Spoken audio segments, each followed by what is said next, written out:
मान्यवर doctor Mridul Nide sir, doctor Ajit Gupta saheb, doctor Jogendra Gavai sir, sorry Ajay Gupta sir आणि doctor Vikas Jambhulkar sir यांना विनंती करतो की त्यांनी कृपया विचारमंचावर यावं.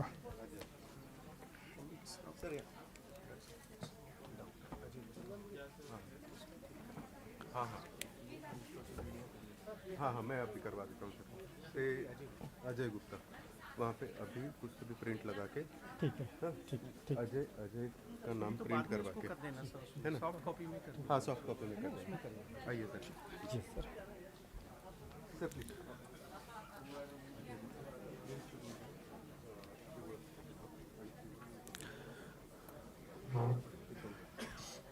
राज्यशास्त्र विभागाची 80 वर्ष पूर्ण होत आहेत आणि त्यानिमित्ताने विभाग संपूर्ण वर्षभर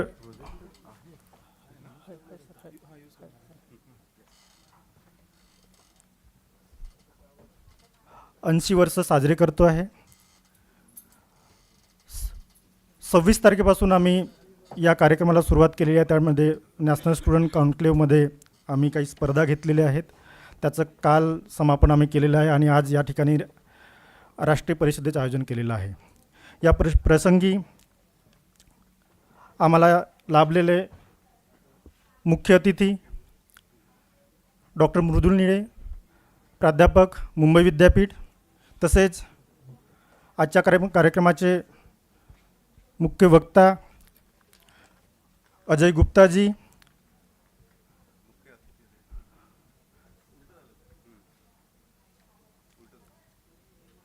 अजय गुप्ता सर,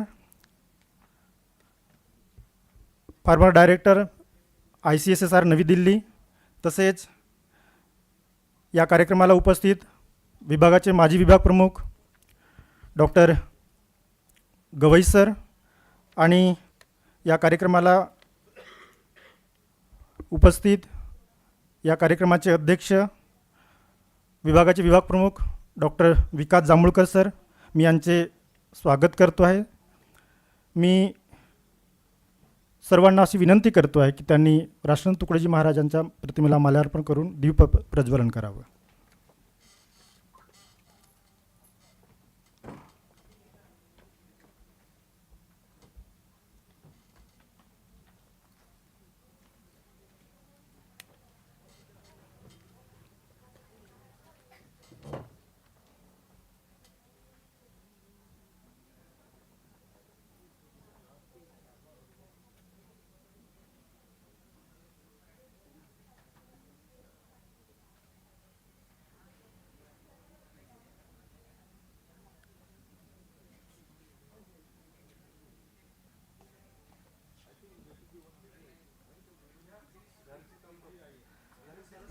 मैं धरित्री मैडम से रिक्वेस्ट करता हूँ कि वो कृपया आ गए.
मैडम, मैं आपसे अनुरोध करता हूँ कि कृपया आप मंच पर विराजमान हो। Sir please.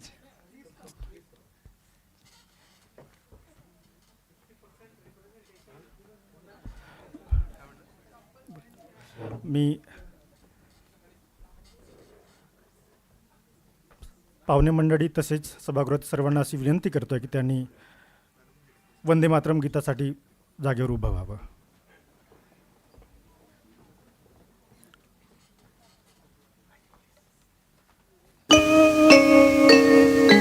वन्दे मातरम् वन्दे मातरम् सुजलां सुफलां मलयज शीतलां शस्य श्यामलां मातरं वन्दे मातरम् शुभ्रज्योत्स्नां पुलकितयामिनी पुल्लकुसुमित द्रुमदलशोभिनी सुहासिनी सुमधुरभाषिणी सुखदां वरदां मातरं वन्दे मातरम् कोटि कोटि कंठ कल कल निनाद करले कोटि कोटि भुजै धृत खर खर वाले अबला केनु मारत बोले बहुबल धारिणी नमामि तारिणी विपुदल वारिणी मातरं वन्दे मातरम् तुम्ही विद्या तुम्ही धर्म तुम्ही रिधी तुम्ही मर्म त्वं हि प्राणाः शरीरे बाहुते तुम्ही मा शक्ती हृदये तुम्ही मा भक्ती तुम्हारी प्रतिमा गढ़ी मंदिरे मंदिरे वन्दे मातरम् त्वं हि दुर्गा दश प्रहरण धारिणी कमला कमल दल विहारिणी वाणी विद्यादायिनी नमामि त्वां नमामि कमला ममला अतुला सुजला सुफला मातरम् वन्दे मातरम् श्यामलां सरलां सुस्मितां भूषितां धरणीं भरणीं मातरं वन्दे मातरम् वन्दे मातरम्. लगेच विद्यापीठ घेतलं.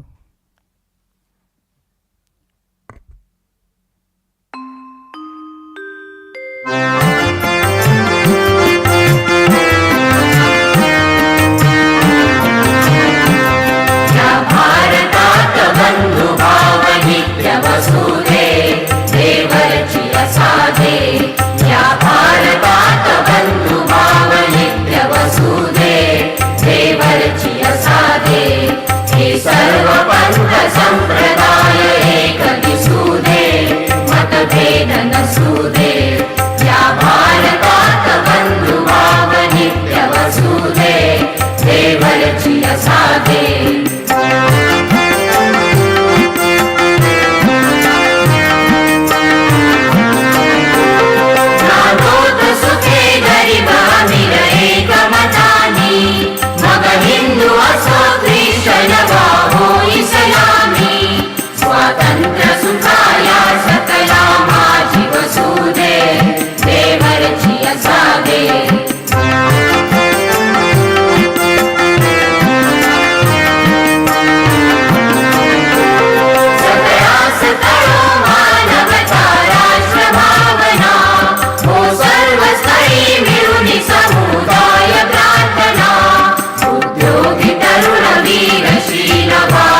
सर्वांनी आसनस्थ व्हावं.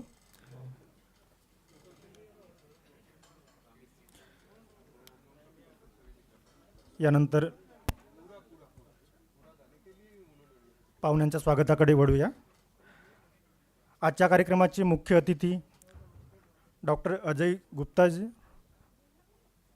माजी संचालक ICSR नवी दिल्ली, यांचं स्वागत आजच्या कार्यक्रमाचे अध्यक्ष डॉक्टर विकास जांभूळकर करतील अशी मी त्यांना विनंती करतोय.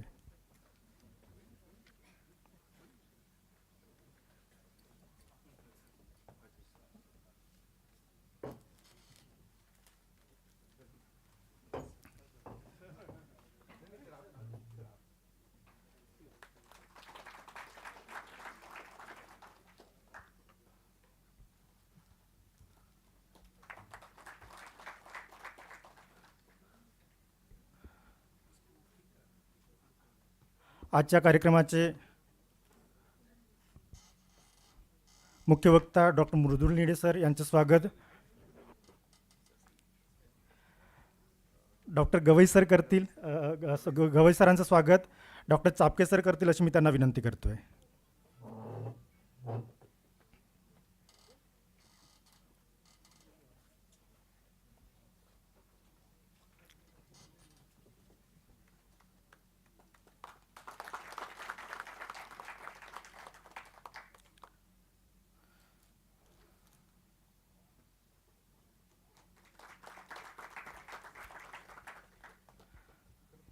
आजच्या कार्यक्रमाचे मुख्य वक्ता कीनोट स्पीकर डॉक्टर मृदुल निळे सर यांचं स्वागत किशोर नैताम करतील अशी मी त्यांना विनंती करतोय.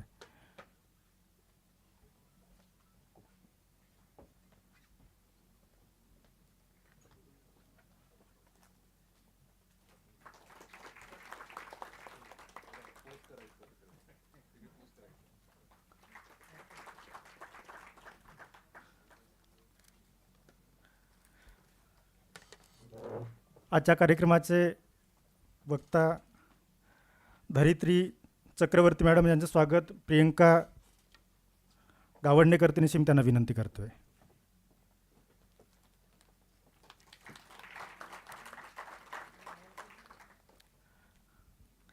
तसेच आजच्या कार्यक्रमाचे अध्यक्ष तथा आजच्या कार्यक्रमाचे विनीत डॉक्टर विकास जांभूळकर सर यांचे स्वागत प्रज्ञानंद माटे करतील अशी मी त्यांना विनंती करतोय.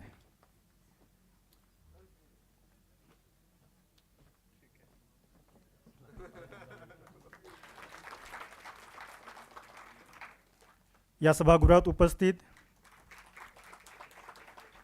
Doctor Balpande sir, doctor Khobragade sir, doctor Kale sir, Acharya sir, अधिसभा सदस्य doctor Bhowte sir, doctor Jitendra Wasnik sir, तसेच सभागृहात इतर सगळे उपस्थितांचे मी शब्दसुमनाने स्वागत करतो आहे. आज या 80व्या वर्षाच्या पाडावा करत असताना, विभागाचा पाडावा करत असताना ज्या मॅडमने आम्हाला हे कार्यक्रम करण्याकरिता मोलाचं समर्थन दिलं त्या डॉक्टर माधवी खोडे चौरे मॅडम, माजी कुलगुरू, तसेच विद्यमान कुलगुरू डॉक्टर मनाली क्षीरसागर मॅडम यांचे मी विभागाच्या वतीने आभार मानतो आहे. तसेच हा कार्यक्रम ज्यांच्या मार्गदर्शनात पुढे हा चालला होता त्या कार्यक्रमाचे अध्यक्ष डॉक्टर समय बनसोड सर, त्यांनी आम्हाला वेळोवेळी मार्गदर्शन केलं आणि त्याच्यामुळेच आम्ही 80 वर्षाचा पाढावा पुढे घेऊन जात आहोत. याच निमित्तानं आजच्या राष्ट्रीय परिषद या ठिकाणी आयोजित केलेली आहे. ही परिषद भारतीय गणराज्याची 75 वर्ष या विषयावर आम्ही खरं म्हणजे या ठिकाणी तिन्ही दिवसाचे कार्यक्रम याच थीमवर आम्ही ठेवलेलं आहे. यावरती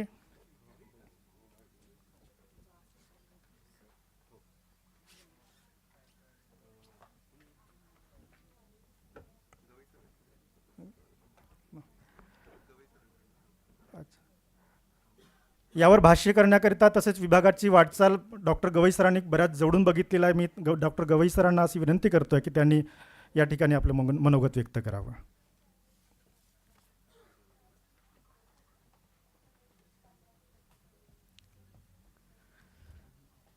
Respected Dr. Gupta, Chairman ICSSR, former director ICSSR, Professor Dr. Mrudul Mule, Professor Mumbai University, Chakravarti Madam, and present head of the department of Dr. Vikas Jambulkar, under whose stewardship, under his ability leadership, this function is going on. It gives me great pleasure that the department is celebrating its 80th birthday. So, department has become octogenarian. Octogenarian means that it has completed 80 years. Normally, we use this phrase for the person who has completed 80 years of age, the octogenarian person, octogenarian professor. So there is a sufficient time for me to become an octogenarian.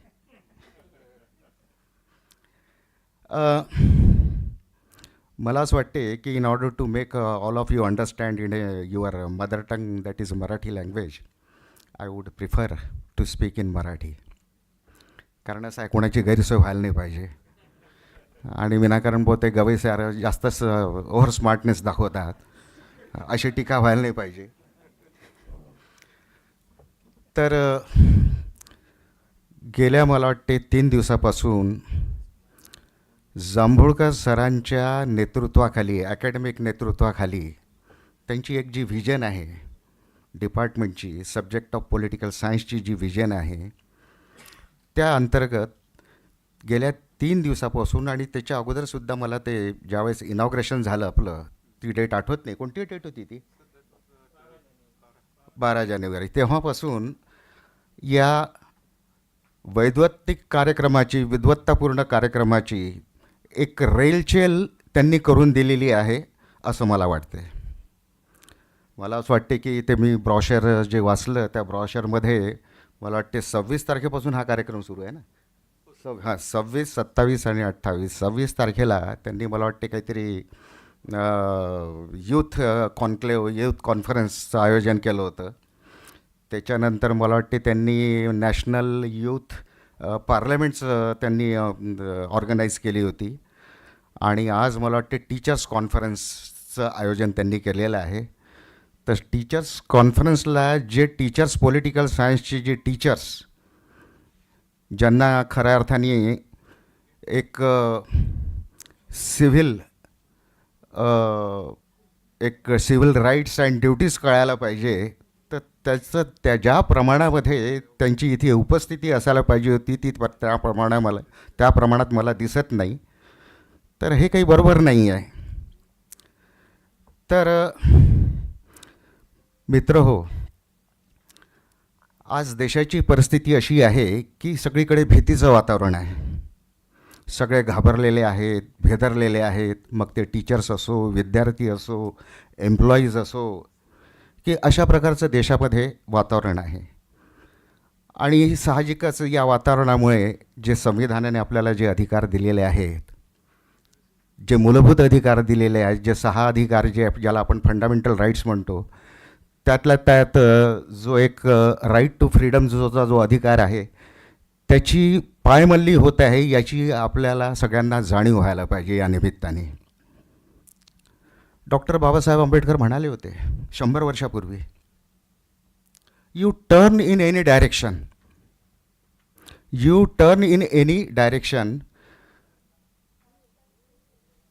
Cast is the monster that crosses your way. Unless you kill this monster, there cannot be social reforms, there cannot be political reforms, there cannot be economic reforms. आता 100 वर्षापूर्वी बाबासाहेबांनी एक जाणीव करून दिली होती की पदोपदी हा जो जातीचा जो राक्षस आहे, तुम्ही कुठल्याही दिशेने वळा, तो तुमचा मार्ग अवरुद्ध करतो. आणि जर तुम्हाला प्रगती पाहिजे असेल, विकास पाहिजे असेल, मग तो व्यक्तिगत विकास असेल, समाजाचा विकास असेल, राष्ट्राचा विकास असेल, तर त्यासाठी जोपर्यंत तुम्ही या राक्षसाला ठार मारत नाही, तोपर्यंत या देशामध्ये ना सामाजिक सुधारणा होऊ शकत नाही, आर्थिक सुधारणा होऊ शकत नाही, राजकीय सुधारणा होऊ शकत नाही, अशी परिस्थिती आहे. तर मला असं वाटते की आज जर कोणी आपल्याला मूलभूत अधिकार मिळाला आहे, राईट टू फ्रीडम, त्या फ्रीडमच्या अंतर्गत आपल्याला जे 6 फ्रीडम्स मिळालेले आहेत, त्यातलं महत्त्वाचं जे फ्रीडम जे आहे, तर फ्रीडम ऑफ एक्सप्रेशन, ज्याला अभिव्यक्ती स्वातंत्र्य म्हणतो आपण, भाषण स्वातंत्र्य म्हणतो, किंवा आपले विचार व्यक्त करण्याचं जे स्वातंत्र्य आहे, ज्याला म्हणतो आपल्याला जे मूलभूत हा अधिकार आहे आणि आपल्या घटनेने दिलेला आहे, या अधिकाराचा उपयोग फारच कमी होताना आपल्याला दिसतो आहे. विशेष करून ॲकॅडमिक क्षेत्रातले जे लोक आहेत किंवा जे विद्वान आहेत, मग ते प्राध्यापक असतील, ते वकील असतील, ते जजेस असतील, ते मोठे IAS अधिकारी असतील, IPS अधिकारी असतील, तर यांच्याकडून हा वापर होताना मला फारच कमी दिसतो आहे. कारण देशात मुळातच वातावरण असं आहे की तुम्ही समजा तुमचे विचार व्यक्त केले किंवा सरकारवर तुम्ही टीका टिप्पणी केली, तर सरकार पक्षाकडनं असा एक संदेश तुम्हाला मिळतो की तुम्ही देशविरोधी आहात आणि तुम्ही देशविरोधी असल्यामुळे तुम्ही जा पाकिस्तानात, म्हणजे अशी परिस्थिती आहे. तर मला सांगा की अशा परिस्थितीमध्ये हा विकास कसा काय शक्य आहे? मला असं वाटते की हे जे प्रस्थापित सध्याचं जे गव्हर्नमेंट आहे, या गव्हर्नमेंटला, या सरकारला विरोधी पक्षाचं जे महत्त्व आहे तेच समजलेलं नाही. आपण लोकशाहीमध्ये राहतो आहे आणि आपल्याकडे जी पार्लमेंटरी डेमोक्रेसी आहे, पार्लमेंटरी गव्हर्नमेंट आहे, आणि विरोधी पक्ष असणं, कारण विरोधी पक्षाशिवाय तुम्ही लोकशाहीचा विचारच करू शकत नाही. एक वॉल्टर बेजॉर्ट नावाचे एक ब्रिटिश विचारवंत होऊन गेलेले आहेत. त्यांनी इंग्लिश संविधानावर एक ग्रंथ लिहिलेला आहे आणि त्या ग्रंथामध्ये त्यांनी आपल्या लोकशाहीची व्याख्या करण्याचा प्रयत्न केलेला आहे. तर ती व्याख्या इतकी सुटसुटीत आणि इतकी एक सहज आहे आणि इतक्या मोजक्या शब्दात आहे. ते म्हणतात की what is democracy. Walter Bagehot म्हणतात की democracy is a government by discussion and not by fisticuffs. Fisticuffs म्हणजे गुद्दागुद्दीला येणे, त्याला आपण फिस्टिकअप म्हणतो. दुर्दैवानं आपल्या ह्या ज्या पॉलिटिकल इन्स्टिट्यूशन्स आहे, ज्या संविधानाने तयार केलेले आहेत, ते पार्लमेंट असेल, ते स्टेट लेजिस्लेचर्स असेल, स्टेट लेजिस्लेचरचे ते असेंब्ली असेल किंवा कौन्सिल असतील, राज्यसभा असेल किंवा लोकसभा असेल, इथे आपल्याला ह्या गोष्टी पाहायला मिळतात की तिथे डिस्कशन होऊच दिले जात नाही. आता सध्याच्या आपण पार्लमेंटचा जर विचार केला तर पार्लमेंटमध्ये जो LOP आहे, लीडर ऑफ अपोजिशनच्या नेत्याला बोलूच दिलं जात नाही. हा काय प्रकार आहे? अरे, लीडर ऑफ अपोजिशन तो केवळच लीडर ऑफ अपोजिशन नाही, तो he is a shadow prime minister.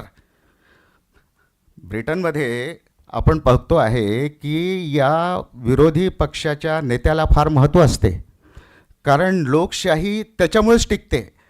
कारण सरकार जर चुकीच्या मार्गाने जाणार असेल आणि काही गडबड करणार असेल, काही चुका करणार असेल, किंवा त्यांची जी नीती असेल किंवा ध्येय धोरण असेल, हे जर जनतेच्या विरोधात जर असेल, तर त्याच्यावर टीका करण्याचा आणि शासनाला योग्य मार्गावर आणण्याचा हा अधिकार हा विरोधी पक्षाला असतो. कारण हे साहजिक आहे की एकच पक्ष ह्या लोकशाहीमध्ये हा काही कुठलीही बाजू घेऊ शकत नाही. म्हणजे एक पक्ष जो आहे तर त्याच्यावर टीका करण्यासाठी, कारण लोकशाहीचा अर्थच असा आहे की सत्तेवर कुठंतरी केलेलं नियंत्रण. लोकशाहीमध्ये आपण विरोधी पक्षाची व्यवस्था याच्यासाठी केलेली आहे की हे सत्तेवरचं नियंत्रण आहे. याला एक प्रकारचा आपण व्हेटो पॉवर, बाबासाहेब म्हणतात की व्हेटो पॉवर आहे. कारण राजेशाहीमध्ये हा अशा प्रकारचा व्हेटो पॉवर नसतो. राजेशाहीमध्ये प्रजा असते. म्हणजे राजांनी काही सांगायचं, काही बोलायचं, आदेश द्यायचे आणि प्रजेने ते निमूटपणे ऐकायचे, अशी परिस्थिती असते. कारण राजेशाहीमध्ये त्या राजाला लोकांसमोर जाऊन अशी मते मागावी लागत नाही. त्यांना असं म्हणत नाही की हो, माझा गेल्या 5 वर्षाचा हा जो माझा कारभार आहे हा तुम्हाला आवडला का? आणि याच्यानंतर तुम्ही मला मतं देता का? कारण राजेशाहीमध्ये तो अधिकारच नसतो. पण लोकशाहीमध्ये आपण एक अशी व्यवस्था करून ठेवलेली आहे की दर 5 वर्षानंतर या पक्षाला, सत्तारूढ पक्षाला लोकांसमोर जावं लागतं आणि लोकांना सांगावं लागतं की बुवा आमची जी पॉलिसी आहे, आमचं जे ध्येय धोरण आहे, आमचे जे कार्यक्रम आहे, तुम्हाला ते पसंत आहेत का, पसंत होते का? जर असतील तर तुम्ही आम्हाला परत निवडून द्या. म्हणजे एक प्रकारचा हा एक चेक. आणि त्याच्याही नंतर की नुसतं 5 वर्षातून एकदा जनतेसमोर जायचं आणि मत मागायचं आणि मधल्या काळातला जो काळ आहे, मधला जो काळ आहे त्याच्यामध्ये काहीच करायचं नाही, तर हे बरोबर नाही आहे. म्हणून पार्लमेंटमध्ये किंवा लेजिस्लेचरमध्ये किंवा विधिमंडळामध्ये, ते विधिमंडळ मग लोकसभा असेल, राज्यसभा असेल, सभा असेल किंवा विधान परिषद असेल, इव्हन खालचा जो त्याच्या खालचाही जो स्तर आहे शासनाचा, ज्याला आपण कॉर्पोरेशन्स म्हणतो, ज्याला आपण म्युन्सिपाल्टी म्हणतो, ज्याला आपण झेडपी म्हणतो, तर तिथे सरकार जर चुकत असेल, सरकार आपलं काम बरोबर करत नसेल, सरकारचं ध्येय जे धोरण आहे हे लोकांवरती जर नसेल, तर त्यांना तिथल्या तिथे अडवणारे लोक हे सभागृहामध्ये पाहिजे असतात. तर त्याचा आपल्याला या सरकारला तर विसर पडलेलाच आहे की सरकार तर म्हणते की विरोधी पक्षच नको, अशी भूमिका सरकारने घेतलेली आहे. त्यांनी ते नारे दिले होते की काँग्रेसमुक्त भारत. अरे तुम्हाला हे लोकशाहीचं तुम्हाला तो अर्थच कळलेला नाही आहे. तर ही परिस्थिती बदलायला पाहिजे आहे. आणि हे असं का करतं की मला असं वाटते की हा संविधानिक नीतिमत्तेचा ऱ्हास आहे, संविधानिक नीतिमत्तेचा अभाव आहे. कॉन्स्टिट्यूशन काय आहे, संविधान शेवटी काय आहे? संविधान हे एक बेसिक रूल्स, एक प्रिन्सिपल्स, एक सिद्धांत, याचा एक सांगाड आहे. या सांगाड्यावर जे रक्त आणि मांस तुम्हाला संविधानिक नीतिमत्तेच्या पालनातच मिळतं असे बाबासाहेब आंबेडकर ठासून सांगतात बिलकुल. परंतु या गोष्टीचा सध्या आपल्याला विसर पडलेला दिसतो. आणि मला असं वाटते की निदान पॉलिटिकल सायन्सचे प्राध्यापक असतील, पॉलिटिकल सायन्सचे विषयाचे विद्यार्थी असतील, तर त्यांना ह्या गोष्टी समजायला पाहिजे. आणि हा जो मूलभूत अधिकार आहे आर्टिकल 19, हा तुम्हाला ज्याला काय म्हणू आपण, आर्टिकल 19 म्हणजे अभिव्यक्ती स्वातंत्र्य. आता इथल्या मीडियाने सुद्धा हे अभिव्यक्ती स्वातंत्र्य गमावले आहे. कारण मीडिया हा एक महत्त्वाचा स्तंभ आहे लोकशाहीचा. पण मीडिया ज्याला आपण आजकाल त्याचं जे वर्णन करतो गोदी मीडिया, तर त्यांना त्याची शरमही वाटत नाही, लाजही वाटत नाही. तर अशा प्रकारचे एक भययुक्त वातावरण देशामध्ये निर्माण झालेलं आहे. तर ही कोंडी कुठेतरी फुटण्याची आवश्यकता आहे. तर मला असं वाटतं की हा जो इंटेलिजन्सिया आहे, तो जो इंटेलिजन्सिया अकॅडमिकमधला असेल, तो इंटेलिजन्सिया हा तो बारचा असेल. बार म्हणजे बिअर बार नाही कारण बारचा आपल्याला एकच अर्थ माहीत आहे की संध्याकाळ झाली की बारमध्ये जायचं. हा बार नाही. बार म्हणजे हा एक लिगल जी ऑर्गनायझेशन आहे, वकिलांची जी संघटना आहे आणि ज्याच्यामध्ये कोर्ट आणि वकील याचा समावेश होतो, त्याला आपण बार म्हणतो. ते बारचे जे इंटेलेक्च्युअल्स आहेत, तिथले लोक आहेत, तर त्यांनीसुद्धा या आर्टिकल जे 19चा असा प्रचार आणि प्रसार लोकांमध्ये करायला पाहिजे. आपण हे जे पॉलिटिकल सायन्सचे प्राध्यापक, वाय ओनली पॉलिटिकल सायन्स प्रोफेसर्स, हे जे सोशल सायन्सचे प्राध्यापक आहे, इव्हन सायन्स फॅकल्टीचे, आर्ट्स फॅकल्टीचे, इंजिनिअरिंग फॅकल्टीचे, कारण हे तर आपण सगळे यांना अकॅडमिशियन्स मानतो आणि ह्या बेसिक गोष्टी आहे. तर यांनी याचा प्रचार प्रसार जनतेमध्ये करायला पाहिजे, लोकांमध्ये करायला पाहिजे, लोकांचं प्रबोधन करायला पाहिजे, लोकांचं अवेअरनेस वाढायला पाहिजे. पण आज काय दिसते, आपल्याला सगळे घाबरलेले आहे.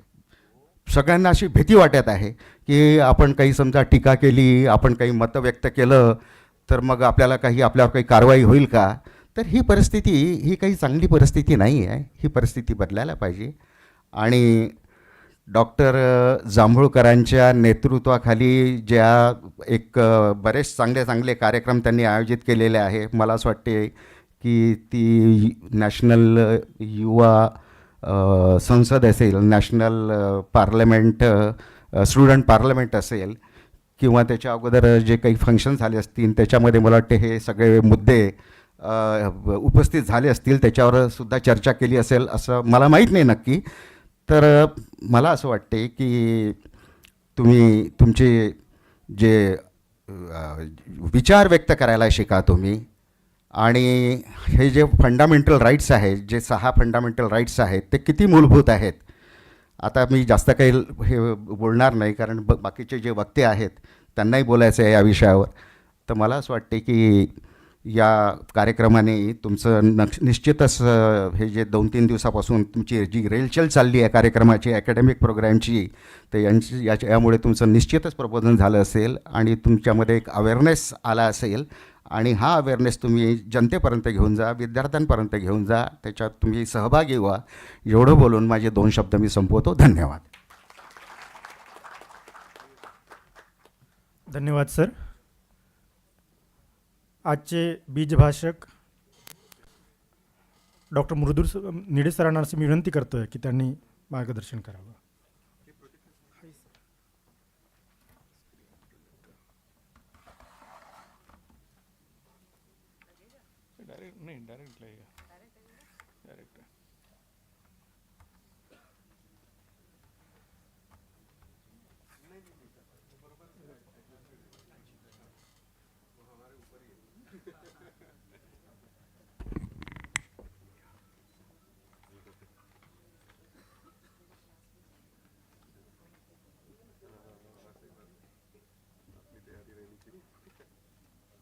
कंट्रोल F5 ना.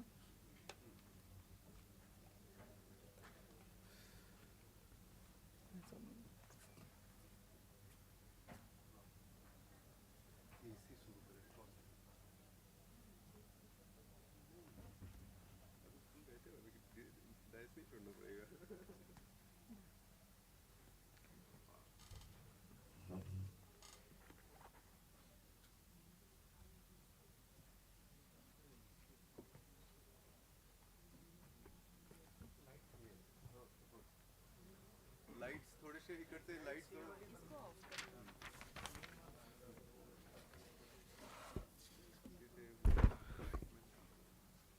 मी थोडंसं इंग्लिश, थोडंसं मराठी, थोडं हिंदीमध्ये बोलतो.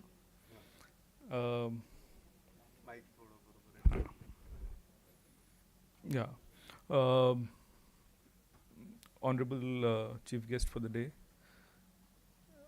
Dr. Gupta, who is also a former member of Indian Council of Social Science Research, New Delhi.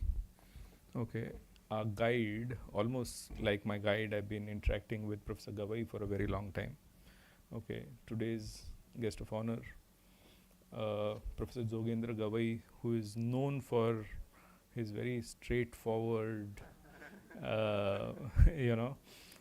expose on a lot of issues. Yeah.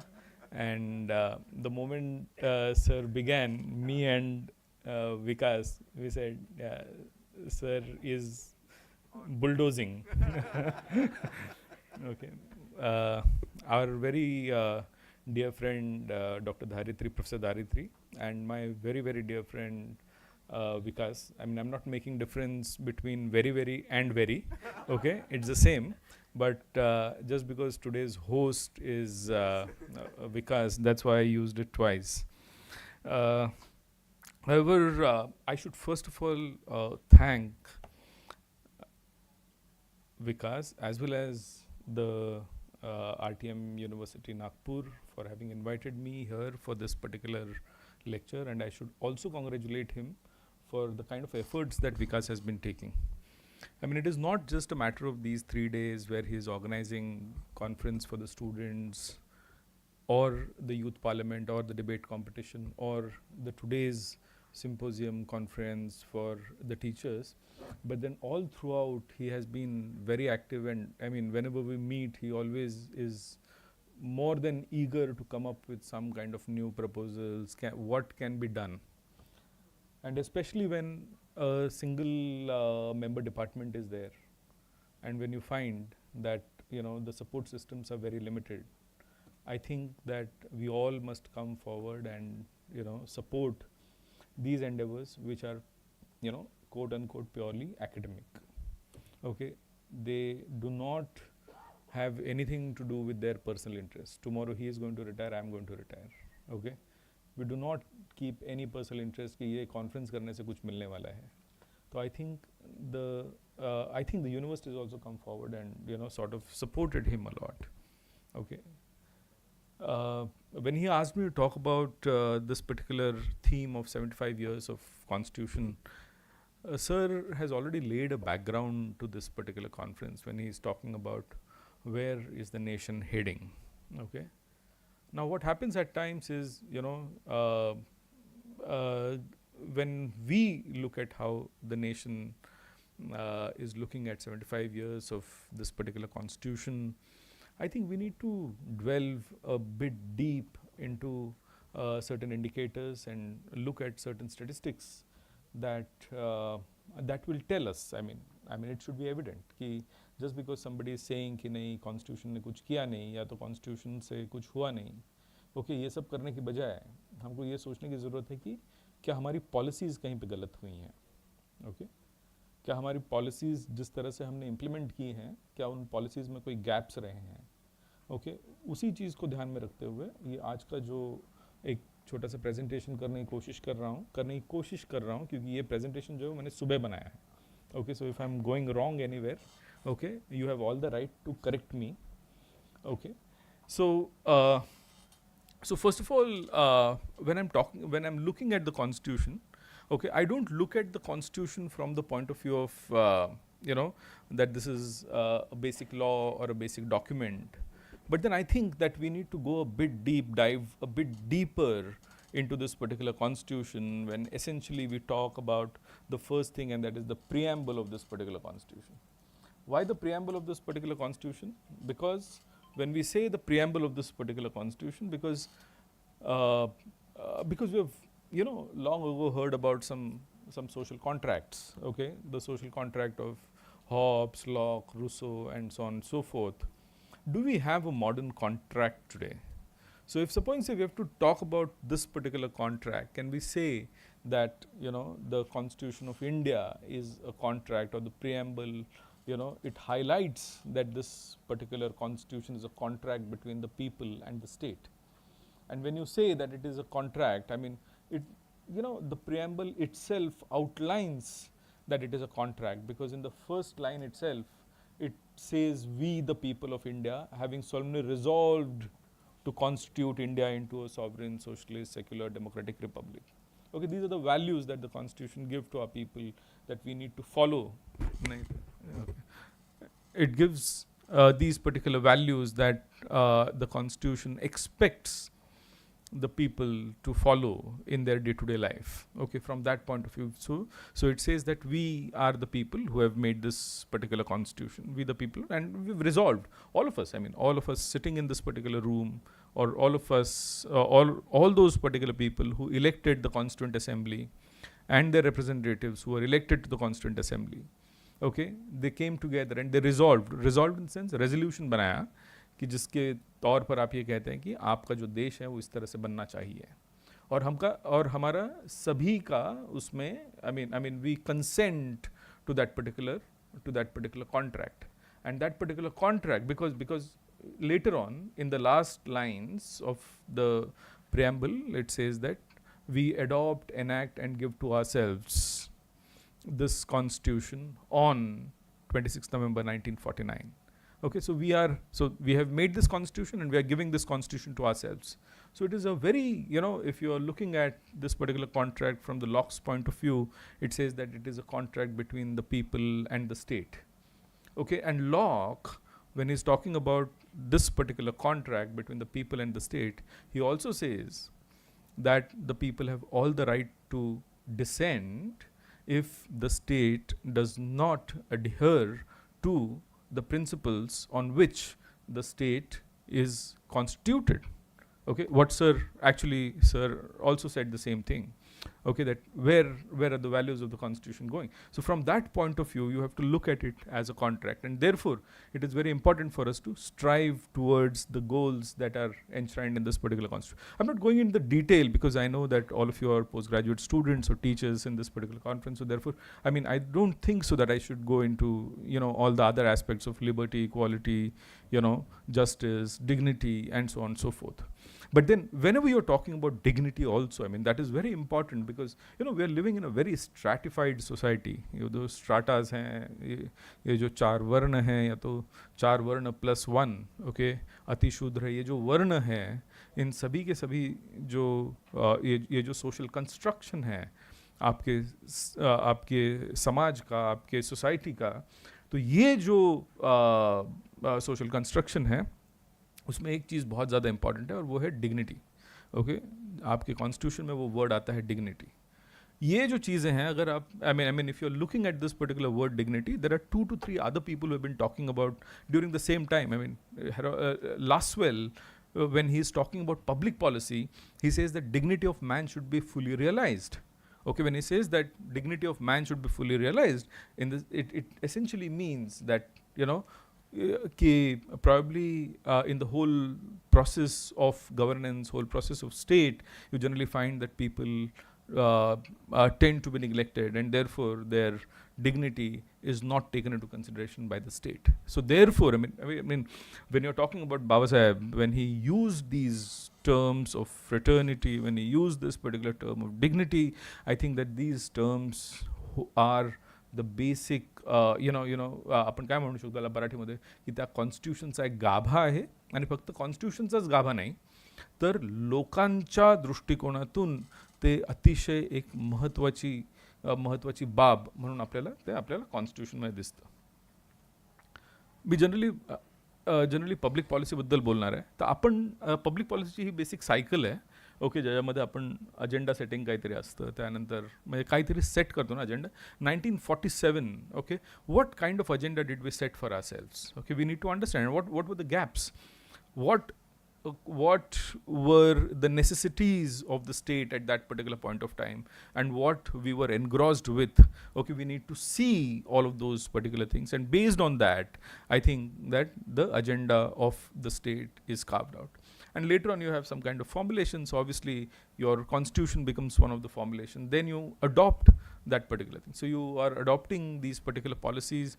So when you say that you are adopting these policies, maybe your 5-year plans could be one of those particular programs, or whatever the programs that came in, okay, including the latest one, that is Manrega, which was scrapped, and now G Ramji is come. So I mean I'm talking about all of those particular programs, and how do we adopt those particular programs. And it's not just the Manrega, but also certain things like the right to information.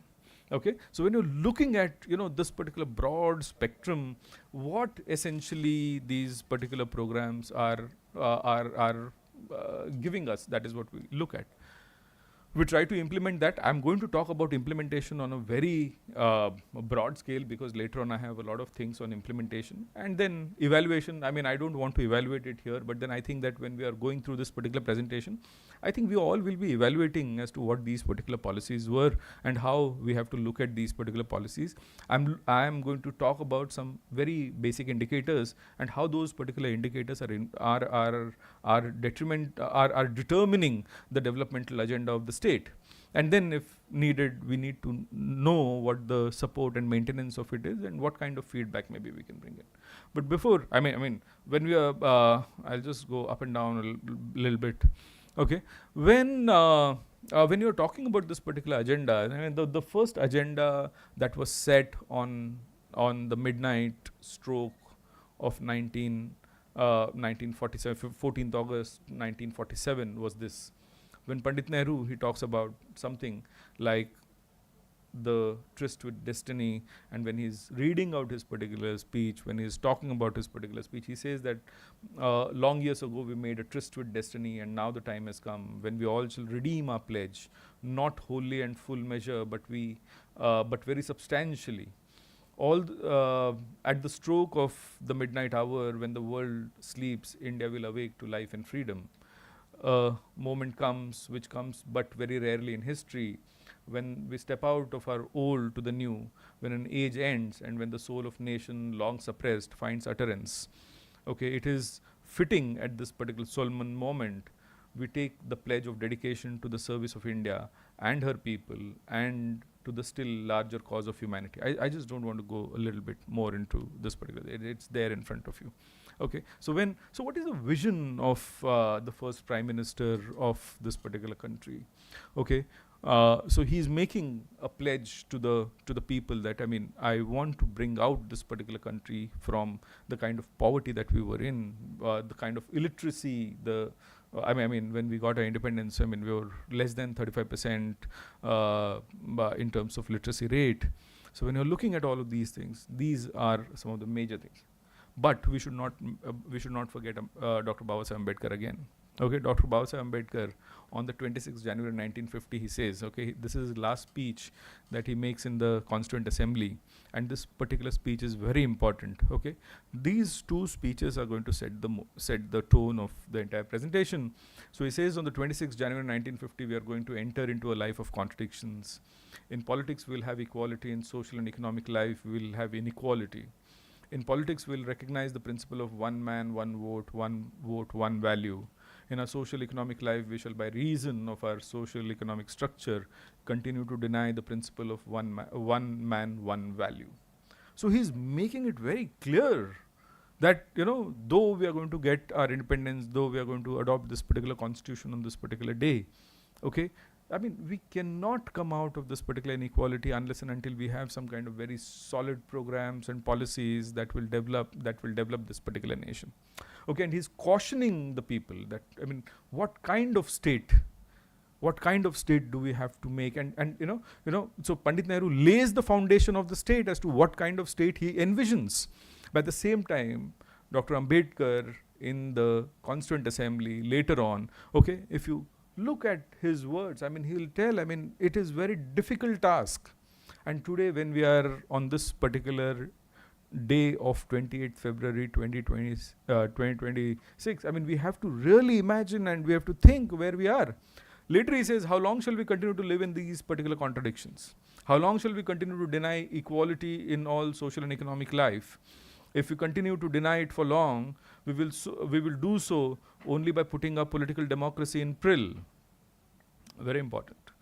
We must remove these contradictions at the earliest possible moment, or else those who suffer from inequality will blow up the structure of political democracy, which this assembly has so laboriously built. Okay, very prophetic words that come from both the architects. I mean, one is considered to be the architect of modern India, because that particular modernity comes from Pandit Jawaharlal Nehru, and the architect of the Indian Constitution, and rightly so.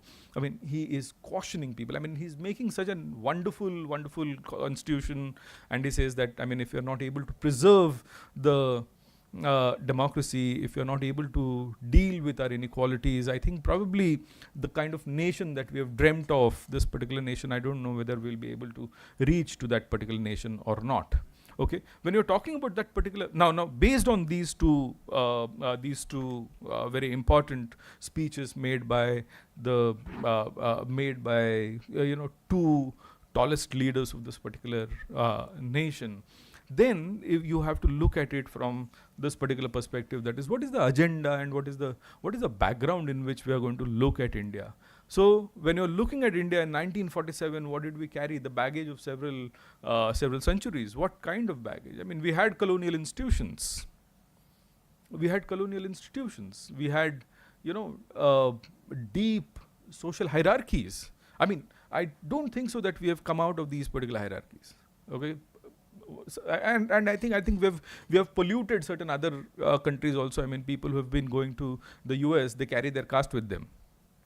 The issue of your Cisco company, okay, a few years ago, 2 years ago, I mean, you find that, I mean, people are today fighting for their rights on the base of caste over there as well.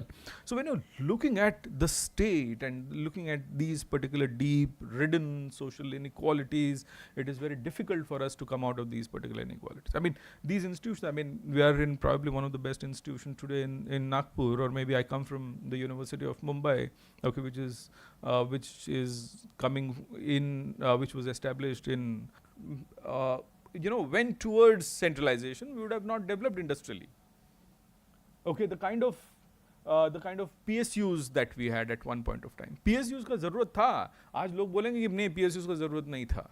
Okay, लेकिन PSUs की ज़रूरत इसलिए थी कि वो आपके बहुत सारी जो जनता है, जो इलिटरेट जनता है, जो पुअर जनता है, उनको नौकरी देता था, उनके घर भरते थे. उसके वजह से ये सारी चीज़ें ज़रूरत थी.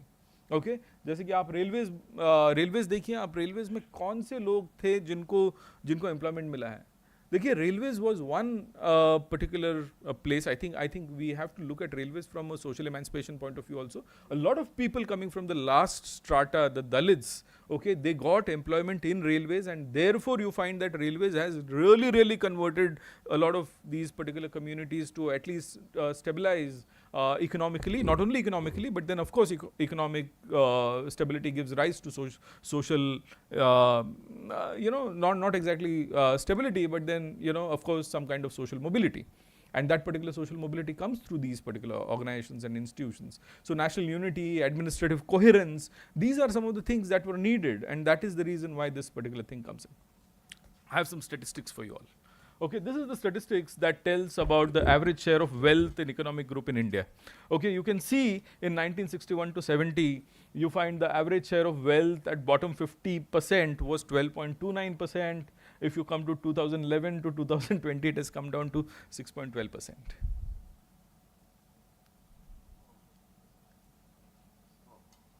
Okay, this particular data, this is World Inequality Database. मेरा मन का कुछ नहीं है यहाँ पे, मन की बात नहीं है, ये जो है डेटा की बात है. ओके, मेरे मन की बात. So it is talking about the World Inequality Database. So look at the database and look at over there. I mean, in 1961, the average share of wealth at the top 1% was just 1.8%. Okay, which has gone to 31.55%. So if you take these two data together, 63.68 plus 31.58. Okay, that leaves just 6.12% for the bottom 50% of us, all of us.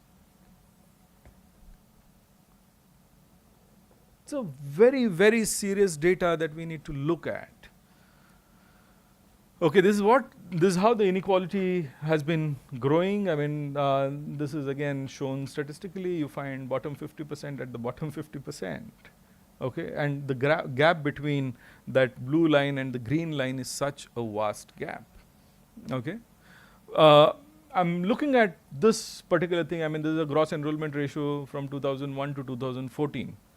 Okay, I have other data also. I mean, later on, I mean, I did not get so much of data, so therefore, whatever. So if you look at these particular things, elementary education सबसे ज़्यादा मिलता है सबको. 7वीं, 8वीं, 9वीं, 10वीं तक सभी लोग पढ़े हुए हैं, है ना? देखिए क्या है 95%.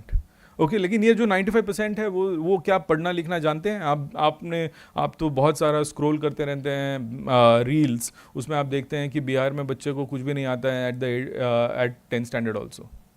Okay, so what does that particular thing signify? Or maybe if you're looking at the secondary, 62% of people are in the secondary, and when it comes to the higher education, that is up to graduation, it is only 23% of people who are going to this particular, who are at this particular level. Now, again, I mean, this has nothing to do with social mobility. This has nothing to do with economic mobility. I'm talking only in terms of data, that is gross enrollment ratio. Okay, मैं इसमें ये नहीं बोल रहा हूँ कि आप पढ़ लिख गए हैं इसलिए आपको इसको इकोनॉमिकली आप यूज़ कर रहे हैं या इसके वजह से आपकी सोशल इकोनॉमिक कंडीशन जो है वो ठीक हुई है. मैं सिर्फ एजुकेशन एनरोलमेंट की बात कर रहा हूँ. Okay, now this is the urban male, urban female, and rural male, rural female data, and this, if you look at this particular data, that is somewhere वो जो है सबसे ऊपर वाला जो है, okay, that is about urban male, सबसे ज़्यादा पढ़े लिखे हैं. Okay, at least it is showing that particular graduation completion rate. This is just graduation completion rate. So majority of the people who are completing their graduation is from the shahar, is from the urban area. Okay, the next one is urban females. Okay, but when it comes to urban this thing females, I mean it is rural females. It is, I mean, it is so low. Can you just see? It is just 0.0 to 0.5. I mean, this particular data is. I mean, we really need to understand. कि whenever you are talking about women empowerment, whenever you are talking about मुलगी शिकली पाहिजे, मुलगी शिकली प्रगती झाली, you are also talking about Beti Bachao, all of those things. Where are these betis? You can see on the graph. Fortunately, I mean, this is some data that I got from somewhere.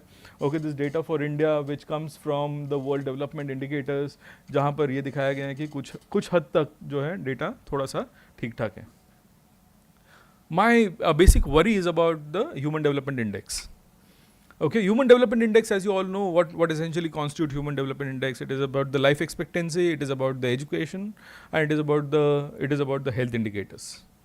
Okay, 21 onwards, you find that the data is coming down. Of course. I mean, we find that it was a global trend, and that is the reason why the data went down. But then, if you look at the flattening of the curve in the next chart, in the second chart, you find that it is more of flattening. It's not going up. Okay, do you know that Bangladesh is higher than us? Okay, whom do we leave behind? We leave behind Pakistan. We leave behind some of these particular countries. But then when it comes to your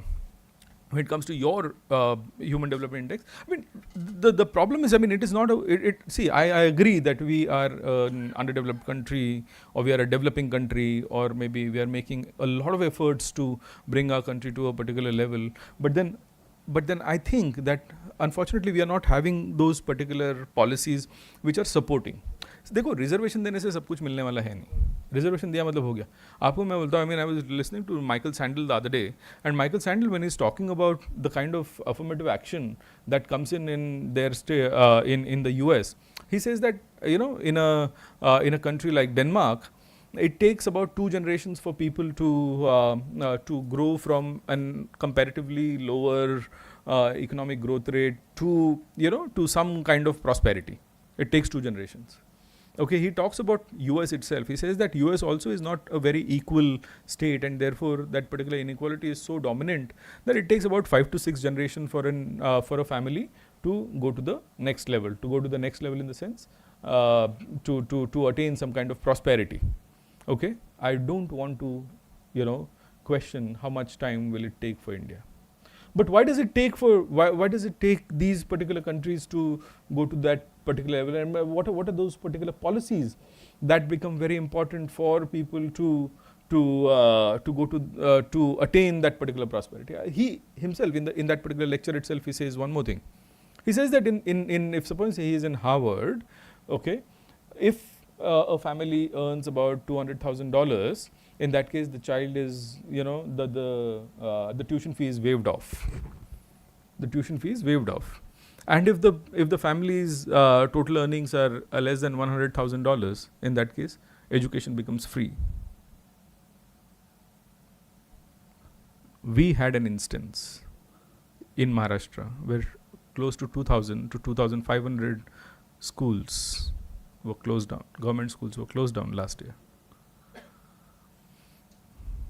And therefore the Human Development Index automatically comes down. Okay, I have traveled a lot in the tribal areas of Maharashtra. Okay, the kind of food and the food requirements and the kind of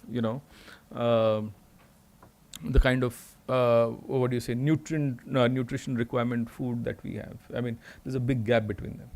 Okay, we came up with something called as the Food Security Act. We came up with the Food Security Act. Food Security Act, what does it essentially say? Food Security Act will say that all individuals in this particular country should be food sufficient, isn't it? Agreed. But then we have done just food sufficient people. We did not go into something like, we have not really taken up something like the nutrition sufficiency. And therefore you have the problems of stunting, wasting, and all of these particular problems that we generally find, they accrue because of these particular problems. This is a global hunger index, and in this particular global hunger index, we generally find that Africa, South America, you can see where people have food and where people don't have food. So somewhere like Europe, Central Asia, okay, वहाँ पर कुछ food sufficiency है, कुछ हद तक Latin America, Caribbean, यहाँ पर बहुत ज़्यादा तौर पर food sufficiency है. लेकिन when it comes to South Africa, Sub-Saharan region, South Asia, West Asia, North Africa, okay, so all of these particular countries, they have the problem of food security. I myself have traveled almost 17 talukas. We have collected data from 17 talukas. We came up with some kind of recommendations to the government. And when we came up with that particular recommendations to the government, we find that there is a need of some kind of interventions. What kind of interventions that we need to bring in? Okay, we need to make food available to the people. We need to make food, green leafy vegetables available to those particular people. Okay, you cannot just say कि नहीं आप लोग rice और दाल खा लो और इतना बड़ा पहाड़ बनाते हैं राइस का दाल का पानी होता है बस आप वही खा लेते हो और फिर बाद में कुछ नहीं मिलता है. अगर आप हेल्थ का अगर आपने ये देखा अगर सिनारियो देखा हेल्थ का तो हेल्थ का सिनारियो बहुत अच्छा है नहीं. Okay, if you may be talking about all of those particular programs that we've been bringing in, but then unfortunately all of those particular programs are not so very successful. Okay, the problem lies is with the implementation of that particular thing. I was in Nandurbar and I was doing my field survey. So I went to one of those somewhere near Dhadgaon. There was one PHC. I studied PHCs. So when I went to that particular place called Dhadgaon is again very inaccessible. मतलब आप यहाँ से अक्कल कुआं से ऊपर चढ़ते हो पूरा पहाड़ों में और आप दूसरी जगह पर बाहर निकलते हो शाहदा में बाहर निकलते हो. So you are in the mid of jungle and hills and and the kind of services. I mean we've certainly reached with some kind of infrastructure, but then that particular infrastructure is not sufficient. Okay. Sufficient. Why? Because there are two things. What I came across is it's very tragic also to some extent. Okay, I did not study only Nandurbar. I also studied another tribal area, and that was Palghar. And the third place where I studied was Raigad. Okay, Nashik, Dhule. So when it comes to Raigad, a place like Raigad, where generally the tribal population is little less in number. Okay, you had better dispensaries, you had doctors coming from better educational backgrounds in the sense I came across doctors, more number of doctors who came from all sorts of communities. Let us look at it from the community's point of view. Okay, they came from all sorts of communities, okay, and they were MBBS doctors. Whereas when we went to Nandurbar, okay, we came across doctors जिनके नाम थे गाविद, जिनके नाम थे पावरा, जिनके नाम थे इसी टाइप के नाम थे जो कि उसी कम्युनिटी में आते हैं. ओके, और वो सारे डॉक्टर्स जो हैं वो सारे के सारे डॉक्टर्स जो हैं वो BMS डॉक्टर्स हैं. Okay, I don't say that they're not qualified or something of that sort. Or probably, why can't MBBS doctors go to these places? You have a government scheme, okay, where there is a compulsory rural internship that people have to do in these particular areas. Why do these particular doctors wants to go to the best of hospitals and do their internships over there? Okay, why have we not able to deal with the problem of sickle cell? Okay, जहाँ पर एक women की एक महिला जो anemic है, okay, her life expectancy is not more than 40-45 years. I'm saying that is quite high. Okay, maybe less than that. Okay, why do we think that there is a problem in why do we think that there is a problem in policy? Okay, so do we bring in interventions? Unfortunately not. Okay, if you look at today, whatever is happening with all of us, we don't live like a human being. Why? Because देखिए मैं मुंबई में रहता हूँ. मुंबई में अगर कोई घर लेता है, मेरी एज में अगर कोई घर लेता है आज की तारीख में, तो वो घर जो है वो अगर डिसेंट घर लेना हो तो आपको कम से कम 1.5 करोड़ रुपया लगता है, या तो कम से कम 2 करोड़ रुपया लगता है. बहुत ही अच्छा लेना हो तो 2.5 करोड़ रुपया लगता है. क्या मेरी सैलरी उतनी है जिससे कि मैं 2.5 करोड़ रुपए घर ले सकता हूँ, जिसकी वजह से मैं बोल सकता हूँ कि नहीं, I am living a decent life? Okay, एक सिंपल सी चीज़ है. If you people, a lot of teachers ना, this is a teachers conference, so if you people have bought a house, okay, just ask yourself how many times did you buy a family pack ice cream and have shared with your family? उसका frequency कम हो गया होगा अगर आपने घर लिया होगा तो. राइट है कि नहीं? पहले ठीक है हम लोग कभी कभी सोचते थे कि नहीं यार ये कर सकते हैं, लेकिन एक that's what gives happiness. Having a small little ice cream, 300 रुपए का ice cream pack with your family. But then unfortunately what we are doing is we are not using these particular. So hasn't the policy failed? Do we have some kind of intervention to that particular policy? I mean, we have written a paper, I mean, where we are trying to say that, in our places we have some organizations like MHADA, we have some organizations like SIDCO, they make houses. Okay, and what they do is they sell the houses outright. Okay, कि बेच देते हैं, ये ठीक है, थोड़ा कम होता है market rate से, but they sell it off. So we are proposing that why not to have a rental scheme to those particular houses. Okay, rental scheme. Why that particular rental scheme is important? Because if you're renting that particular house, you take a substantial amount of money from that particular individual, and it should be just like an ownership. And if he wants to go in for a bigger house, okay, he need to again pay some certain amount of money, and he can go to the other house, and rest of the amount he can keep paying as an EMI or as a rent. Now this particular scheme works, where this particular scheme works, if you go to US, if you go to UK, they have this particular scheme where you can buy a Mercedes Benz, okay, and when you're buying this particular Mercedes Benz or whatever those German cars, okay, some of the big cars, okay, you can pay a certain amount of money to them, and every month you keep paying something. And if you want a ownership of that, by the end of that particular tenure, pay the rest of the amount, and that particular car is on your name. But till you are paying that particular car, it is always in your name, but then they transfer the car totally to you. Okay, that is the scheme. Why can't we have that particular scheme for housing in India when you know that housing is a major problem? Okay, in terms of people, I mean, will it not increase the human development index in that case? Okay, how many of us have thought of having an integrated medical system? Okay आप लोग सभी लोग doctor के पास कम से कम पिछले 5 साल में 5 बार doctor के पास गए होंगे. कभी कभी आपका जो डॉक्टर है वो सेम डॉक्टर के पास आप गए होंगे. कभी कभी ऐसा हो सकता है कि नहीं, अलग अलग डॉक्टर के पास अलग अलग चीज़ों के लिए गए होंगे.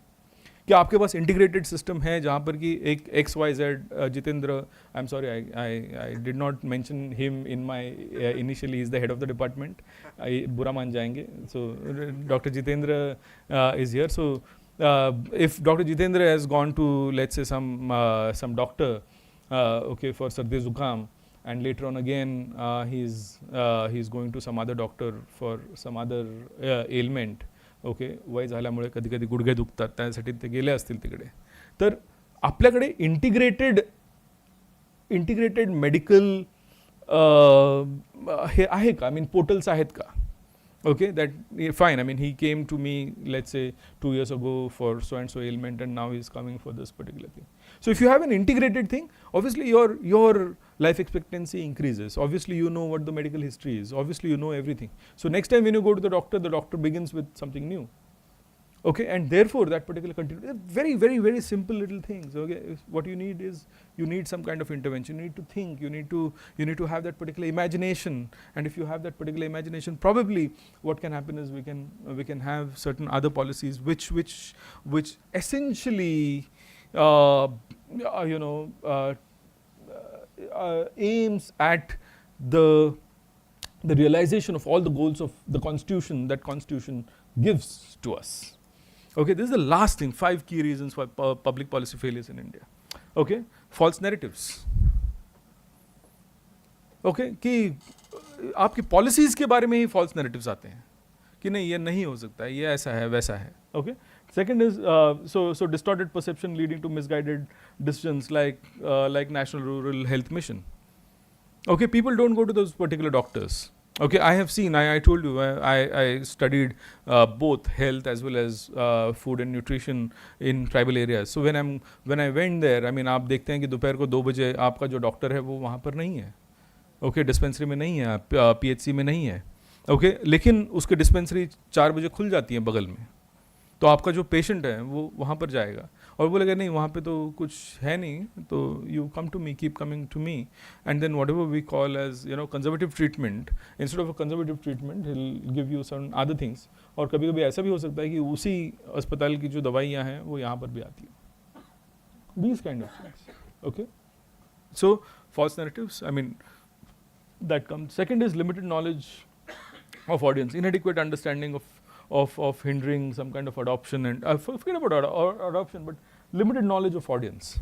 Okay, when you are talking about public policies, okay, how many of us, I mean, देखिए आपके आसपास अगर आप थोड़ा सा 20 किलोमीटर यहाँ से चले जाएंगे तो बहुत सारे लोगों को रमाई हाउसिंग योजना या ये सारी की सारी जो हाउसिंग योजना जो है महाराष्ट्र गवर्नमेंट की और PMAY आवास योजना, PM आवास योजना, ये इनके अंतर्गत लोगों को घर मिलते हैं.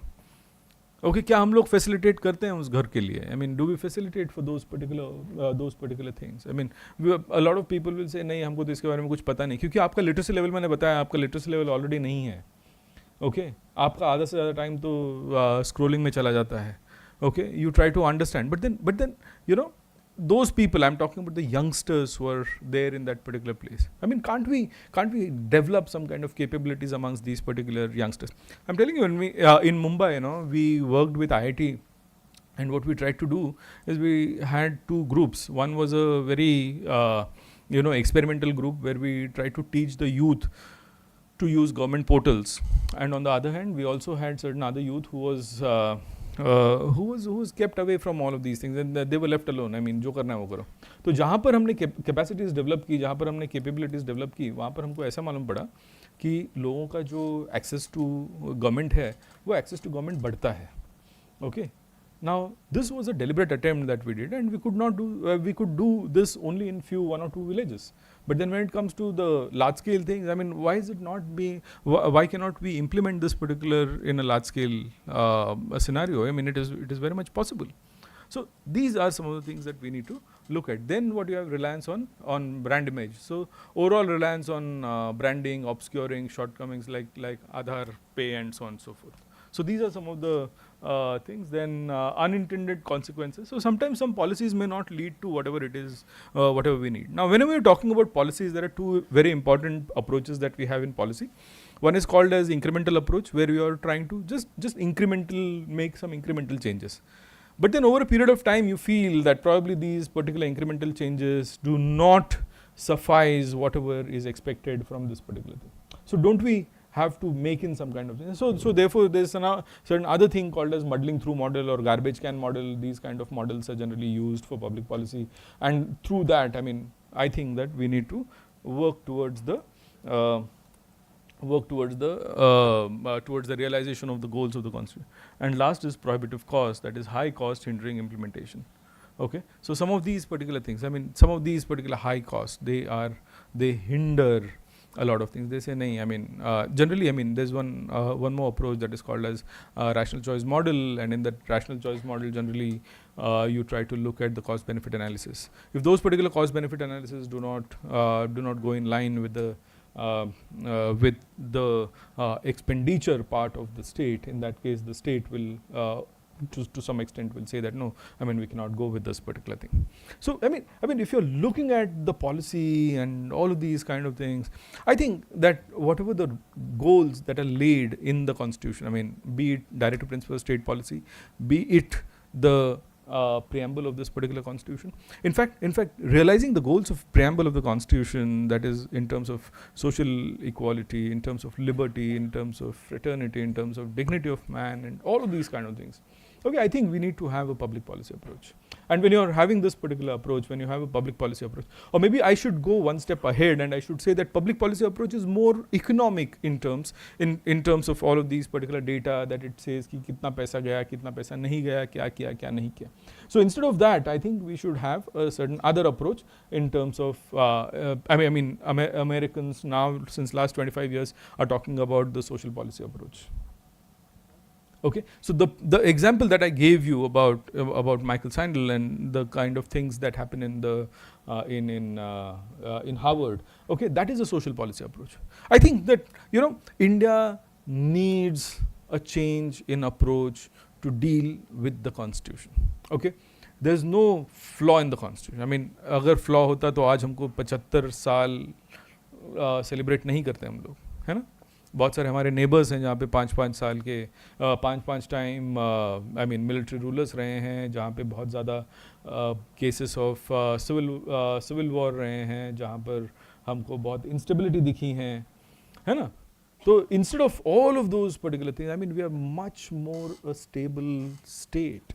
The only thing that we want is that we need to have a right approach, and we need to try and change a little bit for the people of this India.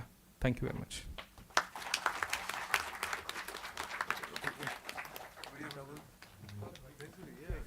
धन्यवाद sir. तुम्ही बऱ्याच प्रश्नांना हात घातलेला आहेत आणि शेवट तुम्ही एखादी योजना बनवताना काय काय मुद्दे लक्षात घेतलं पाहिजेत याच्यावरती तुम्ही या ठिकाणी विस्तृत मार्गदर्शन केलेलं आहे. मी आजच्या कार्यक्रमाला मुख्य अतिथी लाभलेले अजय गुप्ताजी, माजी संचालक ICSSR यांना अशी विनंती करतो की त्यांनी आपलं मनोगत व्यक्त करावं.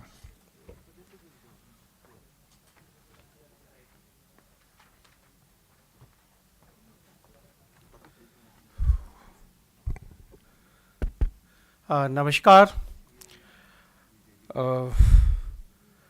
Professor Gavai sir, Jogendra Gavai sir, former Director, Department of Political Science, Nagpur University. Professor Jamolkar sir, Dr. Mridule Nile sir, Madam Dharitri, distinguished faculty members, and dear participants. First of all, I am extremely thankful to you for inviting me to this great occasion. This department is completing 80 years. It's a great achievement, and I hope that soon we will be celebrating centenary year in this very auditorium, or much bigger auditorium at a much more larger scale. For this, I congratulate all the former head of the departments, faculty members, vice chancellors, and I'm also extremely thankful to current vice chancellor madam, registrar sir, and other faculty members. It's an honor for me to come to this institution, such a prestigious institution. Let me say that Maharashtra itself, was a leader, has been a leader, whether in terms of, culture, education, even industrial development. There was a time when Maharashtra was number one. And if we look into the cultural, cultural side, it has contributed a lot. Whether it was, architecture, whether it was freedom movement. If we see right from Chhatrapati Shivaji Ji Maharaj, and later on, if we look at our freedom movement, Bal Gangadhar Ji Tilak, Gokhale ji. So, and later on when it came to, form the Constitution of India, the responsibility was given to Baba Saheb Ambedkar. And it, as already narrated by Professor Gavai, that we have got one of the best constitution. And that's why it's still prevailing. We have made certain amendments which is necessary as per the need, but still it's working. So we can look into what kind of vision those people had.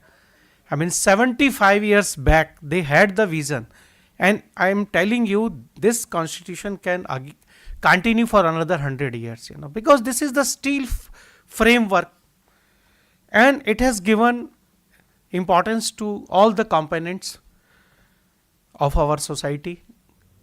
When it came into existence, the conditions were different, and today the conditions are different. Now we are talking in terms of particularly Viksit Bharat, because it's a need of the hour now. Lot has been said about our conditions, present conditions. Professor Nile has told in detail about that, what are the policy gaps. And I think those arises because of the conditions, because at that time things were different. So emphasis was given on different things.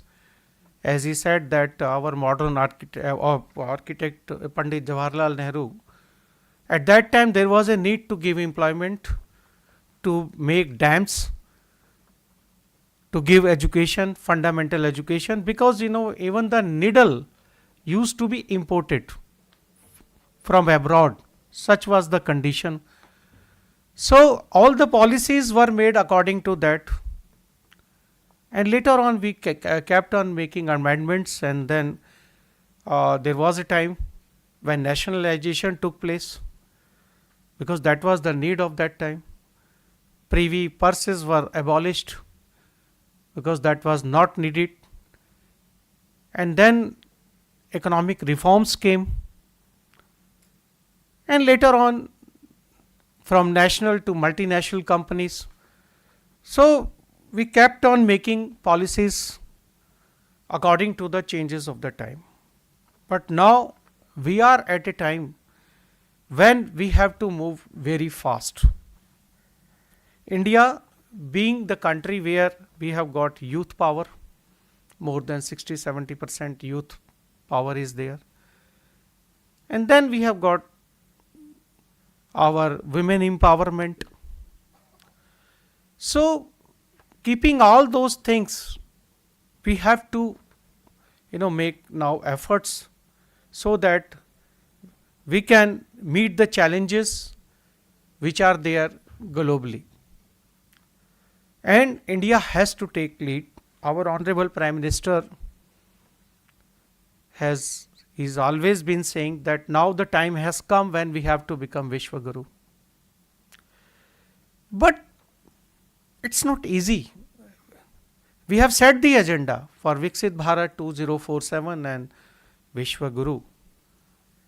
See, if we look into the past, we had the institutions like Nalanda, Takshashila, Pushpagiri, where people used to come from abroad. I myself visited Nalanda. I would request you, those who have not visited Nalanda, please visit Nalanda and see. Still, you would say that if we can have some institution there itself, still it has been planned in such a way that you don't need AC there. So everything was planned hundreds of years back. And we have made institutions like IIT, IIMs, and then AIMS. But we need to do something at the fundamental level. As Sir said, what about our primary education? Say, if we keep on promoting the children up to 10th standard, 8th standard, without even knowing them, proper mathematics, basic language skills, then where we are heading? Is it only the IITs and IIMs and AIMS what we require? Until and unless, as our Rashtrapita Mahatma Gandhi ji said, that we have to start from the village. Swaraj, Panchayati Raj, Swadeshi, this is what we require. Let me tell you, you can make 100 another IIT, another AIMS, nothing is going to change in this country. That is only for 10 crore, 1 crore people. If we talk in terms of metros, where are these AIMS? Particularly in metros, which are already flooded with private hospitals, 5-star hospitals. You can go there. And let me tell you, the government hospitals, nobody goes there. People prefer to go to private institutions. Then what is, I don't say you don't make there, but why don't we go rural? We must go rural. We have to think from, particularly our panchayat system. Until and unless we have got a proper primary school, middle school, proper PSC, why don't we make mandatory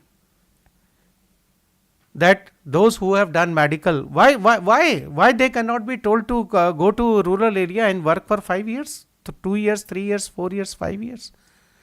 Why should 90% of our PSC should depend on BMS only? I don't say that they are not qualified, but is there no responsibility for our MBBS students? With a simple amendment, I think we can do that. And that is what is required. And then why the teachers who are employed in higher education institutions, why can't they adopt the rural schools so that they can go there, teach there? Why can't we have labs there? There is no dearth of talent as far as our rural population is concerned. I have myself seen best of the talent is still in rural areas. Only thing is you recognize them, and that is what China did. I have myself had the opportunity to meet some of the delegates from Beijing. So, when they prepare anything, they don't rely on cities. Let me tell you, they give to the remotest place, they find talent from there, and then they are coached or they are given proper education. This is the model which we are following. There was a time, sir would agree, that we were far ahead than China as far as in terms of social science research as the index. That is not much this thing. But why we have failed during last 10, 15, 20 years? Because we are simply running, making policies, fine. But anybody who is sitting in this auditorium, everybody knows where the problem lies. But then we try to just say कि it's ये तो government का है, government देखेगी. No, there are people like the teacher. I am not remembering. She has been awarded Global Teacher Award. She never looked for the government policies, and she was an art teacher, not mathematics or science teacher who has done IIT or IIM. She knew the art, and through art, she's changed the whole scenario in Mumbai slums.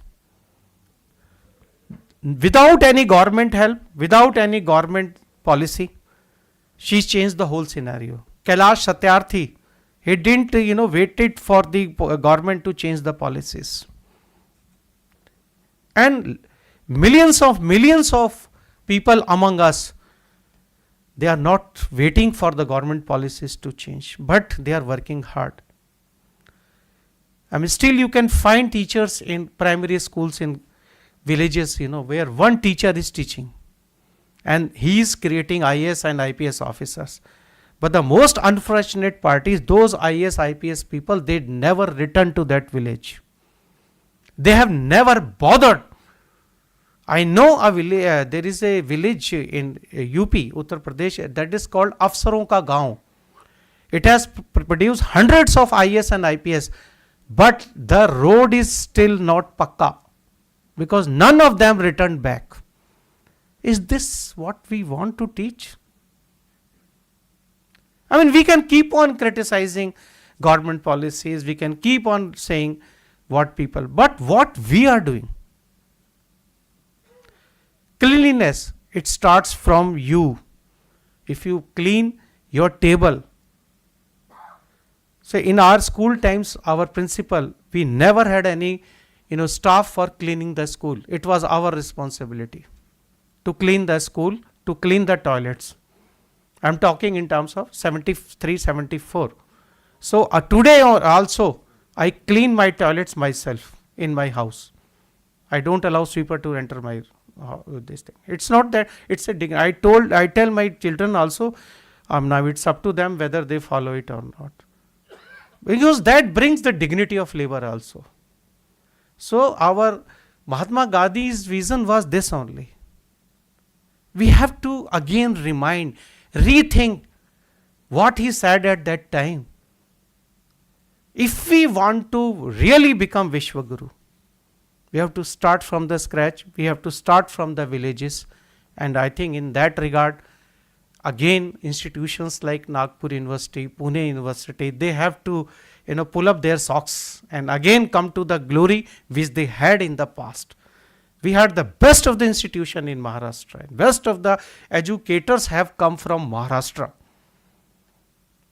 And again, I think under the new leadership, I think now we are making rapid progress in Maharashtra. Metros are coming. Now, 10 years back I came to Nagpur, but there is a hell of a change in Nagpur.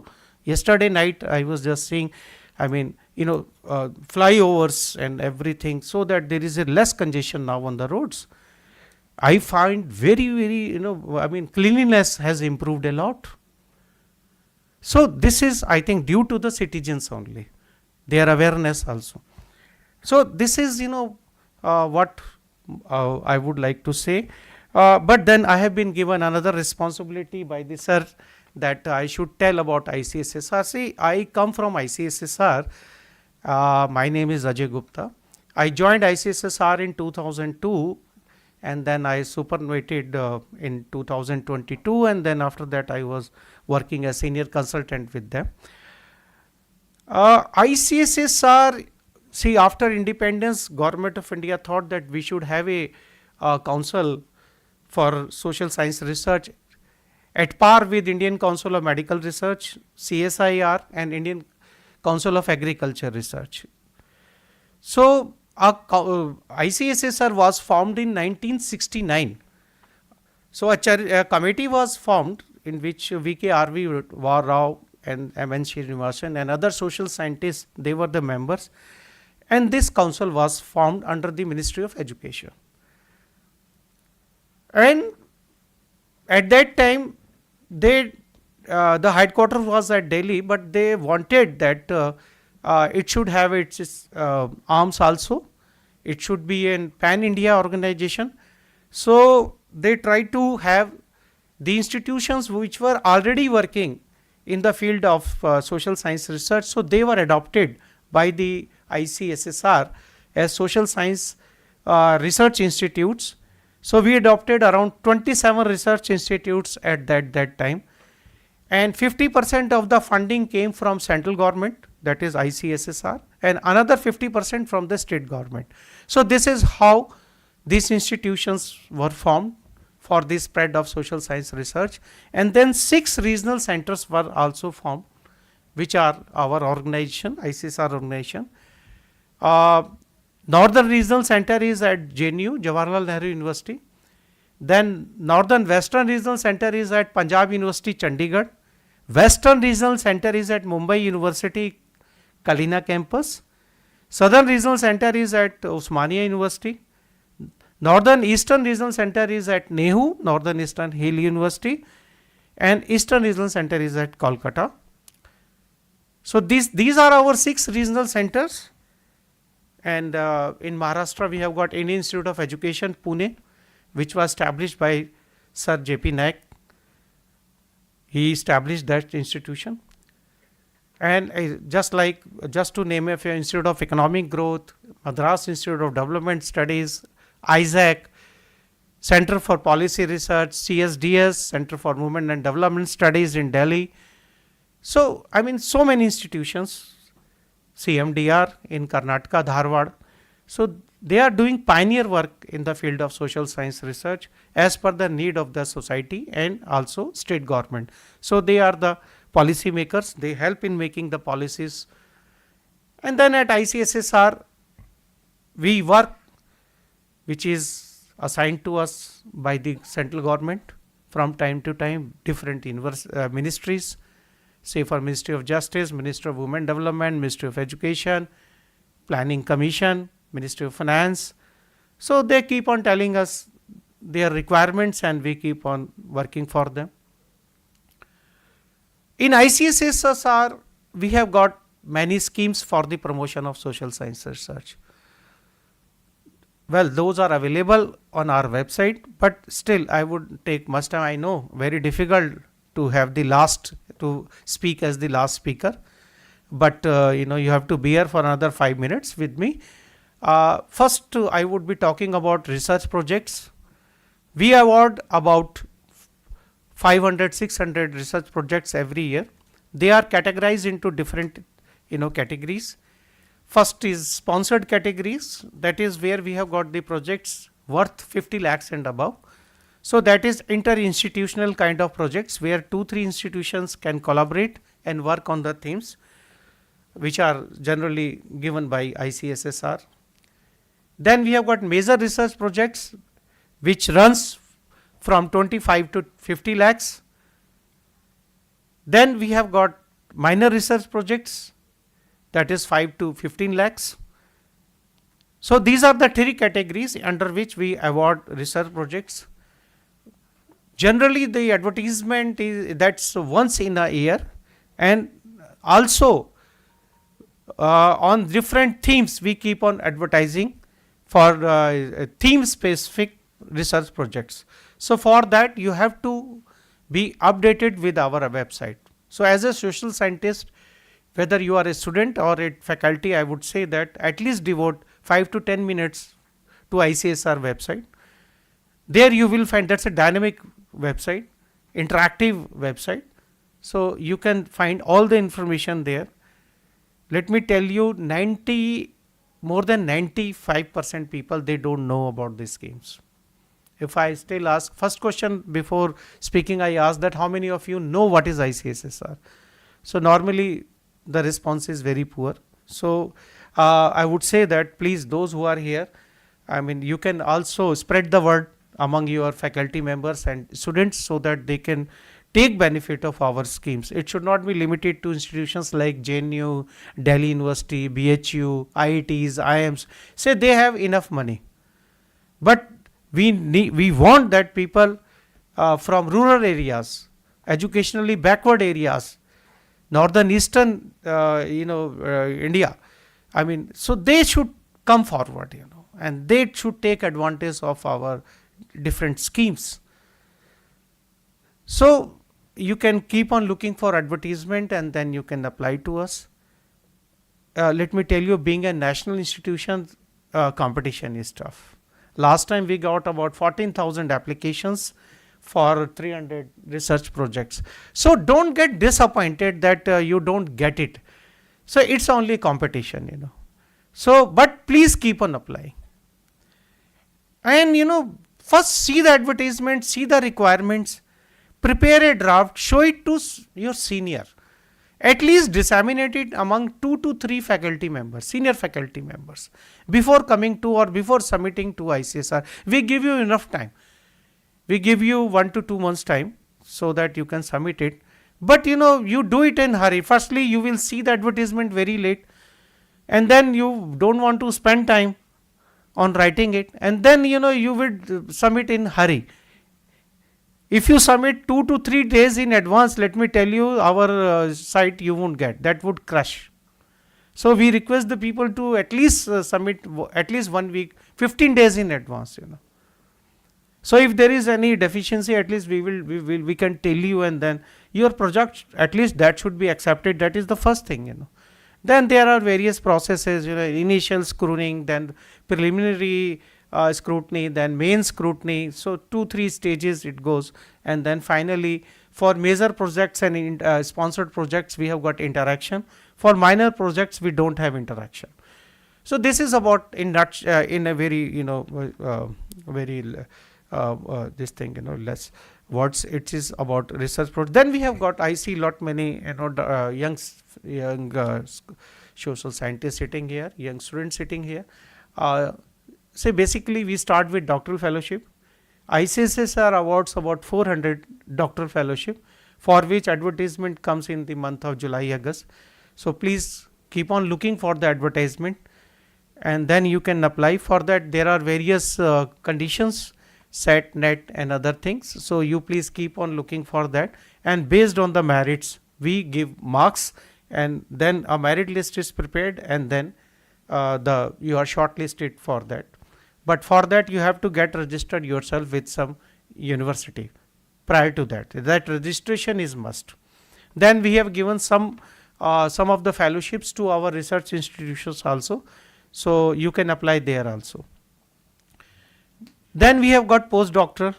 Postdoctoral fellowship has been devised so that a person who has completed his doctoral can continue to work in the field of social science research. Because what happened, in a country like us, not easy to get a faculty position after doctoral.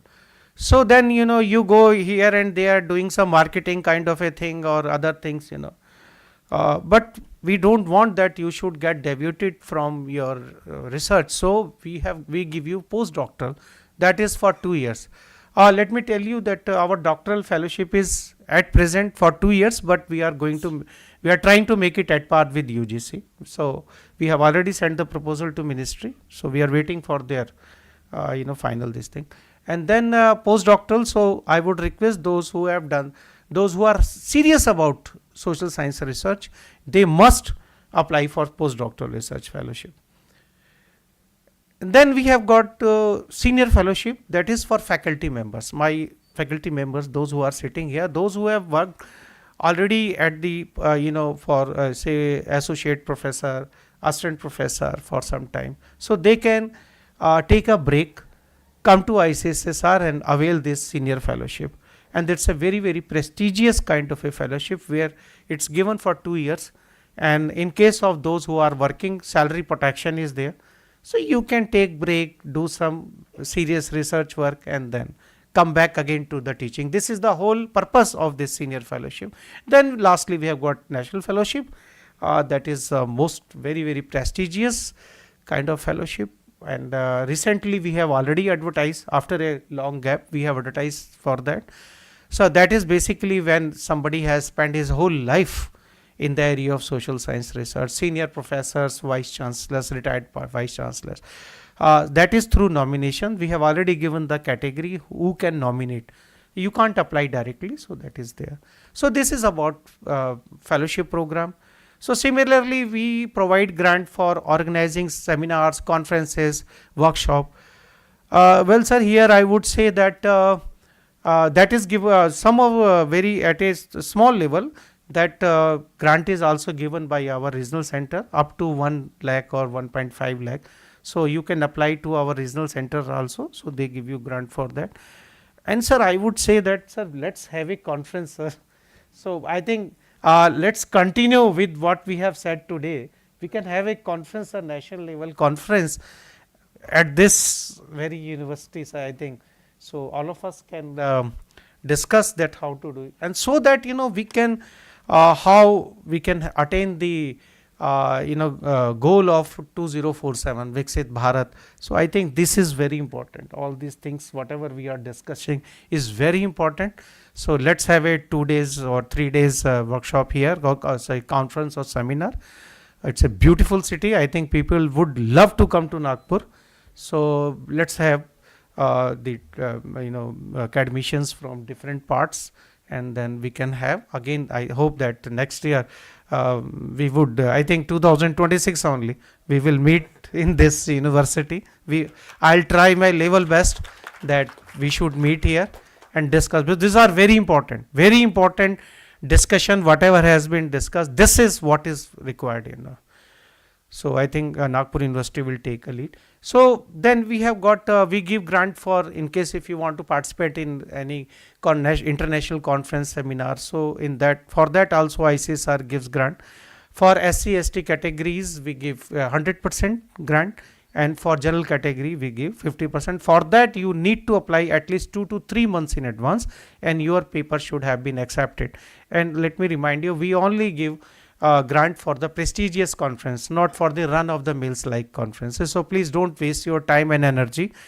It's only for the prestigious conferences and seminars. So, but I would say that please apply, because 90% of the junk is given to JNU. They take 90% conferences grant. So I mean, we don't want that. So please come forward, apply to us, because they are so near to us. They will just cross the gate. We have made a chore gate there, so they will come from there and they will just apply. I mean, just on a lighter note. But we request you to please prepare your paper in advance, and then get it evaluated at yourself before it get it evaluated by our experts. And so then you apply in a full this thing, proper. Should not be done in haste. Social science is not something which should be done in a haste. It involves. It's not like sciences, fundamental sciences that limited to labs. The whole society is a lab, so you have to keep everything into consideration. I may come sometimes else then would be telling you that about that how to write research projects, how to write fellowship reports. I may come back again, and then I can give presentation for another 2-3 hours so that you can know. I can interact with the faculty. Then similarly, we grant. We have got a research survey and publication division, which I had it for 20 years. That gives grant that conduct first of all research survey every 5 years. Research survey is conducted in the 5 disciplines of social science, that is economics, political science, sociology and social anthropology, psychology and geography. So we conduct. Last research survey was published by Oxford University Press. So that's a very flagship program. Then we also award, we give grant for publication of your PhD thesis and then research reports, so you can apply to us. So in case they are selected, then we have got a panel of all the lead multinational companies like SAYS, Oxford, Springer, Routledge. So all of them are impaneled with us. So we sign MOU on your behalf. That's a tri-party kind of an agreement. So we sign that, and then you can get it published. So please avail if you have done some good doctoral work, and if it is not more than 3 years or 5 years, please look. In my time it was 5 years, now it is I think 3 years. So if it is not more than that, so you can apply to us. And then if it is selected, then I think instead of having that bulk PhD thesis, you will be having it in the book form, and that is more useful. You can carry that thing in the at the time of interview, and then it gets dissemination, which is the most important. We produce lakhs and lakhs of PhD doctoral thesis, but how many of them are able to see the day of, light of the day? Most of them, they are dumped in almiras, gathering dust in almiras. And similar thing happens with our research reports. So they must be disseminated among the scholars, so that they can because finding the research gap is very important. I mean, when we do the literature review, in that why we do, because we want to find the research gaps. Until and unless you do that, but for that we should have that literature with us. Very prestigious universities, there used to be a publication department, they used to have presses, but what is the outcome? Most of the presses have been closed down. Publications department, I don't know what they are doing. So we have to review all those things. And then lastly, we have got particularly international collaboration program. We have got collaboration with more than 40 countries. India is the ICSR is the only body which signs MOU on behalf of Government of India. So we have got collaboration with all the major research councils, international research councils, including UNESCO and other councils. So if you apply through ICSSR, you are more likely to get benefit out of that. So I would say that get associated with ICSSR when you are a postgraduate scholar. And from post-graduation, from doctoral to vice chancellor, I have seen myself in people during my last 20-25 years. They came to me when they were assistant professor, even doctoral fellows. Now they are professors or vice chancellors, but they have not left ICSSR. So please take advantage of our research institutes, ICSSR. And then we have got NASDOC, National Documentation Center at Mandi House.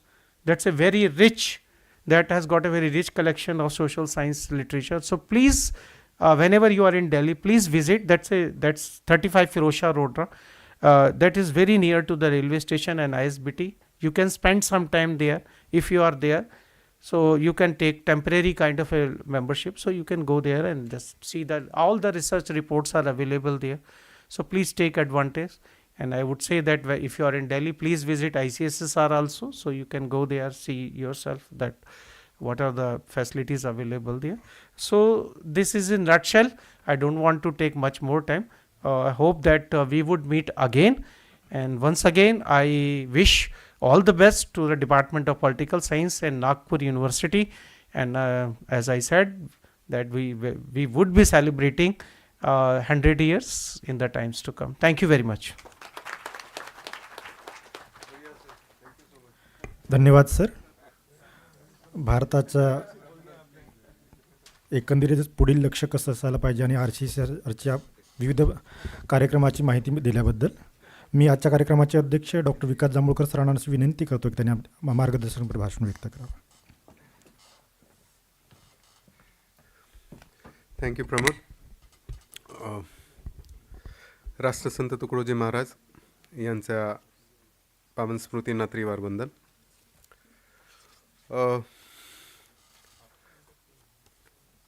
मंच पर उपस्थित आज के कार्यक्रम के मुख्य अतिथि श्री अजय जी गुप्ता, हमारे कीनोट स्पीकर आज के डॉक्टर मृदुल नेडे, साथ ही साथ में इस विभाग के पूर्व अध्यक्ष head of the department doctor Jogendra Gavai sir, हमारे सहमित्र doctor Dharitri, faculties, alumni, students of political science, as well as faculties from all the other departments who are here right now, research scholars, I welcome you again to this third day. जैसे कि हमने plan किया था, पहला दिन हम लोगों ने स्टूडेंट्स का कॉन्फ्रेंस लिया, दूसरा दिन हमने यूथ पार्लियामेंट लिया और डिबेट कंपटीशन लिया, और आज का ये तीसरा दिन हम वापस से स्टूडेंट टीचर्स कॉन्फ्रेंस की तरफ में गए. थीम सरी की है, थीम है इंडियन रिपब्लिक एट 75. एक मागो आ गया इससे, एंड सी कि how far we have travelled. और इस दो कॉन्फ्रेंसेस के अंदर में दो बहुत ही महत्वपूर्ण पर्सपेक्टिव हमारे सामने आए. अगर आप परसों अगर मौजूद रहे होंगे और डॉक्टर चौसालकर सर, इनका अगर आपने संभाषण अगर सुना होगा, तो डॉक्टर चौसालकर सर ने 3 बहुत इंपॉर्टेंट भूमिका के तहत अपनी बात रखी थी. पहला, उन्होंने ये कहा कि किस तरीके से भारत पिछले 75 सालों में कितना प्रवास हमने किया है, कहां तक के हमने ट्रैवल किया, क्या अचीवमेंट्स रहे हैं हमारे. और वो अचीवमेंट्स उन्होंने हमें बताए हैं कि over the period of time we have been able to improve upon education, we have been able to improve upon economy, we have been able to improve upon defense, we have been able to improve upon urban infrastructure and so forth. और साथ ही साथ में जो crisis आई इस पूरे 75 साल के दौरान, चाहे वो 60 के दशक का क्राइसिस हो जिसमें 2 बड़े युद्ध हुए, एक चीन के साथ में, एक पाकिस्तान के साथ में, फिर 70 के दशक का क्राइसिस है जिसको हम लोग इंटरनल क्राइसिस कहते हैं, इमरजेंसी, फिर 90 के दशक का क्राइसिस है जिसको हम लोग इकोनॉमिक क्राइसिस भी कहते हैं, plus the management of coalition governments. These all have been so nicely handled within the framework of the Constitution of India. That was the achievement of the Constitution, that is what he said. And second, he highlighted upon what kind of the problems we are going to face in the next 25 years. तर हा जो एकंदरीत मागच्या 75 वर्षाचा जो राजकारण आहे त्याचा प्रवास कसा राहिलेला आहे आणि येणाऱ्या 25 वर्षामध्ये आपल्या समोर कोणती आव्हाने आहेत याचा एक आलेख डॉक्टर चौसाळकर सरांनी आपल्या अत्यंत प्रदीर्घ अशा व्याख्यानातून आपल्याला दिला. आज एक दुसरा पर्स्पेक्टिव्ह आपल्या समोर आला. डॉक्टर मृदुल निळेंनी आपल्या समोर एक वेगळा पर्स्पेक्टिव्ह दिलेला आहे, त्याला आपण म्हणूया पब्लिक पॉलिसी पर्स्पेक्टिव्ह. लासवेलचं म्हणणंच आहे, what is political science if it is not public policy, right. तो हम लोग अभी एक डेफिनेशनल तरीके से अगर हम लोग देखें तो पहले हम लोग स्टेट को पढ़ते थे एज एन इंस्टीट्यूशन और कहते थे कि पॉलिटिकल साइंस का अभ्यास यानी क्या, तो स्टेट का अभ्यास, स्टेट का अभ्यास यानी क्या, तो स्टेट की व्यवस्था का अभ्यास. फिर उसके बाद में एक अप्रोच और आया और वो अप्रोच था पावर अप्रोच. तो स्टेट क्या है या पॉलिटिकल साइंस का अभ्यास क्या है, तो सत्ता का वितरण कैसा होता है, ये उसका अप्रोच है जिसको हमने मॉडर्न अप्रोच के रूप में देखा. आज हम लोग पब्लिक पॉलिसी की तरफ में आने लगे. अमेरिकन पॉलिटिकल साइंस ये बहुत पहले आ चुका था, पोस्ट वॉर अप्रोच जिसको हम लोग कहते हैं, बिहेवियरल अप्रोच जिसको हम लोग कहते हैं, वहां पर वो पहले पहुंच गए थे। हमारे देश के अंदर में आज पब्लिक पॉलिसी अप्रोच धीरे धीरे घर कर रहा है, और वही अप्रोच को डॉक्टर मृदुल नेड़े हमारे सामने लेकर आते हैं और कहते हैं कि अगर हमें इस कॉन्स्टिट्यूशनल या एक रिपब्लिकन प्रवास को अगर देखना है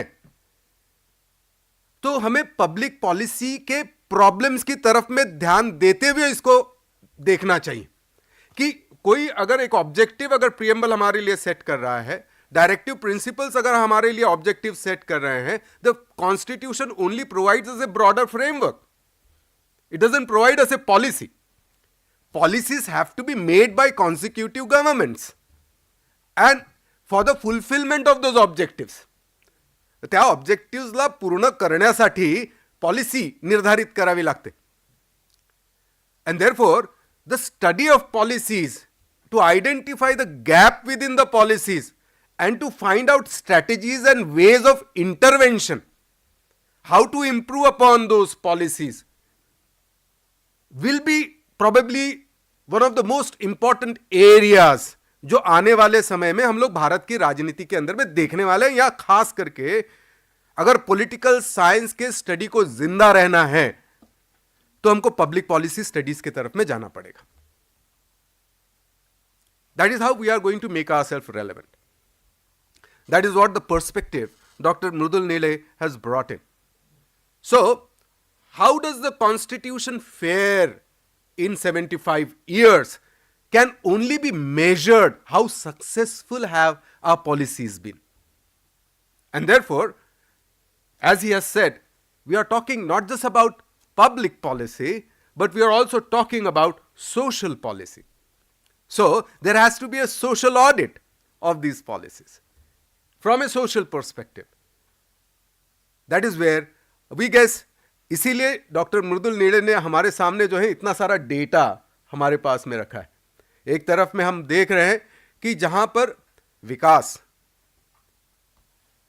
fortunately I have this name and अब इसको आप फॉर्चुनेट कहिए या अनफॉर्चुनेट कहिए, हम लोग विकास पर इतनी चर्चा कर रहे हैं कि यहां तक के स्टेटमेंट होते हैं कि विकास पागल हो गया. राइट. सो हमारे बीच का जो संघर्ष है, इस पूरे 75 साल का जो संघर्ष है, वो बेसिकली विकास का संघर्ष है. कॉन्स्टिट्यूशन का जो फ्रेमवर्क है, अगर आप कॉन्स्टिट्यूशन की तरफ में ध्यान से देखिएगा तो आपको यह समझ में आएगा कि ये कॉन्स्टिट्यूशन सिर्फ पॉलिटिकल कॉन्स्टिट्यूशन नहीं है, ये डेवलपमेंटल कॉन्स्टिट्यूशन है, ये चेंज की तरफ में ले जाता है, ये विकास का कॉन्स्टिट्यूशन है. लेकिन डिबेट इसमें जो है वो एक तरफा नहीं है. हम लोग सभी इसी विकास के अलग अलग पहलुओं के डिबेट कर रहे हैं, चाहे वो लेफ्ट के तरफ से आने वाला डिबेट हो, सोशलिस्ट के तरफ से आने वाला डिबेट हो, चाहे वो राइट के तरफ से आने वाला डिबेट हो, जिसको हम लोग आइडियोलॉजिकल स्पेक्ट्रम्स कहते हैं. राइट. चाहे वो दलित डिस्कोर्स हो, चाहे वो ट्राइबल डिस्कोर्स हो, चाहे वो रीजनल डिस्कोर्स हो, ये सब के सब इस डेवलपमेंट के डिस्कोर्स को कंट्रीब्यूट करते हैं. और इसीलिए इस डेवलपमेंट के डिस्कोर्स को में हमारा पार्टिसिपेशन और अधिक से अधिक हो, यह हमारे लिए बहुत जरूरी हो जाएगा. क्योंकि तभी हम लोग ये बता पाएंगे मेजरेबल टर्म्स में, संख्यात्मक दृष्टिकोणातून, कि ये विकास कहां तक के चला है. विकास को बैसाखियों की जरूरत है या विकास खुद अपने पांव पर चलने वाला है. तो यह बात हमको करनी पड़ेगी और इस विकास की दिशा हमें तय करनी पड़ेगी. अगर आप रॉल्स और नॉजिक के डिबेट को अगर आप जान रहे हैं, अगर आप सोवियत संघ के विघटन के बाद की अगर भूमिका देख रहे हैं, अगर आपको फुकुयामा का अगर वो आर्टिकल अगर मालूम होगा, एंड ऑफ हिस्ट्री, जहां फुकुयामा कहते हैं और ये कहते हैं कि सोवियत रशिया के विघटन के बाद में दुनिया भर में सिर्फ एक ही प्रकार की व्यवस्था काम करेगी, वो है मार्केट व्यवस्था. And that is end of history. Why? because he understands history in terms of conflict between two systems. What were those two systems? On one hand, we had the system of socialism, which is state controlled distribution की mechanism, जिसको हम लोग socialist व्यवस्था कहते हैं, और वहीं दूसरी तरफ में कैपिटलिस्ट व्यवस्था, जिसमें मार्केट गवर्न डिस्ट्रीब्यूशन सिस्टम की व्यवस्था. ये दोनों व्यवस्थाओं के बीच में दुनिया भर में टकराव था. सोशलिस्ट व्यवस्था खत्म होती है 1990 के अंदर में, और उसके 90 के बाद में पूरी दुनिया जो है मार्केट व्यवस्था की तरफ में भाग रही. ऐसे समय पर आपने अगर थोड़ा सा ध्यान दिया होगा तो देखिए हमारे पिछले कई सालों से, और mostly post 90s Manmohan Singh period के बाद में, फिर अभी भी अगर हम लोग आते हैं तो most of the welfare policies in terms of rights define होने को बात करते हैं. ठीक है, कैसा है? फूड का पॉलिसी हमारे सामने था, फूड सिक्योरिटी एक्ट आता है ना, मनरेगा आता है जो आज जीराम जी हम लोग देख रहे हैं, राइट. सो ये जो लैंग्वेज है, लैंग्वेज बदल रही है. वेलफेयर या वेलफेयरिज्म का लैंग्वेज जो है वो बदल रहा है, और हमको इसको एज ए राइट के रूप में एस्टैब्लिश करने का जरूरत पड़ रहा है. व्हाई? बिकॉज वो जो सोशलिस्ट व्यवस्था, जो स्टेट के माध्यम से जो वितरण की व्यवस्था थी, वो वितरण की व्यवस्था धीरे धीरे खत्म हो रही है, मार्केट व्यवस्था की तरफ में आ रहे हैं. और इसीलिए अब ये हमको बाय कानून डिफाइन करना पड़ रहा है कि ये व्यवस्था हमारे लिए राइट है. But then having a law as a right is one thing, but then as sir said, implementation के gaps कितने हैं, है ना? Whether we are able to really reach to the poor the right of food that we have provided by law. तो क्या हम लोग सिर्फ खाने के बारे में बात करेंगे या न्यूट्रिशन फुलफिलमेंट के बारे में बात करेंगे? Isn't it? तो ये पॉलिसी के जो सवाल है, ये पॉलिसी के सवाल बड़े इंपॉर्टेंटली खड़े हो रहे हैं, इंप्लीमेंटेशन के सवाल बड़े इंपॉर्टेंटली खड़े हो रहे हैं. और इस दिशा में आने वाले समय में हम लोगों को अधिक से अधिक काम करने की जरूरत पड़ेगी. मुझे लगता है कि हम लोग पॉलिटिकल साइंस के माध्यम से, इस डिसिप्लिन के माध्यम से इस डिबेट को जिंदा रखेंगे. इस डिबेट को बार बार अपने क्लासरूम, अपने कॉन्फ्रेंसेस, सेमिनार, ट्रेनिंग प्रोग्राम्स के तहत हम लोग बात करते रहेंगे. और जो जैसे कि सर ने कहा कि विकसित भारत तो हमारा एक एस्पिरेशन है, we want to be a developed state. Yes, कौन कहता है कि हम लोग डेवलप्ड स्टेट नहीं होना चाहते? हम सब चाहते हैं कि हम सब लोग समृद्ध हो, हम सब लोग डेवलप्ड हो, पर कैपिटा इनकम बढ़े. लेकिन ये पर कैपिटा इनकम सबकी बढ़े ना, ये बहुत इंपॉर्टेंट है. तो if some billionaire comes in this room, हम सबका एवरेज इनकम इमीडिएटली बढ़ जाएगा. लेकिन that is not the per capita income that we want. We want it in real terms, isn't it? और तभी हम लोग सही मायने में डेवलप्ड होने की तरफ में जाएंगे. सो इसके लिए हमें क्या करने की जरूरत है, किस प्रकार के पॉलिसी इंटरवेंशंस की जरूरत है, किस तरीके से हमें इंस्टीट्यूशनल एंगेजमेंट की जरूरत है, ये सब हमें बात करने की जरूरत पड़ने वाली है, right. And what better than academic के लिए हम लोग इंस्टीट्यूशंस या एकेडमिक इंस्टीट्यूशंस होते ही है हमारी पॉलिसी की चर्चा करने के लिए, right. And we as a discipline of political science are directly related to it. हम नहीं बात करेंगे तो कौन करेगा? तो हमें यह बात करना जरूरी है, हमारी रिस्पॉन्सिबिलिटी भी. और मैं उम्मीद करता हूं, जैसे सर ने कहा, कि हम वापस से 100 साल के लिए फिर मिलेंगे. भले मैं नहीं रहूंगा, शायद कोई तो भी मुझे बुलाएगा अगर जिंदा रहा तो लेकिन इंस्टीट्यूशंस व्यक्ति तक के सीमित नहीं होता है. इंस्टीट्यूशंस का लाइफ जो है ना, एक तरीके से अनएंडिंग होना चाहिए, एक चिरकाल होना चाहिए.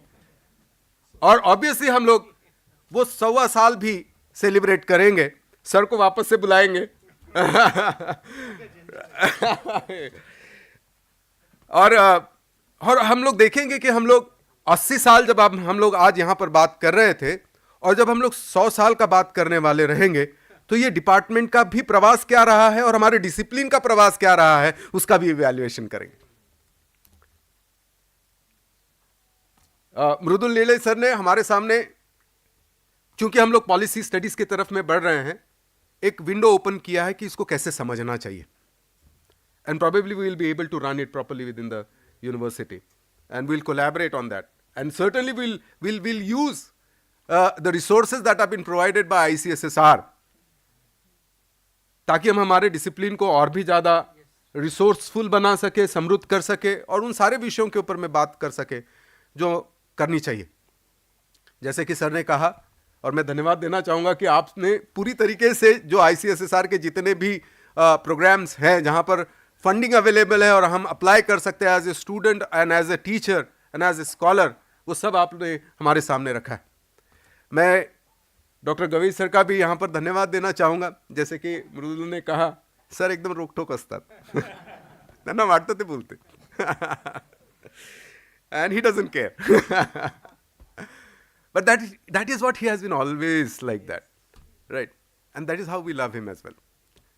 And we would like to see you again and again on the various occasions that political science will be celebrating.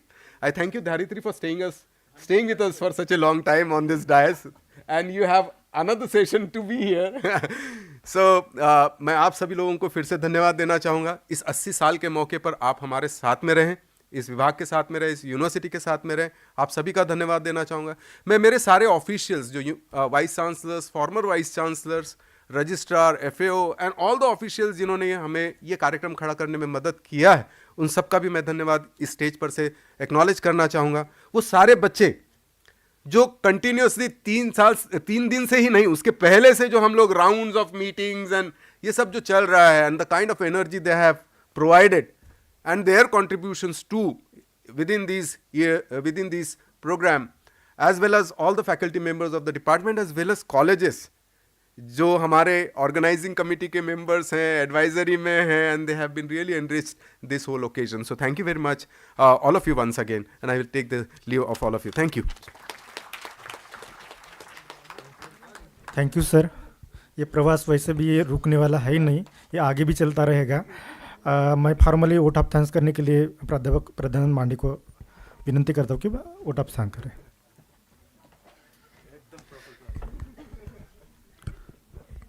धन्यवाद सर.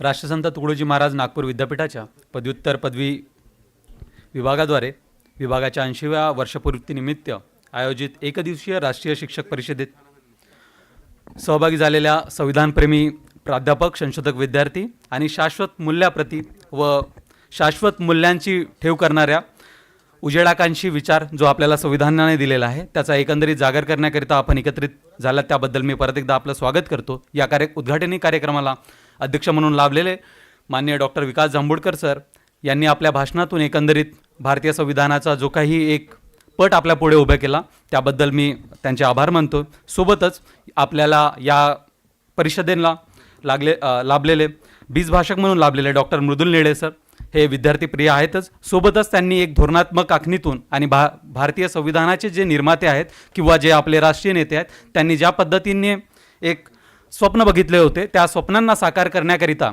धोरणांची कशी ठेव केली पाहिजे यासाठी आपल्याला संबोधित केले, त्याबद्दल मी त्यांचेसुद्धा आभार मानतो.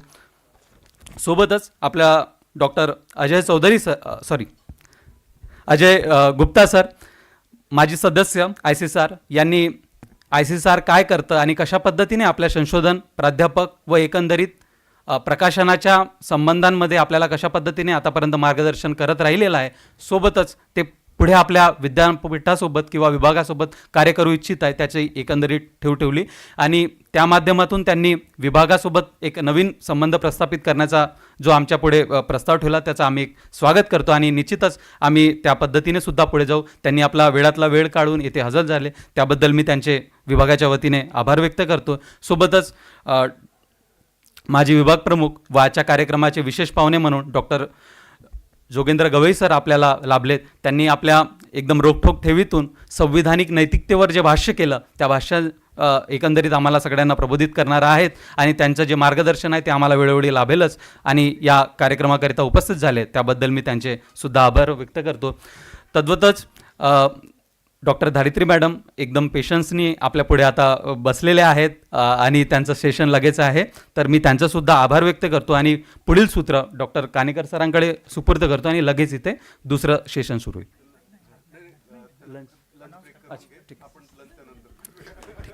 तुमच्या आणि भोजनामध्ये मी काही अंतर पाळत नाही आणि लगेचच आता आपल्याला भोजनाचा एक अवकाश घेऊ आणि तासाभरामध्ये हो तासाभरामध्ये आपण इथेच अर्धा तासामध्ये इथे आपण गोळावू आणि भोजनाची जी व्यवस्था आहे ती मास कम्युनिकेशन विभागामध्ये केलेली आहे आणि विभागाची विद्यार्थी इथे थांबा. कानेकर सर तुम्हाला काही इन्स्ट्रक्शन देतील.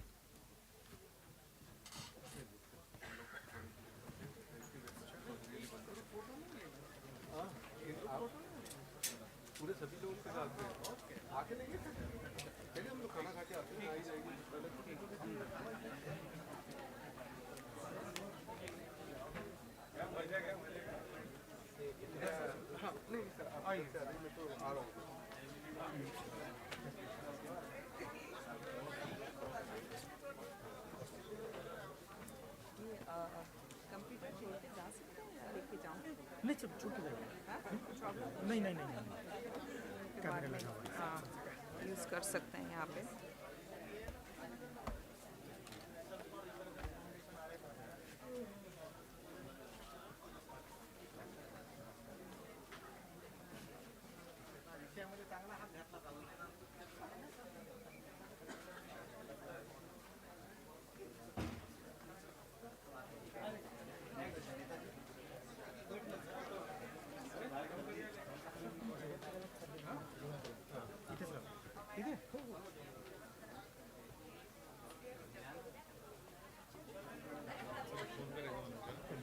बॅग पण इथे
तो नहीं मैं देखी ना सिद्धि हो गया.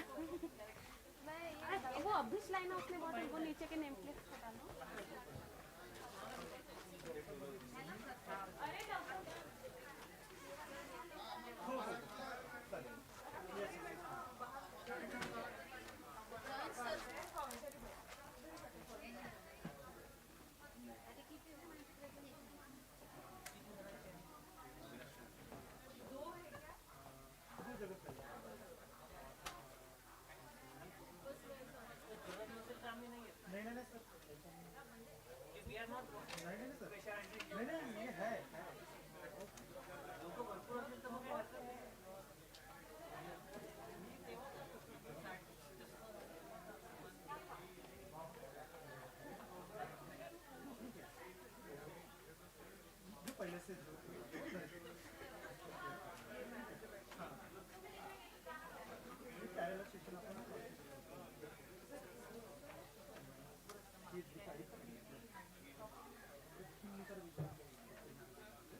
वो ना नीचे की ना वो कर लो फिर नीचे की बैठ जाओ चॉकलेट्स के रैपर देखो सीधा सीधा रखो सीधा रखो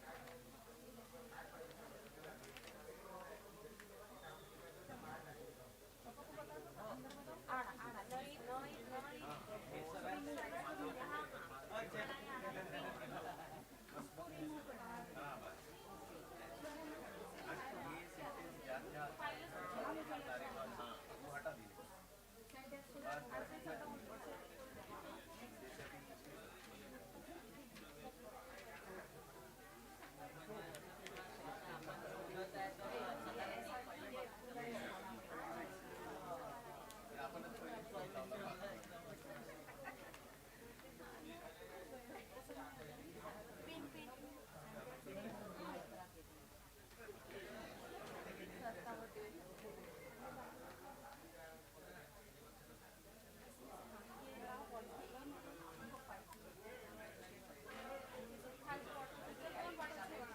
अरे ये बॉटल का हो जाए ओपन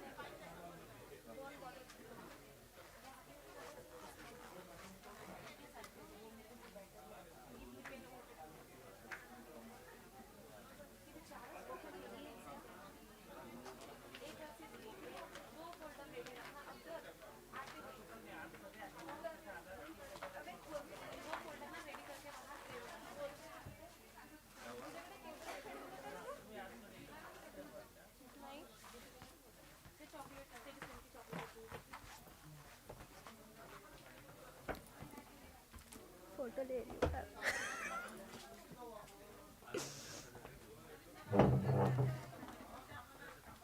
कहीं से भी ले जाओ मेरा हाइट ही कम है ना मैम हाइट की बेइज्जती हो गई है पूरी तरीके से ले लो ना खड़े होने के लिए फिर हटा के रख देना ले लो बस ना नहीं मैम ठीक है मैं कुछ नहीं होता ना लो ना फोटो निकालो अच्छे से फिर हटा के रखना पड़ता है वो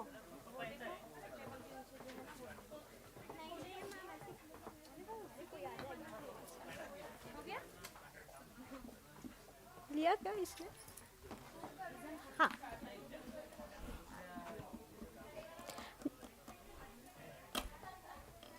कैसे भी चलना हो गया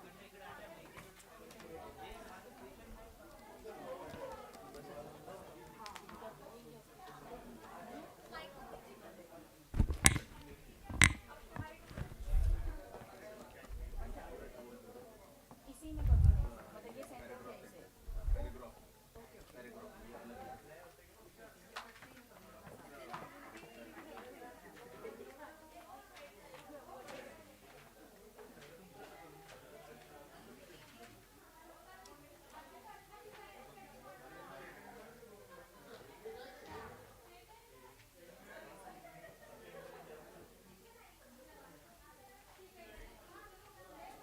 हे पण पेपर इथे लावा लागतो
मुझे आपसे मिलना था, इन्होंने मुझे मैसेज किया ही नहीं, मैंने इनको बोला था कि मुझे मैसेज कर देना, सर आए तब। गड़बड़ी मतलब मैंने कॉल किया कि आप आ चुके हैं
मी इथेच आहे, मला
जाइए मतलब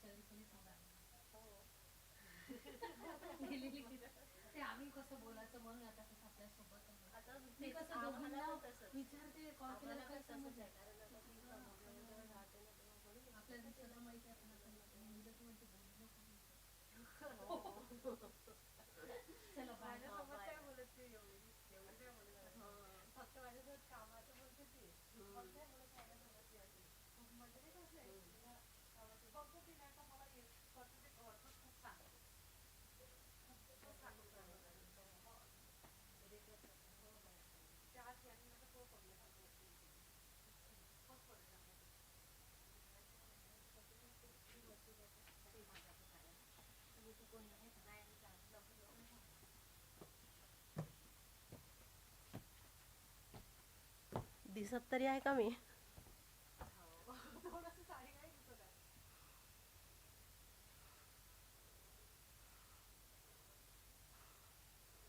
लवकर काढ, लवकर काढ.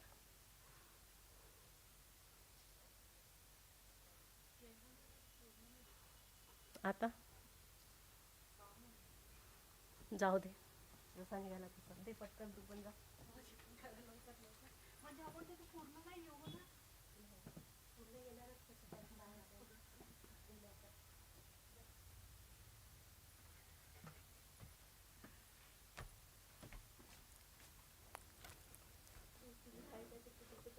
दिसत आहे का?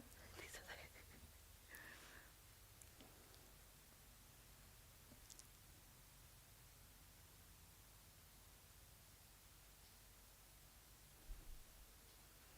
थोडी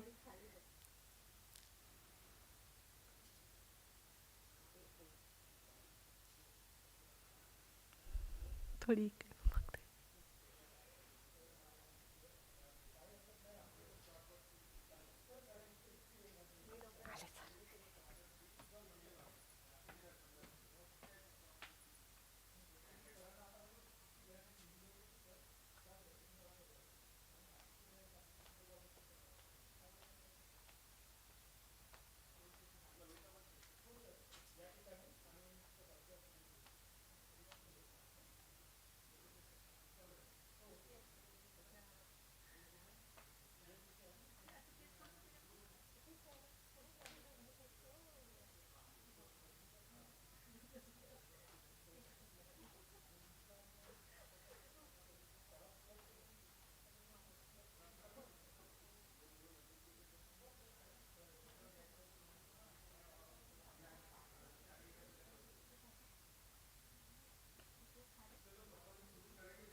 हो म्हणजे मी कॉन्फरन्ससाठी घेतले सर ऑलरेडी ग्रँट 2020ला.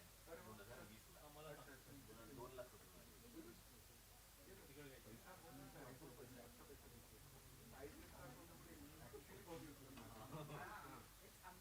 हाँ इट इज अंडर यू. अब वो दिल्ली वाला जो लोग है ना वही सबसे ज्यादा बेनिफिट ले रहा है. दिल्ली वाला अच्छा मंगेश मंगेश इंटरनेशनल रिलेशन से काफी मराठी में लिखता हूँ. हाँ तो एक्चुअली सही मायने में मराठी में तो कुछ है नहीं. तो मेरे जब मंगेश हमको दिक्कत, मुझे ऐसा लगता है कि ये मराठी में स्टैंड कराएगा या हमारा तो बहुत मेजर डिसीजन है. ऐसा ही बोलते हैं कि हल्का जो काम हम चाह रहे ज़्यादा इंगेजमेंट है ना. तो ताकि China studies, America studies, African studies.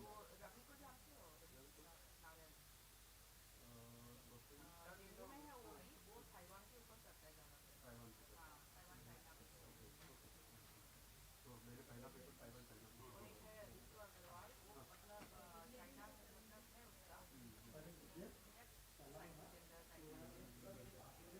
तो we want to fill the area studies क्योंकि मेरा सेंटर अभी मैं खड़ा करना चाह रहा हूँ कॉन्फ्रेंस. तो वो सेंटर से फिर हम लोग उसको फिर रीजनल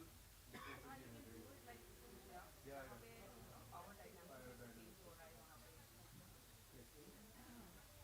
सबसे ज़्यादा अपना स्टार मेरा तो पर्सनल इंटरेस्ट है कि लोगों ने चाइना पे फोकस करना क्योंकि वो बहुत बड़ा टाइम है. वो अमेरिका तो नहीं खराब होने वाला है. हो गया तो उसका स्टडी हमको करना बहुत ज़रूरी है. इमीडिएट नेबर है.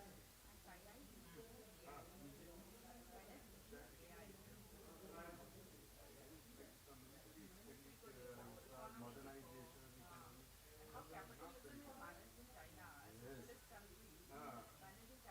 कैपिटलिज्म को बहुत ही सक्सेसफुली मैनेज किया.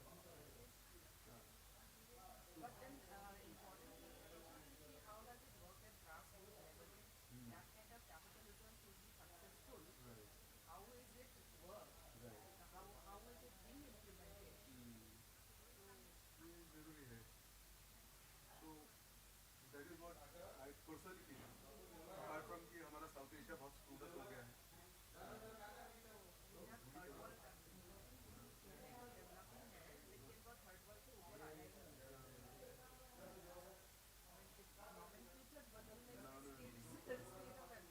नहीं पता the kind of influence we have lost on South Asia, right? That we are like pushed back in East Asia, right?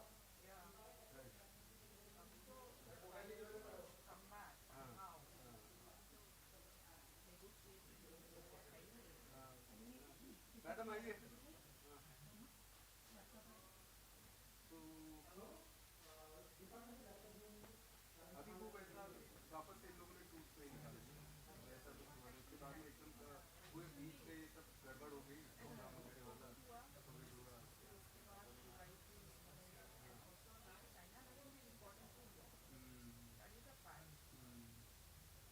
बीच में से काफ़ी इंगेजमेंट बढ़ाए थे.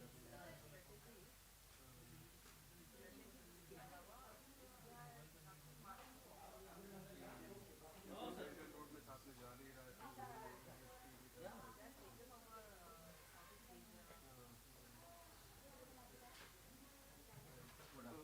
कहने का मतलब ये है कि we are going to have a conflicting kind of a situation longer that is being discussed. More possible.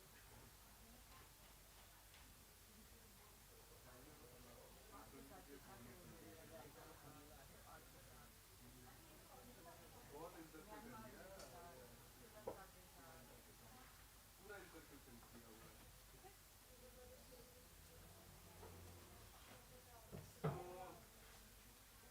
और कौन है? हिंदी हो अभी एक है सिर्फ एक है जो बाहर मैडम को इंटरव्यू कर रहे थे. गिरीश सर. हाँ गिरीश. इधर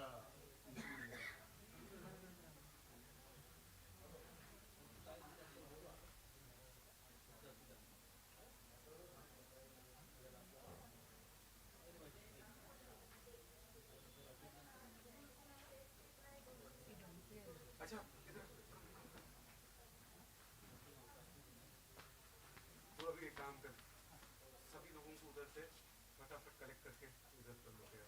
हाँ, जल्दी से जल्दी। हाँ, हम we have already started ऐसा बोलो, चलो बोलो।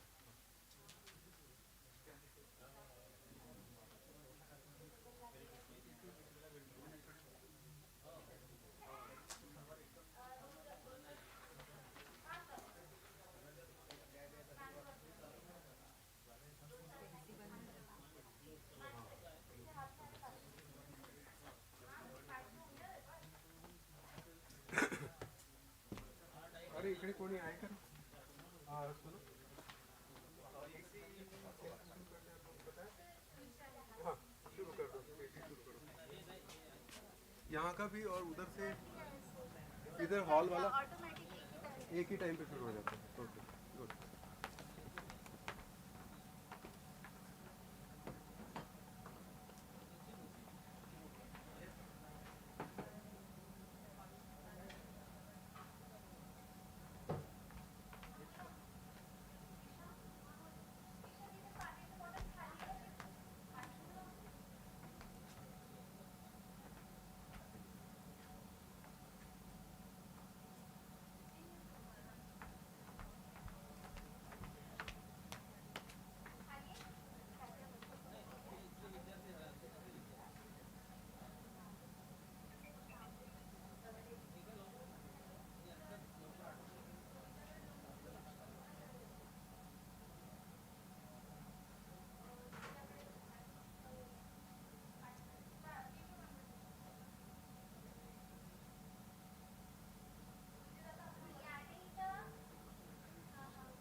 हाँ ठीक है।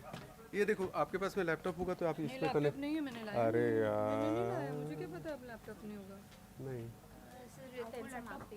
क्या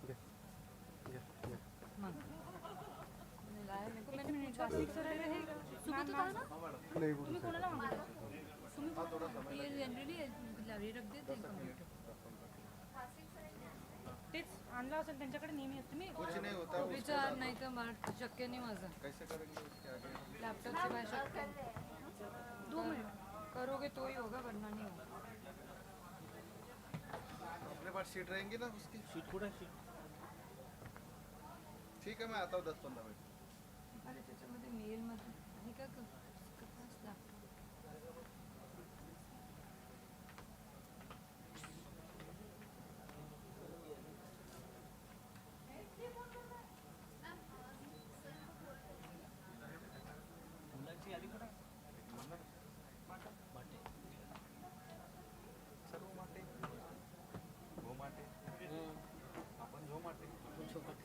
बरोबर अरे वा मस्त आहे चालू कर माटे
हॅलो.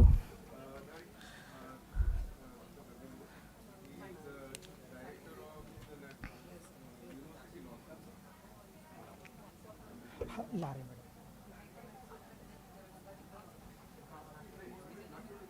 भेटते मॅडम. ला.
ते तिकडे गेले.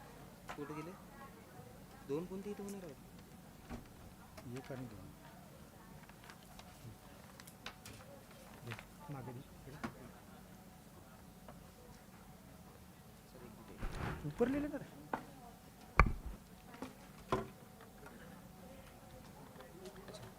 नेताम सर आणि गवडी मॅडम आहे त्याच्यात. कुठं पण सर सांगा.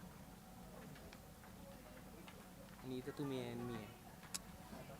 सांगत आहे तुम्हाला, नाही तर माझं नाव घेसाल. मी माझं एलईडी ते ठीक आहे. हे इकडे आहे. बरं बघू त्याला काय करता येतं. बरं त्याला काय करता येतं बघूया. हो चालेल. असं केलं चालेल. ओके चालेल.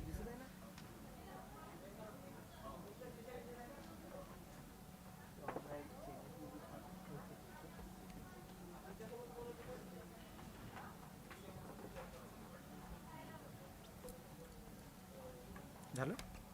बाहेर पुरत नाही आहे. हां चालेल. ये लगा की नहीं? लगा ना चार्जिंग में. सबसे पहले मैं सभी को माफ़ी मांगता हूँ कि हम लोग ने बहुत लेट शुरू किया है और इसीलिए सारे सेशन भी लेट चल रहे हैं. फिर भी इस प्लेनरी सेक्शंस के चेयरमैन और दूसरे प्लेनरी सेशन के चेयरमैन यहाँ पर उनका आगमन हो चुका है. मैं डॉक्टर धरित्री चक्रवर्ती मैडम को अनुरोध करता हूँ को वो मंच पर आए. साथ ही साथ डॉक्टर रविशंकर मोर सर,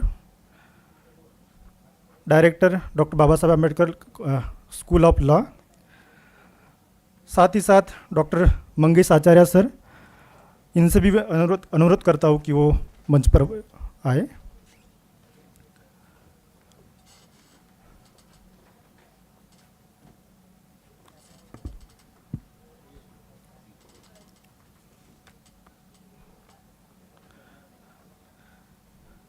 मैं डॉक्टर चक्रवर्ती मैडम का स्वागत के लिए डॉक्टर भूपेंद्र गर्ग को आमंत्रित करता हूँ कि मैडम का बुके देकर स्वागत करें.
Doctor Ravishankar More sir, director doctor Baba Saheb Ambedkar school of law, इनके स्वागत के लिए मैं यहाँ पर आमंत्रित करता हूँ डॉक्टर राजू लिप्टे सर को।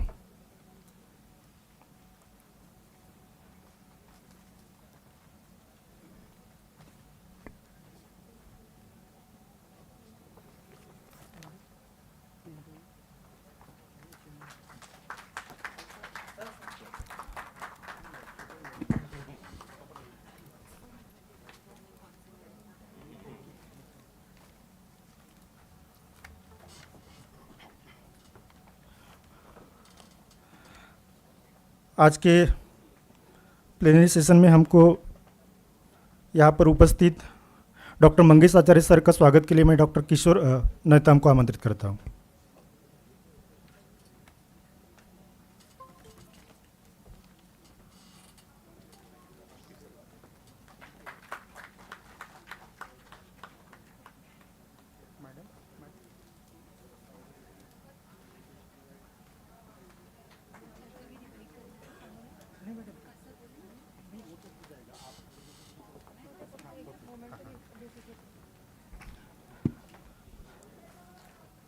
मैं और समय न गवाते हुए आज के प्रेजेंटेटर डॉक्टर अपूर्णा समद्रा मैडम को विनंती करता हूँ कि अपना पेपर प्रेजेंटेशन करें।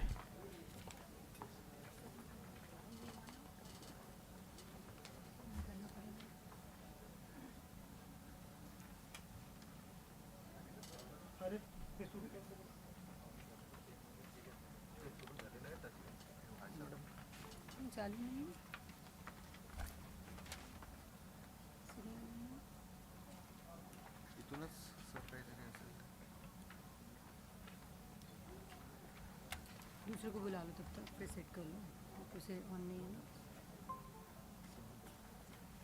नहीं हो रहा। एक काम करो, दूसरे को बुला लो तब तक, ओके। तब सेट कर लो। मैडम एक काम करिए, आप नहीं तो ऐसे प्रेजेंटेशन नहीं, ऐसे करिए। नहीं होएगा, मज़ा नहीं नहीं आएगा। यहाँ पर, वहाँ पर भले नहीं देखने दिखा। देखने अच्छा को मिलेगा नहीं ना, अच्छा। बुला लो ना, ठीक है, तब तक दूसरे को यहाँ पर अनिल है क्या जो संभालते हैं? नहीं तो जो दूसरा प्रेजेंट कर रहा है उनको बुला लो तब तक, मेरे बाद वाले मैडम एक आप हो, डॉक्टर सर नहीं है और साथ सर वो भी नहीं हाँ है ना, क्योंकि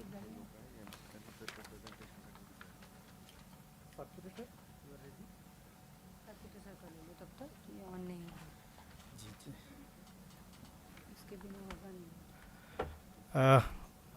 सॉरी, मैं प्राध्यापक अमोल सातपुते सर को विनंती करता हूँ कि वो अपना पेपर प्रेजेंटेशन करें।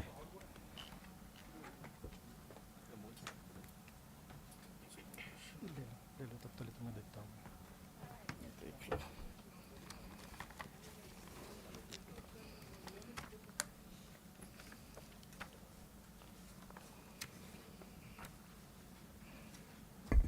Thank you Pramod sir. सन्माननीय मंच, उपस्थित अभ्यासक, माझ्या शोधलेखाचा विषय आहे डॉक्टर आंबेडकरांची मुक्तिदायी धर्मनिरपेक्षता, एक विश्लेषणात्मक अध्ययन. मी प्राध्यापक अमोल सातपुते, JM पटेल कॉलेज, भंडारा. माझ्या या शोधलेखाचा उद्देश असा आहे की डॉक्टर आंबेडकरांच्या धर्मनिरपेक्ष संकल्पनेचे विश्लेषण करून ती फक्त धर्मराज्य फारकतीपुरती मर्यादित नसून जातीय अन्याय, अस्पृश्यता, सामाजिक बहिष्कार आणि रिप्रेझेंटेशन यांना लक्ष्य करून मुक्तिदायी आणि न्यायाधिष्ठित संकल्पना कशी आहे हे स्पष्ट करणे हा या रिसर्च पेपरचा उद्देश आहे. हिंदी में बात करो. अच्छा,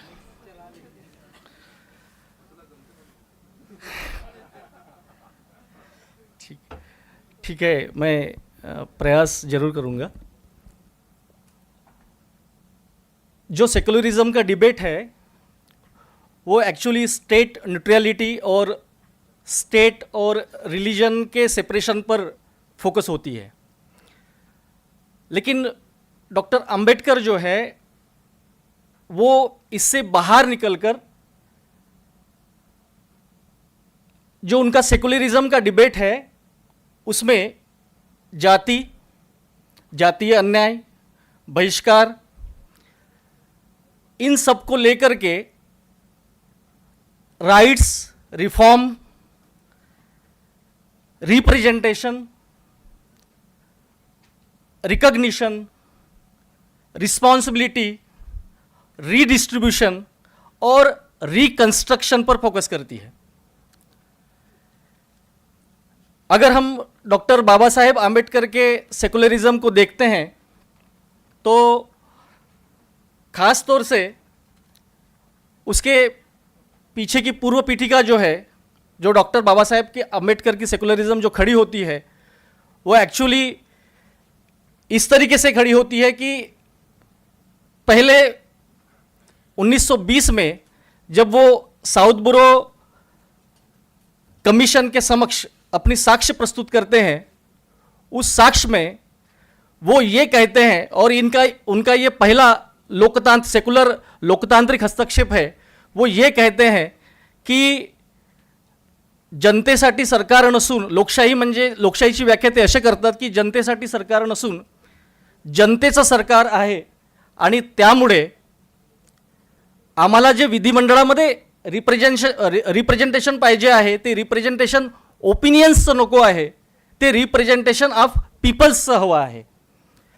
यातून त्यांनी ही भूमिका मांडली की जे खास करून वंचित आहेत त्या वंचितांना रिप्रेझेंटेशन विधिमंडळामध्ये दिलं गेलं पाहिजे, आणि हा त्यांचा पहिला थेट आणि मूलगामी हस्तक्षेप होता।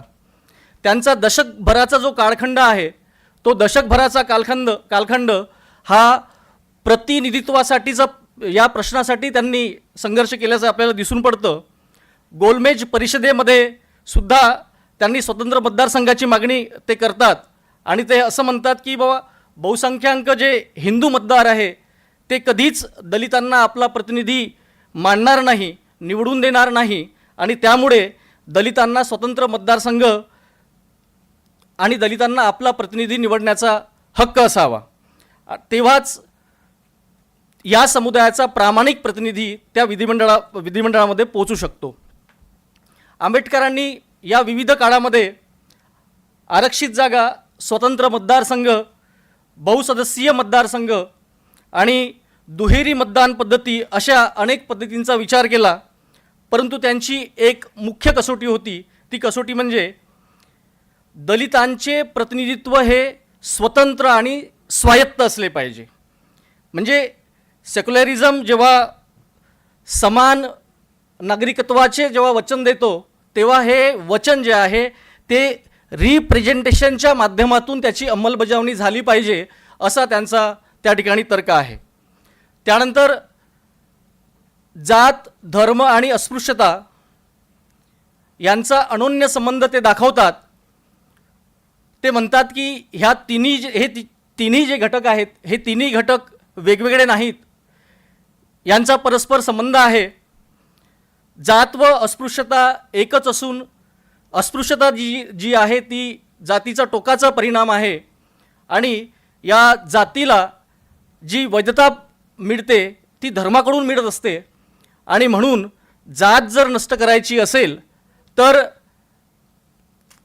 जो धर्म आहे, जो धर्म ज्या शास्त्रावर आधारलेला आहे ते शास्त्र आधी, त्या शास्त्राची वैधता आधी मोडीत काढली पाहिजे असं त्यांचं एकूण ॲनिलेशन ऑफ कास्टमध्ये एकूण आपल्याला विवेचन दिसतं। आणि म्हणून ते असं म्हणतात की राजकीय सुधारणा तेव्हाच अर्थपूर्ण ठरतील जेव्हा जात निर्मित जी विषमता आहे ती जेव्हा नष्ट होईल तेव्हाच राजकीय सुधारणेला अर्थ प्राप्त होईल असं ते म्हणतात। आंबेडकरांचं म्हणणं असं आहे की धर्म हे सामाजिक नियंत्रणाचं साधन आहे। अस्पृश्यता टिकते कारण ती धार्मिक मान्यतेने वैध ठरवली जाते। धर्माधारित कल्पना टिकल्या तर अस्पृश्यताही टिकते। त्यामुळे केवळ कायद्याच्या तटस्थतेने ही व्यवस्था आपोआप ढासळत नाही, तर त्यासाठी धार्मिक वैधतेच्या मुळावरच घाव घालावा लागतो। आणि म्हणून ते पुढे ॲनिलेशन ऑफ कास्टमध्ये ते म्हणतात की हिंदू हे अमानुष किंवा बुद्धिमान आहेत म्हणून जातीचे पालन करत नाहीत, ते जातीचे पालन करतात, याचे कारण ते अत्यंत धार्मिक आहेत. जातीचे पालन करण्यात लोकांची चूक नाही. माझ्या मते चूक जर कशात असेल तर ज्या धर्माने ही जातीची कल्पना त्यांच्यात बिंबवली तो त्यांचा धर्म होय. हे जर बरोबर असेल तर उघडच तुम्हाला ज्याच्याशी सामना करावायचा आहे तो शत्रू म्हणजे जातीचे पालन करणारे लोक नाहीत, त्यांना हा जातीचा धर्म शिकवणारी शास्त्रे आहेत. म्हणून शास्त्राच्या पावित्र्यावर श्रद्धा नष्ट करणे हाच एकमेव खरा उपाय आहे असे ते म्हणतात. यामुळेच आंबेडकरांची जी सेक्युलरिझमचा जो अर्थ ठरतो तो म्हणजे धर्माची नैतिक पुनर्व्याख्या करणे, धर्माचं विवेकीकरण करणे, धर्माचं मानवीकरण करणे, हे डॉक्टर आंबेडकरांच्या सेक्युलरिझमची मूळ धारणा आहे. आणि जेव्हा धर्माच्या केंद्रस्थानी मानव आणि न्याय प्रस्थापित होईल तेव्हाच खरी सेक्युलर क्रांती होईल असं डॉक्टर आंबेडकरांचं एकूण म्हणणं आहे. त्यानंतर ते बहुसंख्याकवाद आणि अल्पसंख्याकवाद यांच्याकडे वळतात आणि ते म्हणतात की हा त्यांचा अगदी समकालीन वाटणारा आपल्याला वाद दिसून पडतो. त्यांनी धार्मिक बहुसंख्याकवाद आणि अल्पसंख्याकवाद या दोघांची चिकित्सा केली आणि ते म्हणतात की ज्याप्रमाणे धार्मिक बहुसंख्याकवाद धोकादायक आहे त्याचप्रमाणे अल्पसंख्याकवादसुद्धा धोकादायक आहे. आणि त्याच्यामुळे अल्पसंख्याक असण्याची जी त्यांची कसोटी होती ती कसोटीच त्यांनी बदलवून टाकली आणि ते म्हणतात की निव्वळ धार्मिक किंवा भाषिक दृष्ट्या अल्पसंख्याक ही श्रेणी ठरवता येणार नाही. तर अल्पसंख्याक म्हणजे कोण, तर बहुसंख्याक समुदायात जे खास करून वंचित आहेत ते सुद्धा मायनॉरिटीज असल्याचे ते दावा करतात आणि ते म्हणतात की इंटरनल मायनॉरिटी जी आहे ती महत्त्वाची अशी अल्पसंख्याकांची कसोटी आपण ठरवली पाहिजे असं त्यांचं म्हणणं आहे. ते म्हणतात की बहुसंख्याक जर आपली धार्मिक सांस्कृतिक ओळख राष्ट्रीय ओळख म्हणून लादू लागलेत तर राज्य पक्षपाती होते. लोकशाहीत बहुमताने सरकार येऊ शकते परंतु सेक्युलरिझम बहुमताला वर्चस्व गाजवू देत नाही. बहुसंख्याकाचा धर्म हा राष्ट्रीय धर्म झाला तर अल्पसंख्याकाची समान नागरिकत्वाची धारणा जी आहे ती संपुष्टात येते असं डॉक्टर बाबासाहेब आंबेडकरांचं म्हणणं आहे. आणि म्हणून डॉक्टर बाबासाहेब आंबेडकर यांची जी सेक्युलरिझमची कन्सेप्ट आहे ती बहुसंख्याक विरुद्ध अल्पसंख्याक अशी नसून ती शोषक विरुद्ध शोषित या द्वंद्वावरती उभी राहते. डॉक्टर बाबासाहेब आंबेडकर यांचं आणखीन एक महत्त्वाचं या ठिकाणी योगदान सेक्युलरिझमच्या कन्सेप्टमध्ये ते म्हणजे सक्रिय आणि संविधाननिष्ठ अशी धर्मनिरपेक्ष राज्याची संकल्पना. ते म्हणतात की स्टेट हा न्यूट्रल राहू शकत नाही जेव्हा समाजामध्ये स्त्रीदास्य आहे, समाजामध्ये वंचना आहे, समाजामध्ये विषमता आहे, समाजामध्ये जेव्हा सामाजिक असमानता आहे, जातीभेद आहे, अशा वेळेला राज्य जे आहे ते राज्य न्यूट्रल राहू शकत नाही. राज्याने या सगळ्या घटकांच्या सुधारणांसाठी सक्रिय हस्तक्षेप करावा असं त्यांचं म्हणणं आहे. आणि म्हणून ती त्यांच्या सेक्युलरिझमच्या कन्सेप्टमध्ये राज्याची जी तटस्थता आहे या तटस्थतेला कुठेही वाव असल्याचे आपल्याला दिसून पडत नाही. त्यानंतर शेवटचा मुद्दा माझ्या या लेखाचा तो म्हणजे त्यांची जी सेक्युलरिझमची जी धारणा आहे ही धारणा शेवटी नवयान बुद्ध धम्मामध्ये ते नवयान बुद्ध धम्माकडे ते वळतात. ते म्हणतात की धर्म ही इतकी समर्थ सामाजिक शक्ती आहे आपल्या भारतामध्ये की ती कायदा व शासन या धर्मनिरपेक्ष साधनांपेक्षा अधिक प्रभावी ठरते आणि म्हणून धर्माला प्रश्न विचारणं फार गरजेचं असल्याचं ते आपलं मत व्यक्त करतात. ते म्हणतात की सर्व धर्म सारखे हा पोकळ दावा तपासून पाहायला हवा आणि धर्माची निवड ही विवेकबुद्धी आणि लोकशाही मूल्याशी सुसंगतेच्या कसोटीवर करायला हवी असं त्यांचं म्हणणं आहे. ते बुद्ध धम्माकडे तेव्हा वळतात जेव्हा संसदीय लोकशाही व संवैधानिक सुधारणांचा जो मार्ग आहे तो जेव्हा त्यांना पुरेसा वाटत नाही त्यावेळेला ते बुद्ध धम्माकडे वळतात. आणि या टप्प्यावर त्यांची जी सेक्युलरिझमची कन्सेप्ट आहे ती राज्याने काय करावे यापेक्षा समाजाने कोणती नैतिक चौकट स्वीकारावी या अधिक मूलगामी प्रश्नामध्ये रूपांतरित होत असल्याचं आपल्याला दिसून पडते. आंबेडकरांसाठी जो बुद्ध धम्म आहे हा केवळ व्यक्तिगत आध्यात्मिक उन्नतीचा मार्ग नाही तर तो एकूणात समाजरचना बदलणारा नैतिक राजकीय प्रकल्प आहे. त्यांचा जो ग्रंथ आहे बुद्ध आणि धम्मा या ग्रंथामध्ये एक पाचवा भाग आहे. त्या पाचव्या भागामध्ये त्यांनी संघ आणि सद्धम्म यामध्ये ते म्हणतात की सद्धम्म म्हणजे असा धर्म जो देववाद, कर्मकांड आणि जन्माधारित भेद नाकारून विवेक, करुणा, समानता आणि बंधुत्व या मूल्यावर आधारलेला सामाजिक आराखडा उभारतो.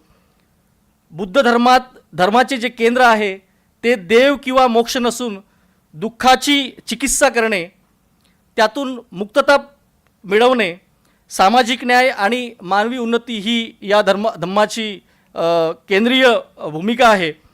आणि अशा प्रकारे त्यांनी या बुद्ध धम्माला 22 प्रतिज्ञांमधली जे 8 पहिल्या प्रतिज्ञा आहेत त्या जर आपण बघितल्यात तर ते धम्माला किंवा धर्माला चमत्कार, पवित्रता किंवा दैवी आदेश या चौकटीतून बाहेर काढून एका नैतिक जबाबदारीच्या चौकटीत ते आणू पाहतात. आणि यातून आपल्याला एक दिसून पडतं की डॉक्टर आंबेडकर जे आहेत ते धर्माचं धर्मनिरपेक्षीकरण करतात. निष्कर्षतः आपण असं म्हणू शकतो की निष्कर्षतः आपण असं म्हणू शकतो की डॉक्टर आंबेडकरांच्या धर्मनिरपेक्ष संकल्पनेच्या केंद्रस्थानी खास करून 3 तत्वे आपल्याला दिसून पडतात. 1 वंचित समुदायाचे वास्तविक प्रतिनिधित्व, 2 अन्यायकारी धार्मिक सामाजिक रचनांवर सक्रिय राज्य हस्तक्षेप आणि 3 सामाजिक लोकशाही टिकवणारी नैतिक मूल्यव्यवस्था. या त्रिसूत्रीमुळे आंबेडकराची जी धर्मनिरपेक्षता आहे ती एक प्रकारे भारतीय लोकशाहीची एक मुक्तिदायी आवृत्ती ठरते. आणि जेव्हा आपण आधुनिक भारतात सेक्युलरिझमचा जेव्हा पुनर्विचार करतो किंवा जेव्हा करायचं असेल तर आपल्याला आंबेडकरांनी दिलेले ज्या संकल्पना आहे किंवा सेक्युलरिझमची जी तत्त्वं आहेत, rights, reform, representation, recognition, responsibility, redistribution आणि रिकन्स्ट्रक्शन ऑफ सोसायटी या मुद्द्याकडे आपल्याला हे मुद्दे या सेक्युलरिझमच्या चर्चेमध्ये अधिक या चर्चेला आशयघन आणि समृद्ध करू शकतं. थँक्यू.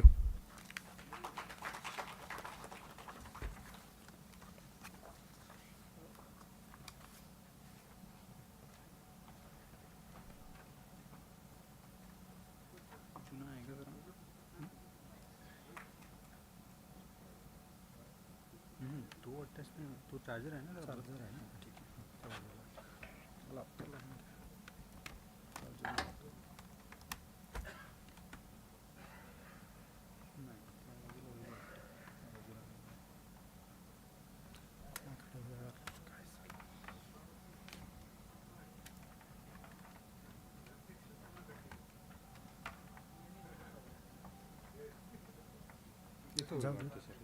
इथं होईल.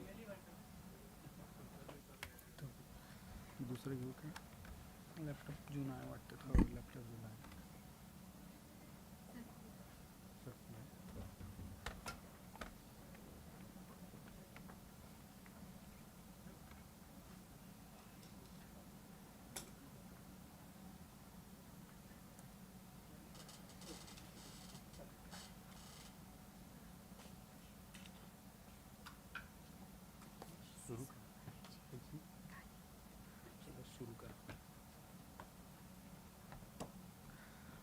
Doctor Girish Kulkarni sir, LLM department, Nagpur university.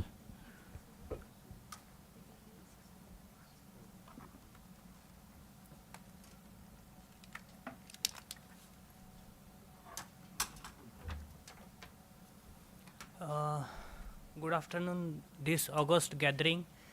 Dr. Vikas Zambrukar sir, the dignitaries on the dais and off the dais, thank you for giving me an opportunity to express myself on this floor. Since I was not able to share my paper prior with the organization, so there is something unknown about it.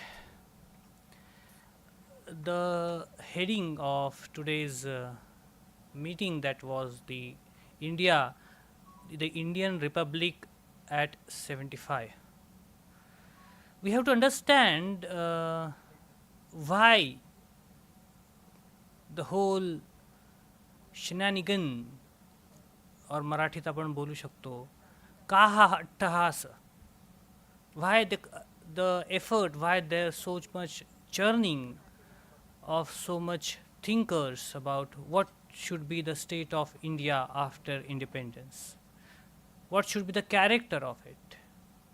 And finally the court has to rediscover that it is not the creation of the framing of the Constitutional Assembly, but it was something inherent there which they have just discovered, and we call it as a basic something structure. But the question still arises, why? Why we require the Constitution at first? And why we require the law at first? I would like to quote Roscoe Pound here, that the primary function of law is to reduce the conflict and competition among the competing claims in the society. Because the inherent nature of the human being is to acquisitive, competitive and self-assertive. This is natural. No country, no humanity is an exception. Everywhere you will find there are conflicts, and conflicts requires to be solved. This conflicts requires to be solved in a natural fashion, because the conflicts are the nature. Conflicts are the nature. So, if we go even to the fundamental why we require the Constitution of India, we require the Constitution of India to reduce the conflicts in this country. So, we have to understand what are the conflicts in this country. Isn't it? Unless we understand the conflicts, the whole purpose of the Constitution cannot be understood. And the conflicts realizes us a very beautiful thing, is that justice. Justice is not realized when it is present, justice is realized when it is not present. That is the only beauty of justice. We do not realize justice when it is present, we realize it is when it is not. Somebody gives us punishment without any reason, we realize injustice. So, the presence of injustice we have to acknowledge. And when there is presence of injustice, it's a human's inherent desire to move for the search of justice. The inherent, see, this is the nature, basic human nature, ingrained human nature. That what is the basic ingrained human nature? To search for absolute justice, though absolute justice is never achieved. Professor Amartya Sen in his book Idea of Justice have quoted that human being is homo economicus. Means he will not try something which is not achievable, which is unaffordable. The rationality of human being depends upon its affordability, not only in terms of money, in terms of efforts, in terms of the gains. And more than that, the way he is homo economicus, he went on to say, he have inherent instinct to remove remedial injustice. Remedial injustice. त्याला इच्छा आहे काय दूर करायची? Remedial injustice. And that's why we have identified the remedial injustices at the time of framing of the Constitution, that there is a injustice of social in nature, economic in nature and political in nature. That we have guaranteed that we will remove this injustice, and what will ensure that we will achieve the justice. So, okay, let us understand who has the primary function. to ensure this justice to the people of India? Is it legislature? Is it the executive? Or it is the judiciary? Everybody has to contribute the way they have to, isn't it? So, see the beauty of these things, that no wing of the government is excused from their responsibility to contribute the justice. And as we just know, what is justice? Justice is simply absence of injustice. Justice is simply absence of injustice. So, with this aspect, I will like to draw your attention the problem, because why I started my discussion over here, that why we require the law to reduce the conflicts. To reduce the conflicts, we have to understand what is the conflict, and the primary conflict over here is the body which is primarily responsible to reduce the conflict. If sometimes does not stand by its role, it's a very dangerous statement might be, does not stand by its role, does judiciary have the power to adjudicate, or it has a duty to adjudicate? Try to understand. Does judiciary have a power to adjudicate, or it has a duty to adjudicate? It has a duty to adjudicate. They have no choice when the matter comes before them, saying that it is not going to be decided. It's a legislative question and we will not decide. What kind of this argument they have advanced? When Article 13 clearly says customs as a part of law and any law which violates the fundamental right is void, how the constitutional court of this country can say this is beyond the purview of the judicial question? Isn't it unconstitutional discussion? Isn't not the responsibility of the judiciary to enter into the field, take the bull by its horns and settle the dispute? But no, our judiciary is also sometimes political in nature. They try to escape the crucial and inherently damaging questions, saying it is the legislature going to decide. It's not the question of judiciary whether the right to equality is applicable for the Muslim women or not.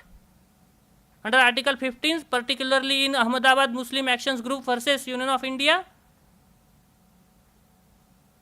So, after the 75 years of the Constitution, we have to understand, does our wings of the Constitution are inherently performing their functions or not? Mind well. It is not that they are escapist. No. After having a vehement criticism upon the judicial behavior, it is not the judiciary is escapist. The problem lies with the people of India, because see, justice is not something that the bodies can do. As I just said, I quoted Roscoe Pound. What he says, law is there to minimize the friction among the people. So it is the people who are the primary subject matter of the justice. Are people ready for the justice? Do they desire justice? Unless there is a desire for justice, there will not be justice. We all have a desire for the non-corrupt politician, non-corrupt political system. But when their question comes about the purchase of property, we try to purchase or sell the property at the ready reckoner price so that less tax can be paid. How the society can expect the justice when they do not desire itself? It's a very fundamental question. Unless the people, and see, this is the problem. Before the Constitution was framed, we have lot of social reformers, political reformers who was educating the people about the necessity of independence, about the necessity to participate in the independence movement. But the problem that we faced after the independence, the whole attention of public literacy without any personal profit have vanished. Now the whole role has been taken by the politicians. So due to this, what happened, we do not have the people oriented interaction that which can address the people how their behavior, how their mindset should be. My friend just have said about the contribution of Dr. B.R. Ambedkar, about the secularism, the very attempt, the one of the most honest person in the Constituent Assembly who understands the nature of people. It is not the law who is going to shape the society. Law is only one of the instruments to shape the society. Dharma is one of the instruments to shape the public behavior, to regulate the public behavior. But in the whole 75 years of Republic history, we are not able to interact with Dharma. I am saying interact with Dharma. We are not able to evolve the Dharma. Dharma is still limited with the books, with the practices, with the Shastras. You can discredit the Shastras, you can criticize the Shastras, but still we are not able to evolve the Dharma. Unless we are able to evolve, we will not able to solve the conflicts in the future. I just like to give you an explanation. I just said how the judiciary tried to avoid its responsibility and how they are sometimes, not always, sometimes comes under the misconception. Yes, sir. Okay, I'll just conclude. Thank you. So, when in Re Special Courts Bill referred to the advisory jurisdiction of the Supreme Court, Justice Y.V. Chandrachud very correctly identified that it is not a responsibility of judiciary to answer inappropriate questions. But the question is, he made a further comment where we have to conscious. Sometimes if the advice is also given, that advice cannot bind the Supreme Court, cannot bind the Supreme Court under 141, though it is a law declared. The court reserves the right to decide the cases as per the requirement of justice. It is not ultimate. The court reserves the right to decide the cases as per the requirement of justice. So justice is an open and ultimate goal for which everything can be done by the Constitution. Here I will like to conclude. Thank you.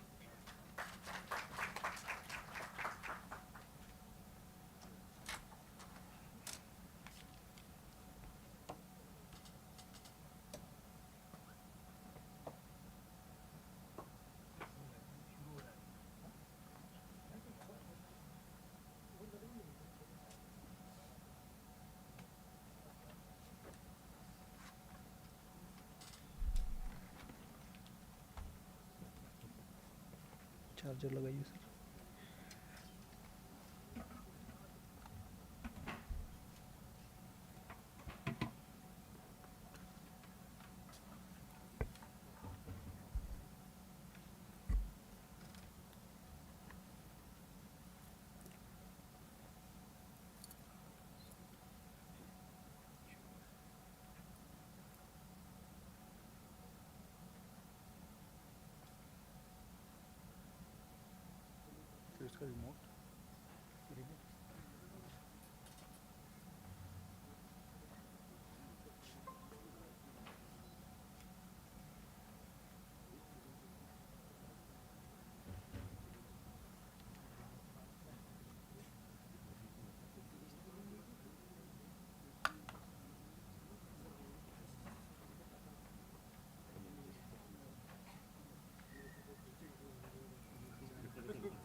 Uh,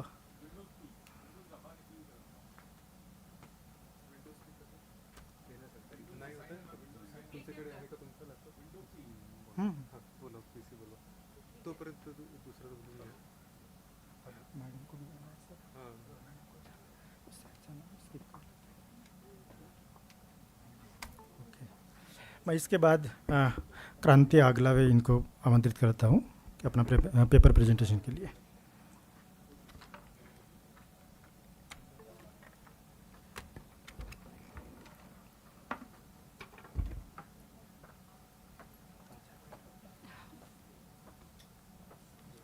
A very good afternoon to the dignitaries, teachers, research scholars, fellow presenters, and students.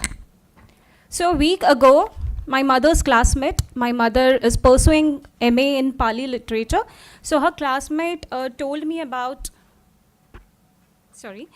So she told me about one conference in political science department, and it was like with all the deadlines in front of me, बहुत सारे paper presentations करने हैं, कुछ submissions है, बहुत publications है, तो नहीं करूँगी. But a small request from the head of the department compelled me to stand in front of you in this auditorium.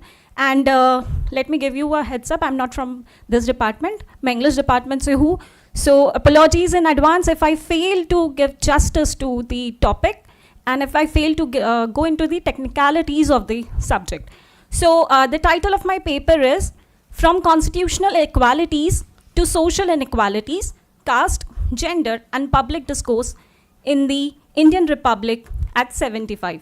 So 75 years after the adoption of the Constitution, India, it still continues to uphold equality, dignity and justice as foundational values. The Constitution of India, it was designed as a transformative document.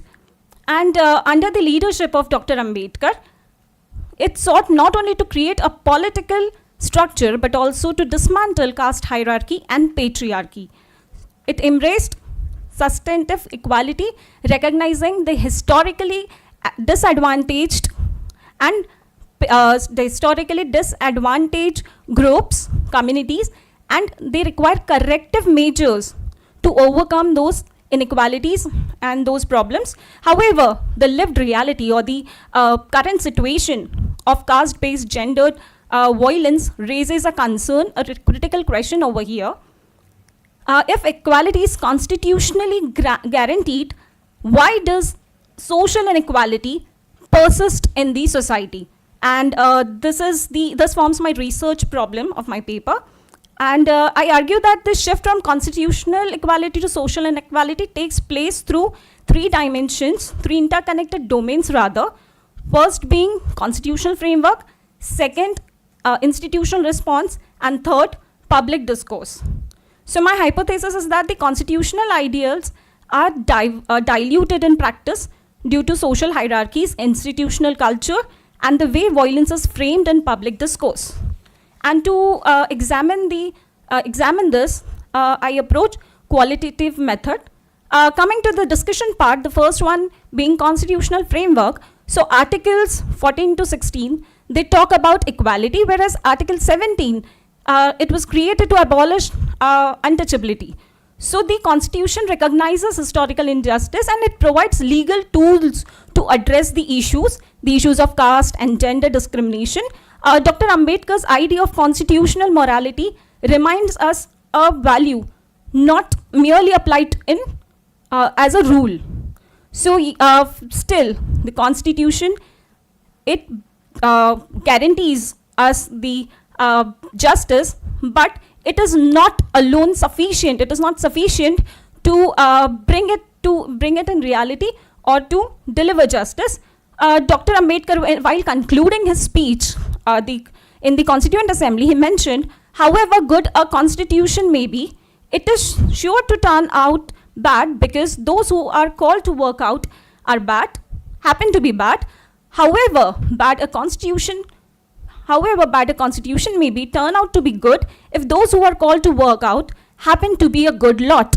So if the preachers or the people who are going to rule or govern, if they are not biased, if they are good, then only we can hopefully achieve the constitutional measures or whatever it was written in the constitution. So coming to the second part, this takes us to institutional response. So institutional response, it plays a decisive role.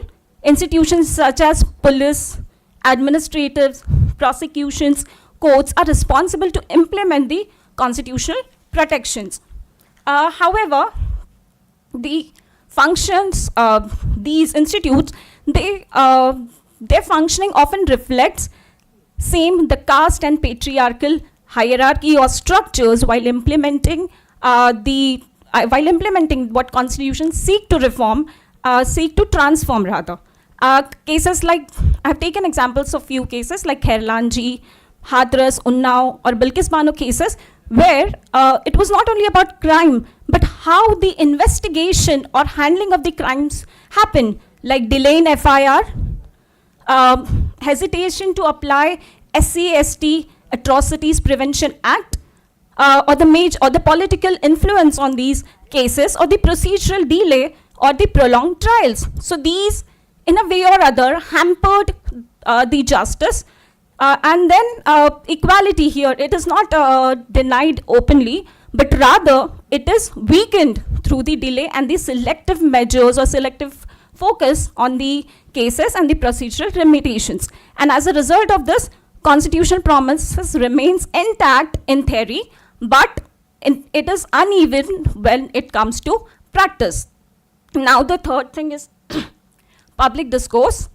Media narratives, they highly influence the outcoming of any case or any violence recognized as such structural caste operations or reduced to an isolated criminal act. Political statements, they can redirect attention, or social media. These days, social medias, they hamper any case or any violence, especially in the case of marginalized violence. So it can also distort issue.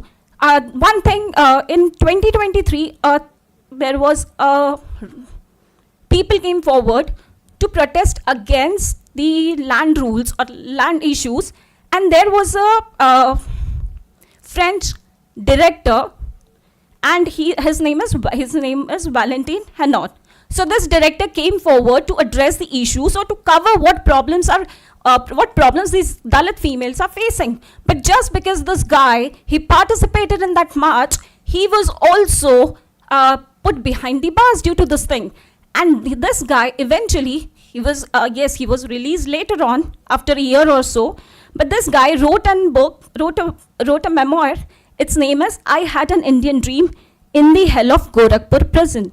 So there are people, not only Indians, but others are also taking the matters worldwide, and this is how public discourse shape how the cases are seen or viewed.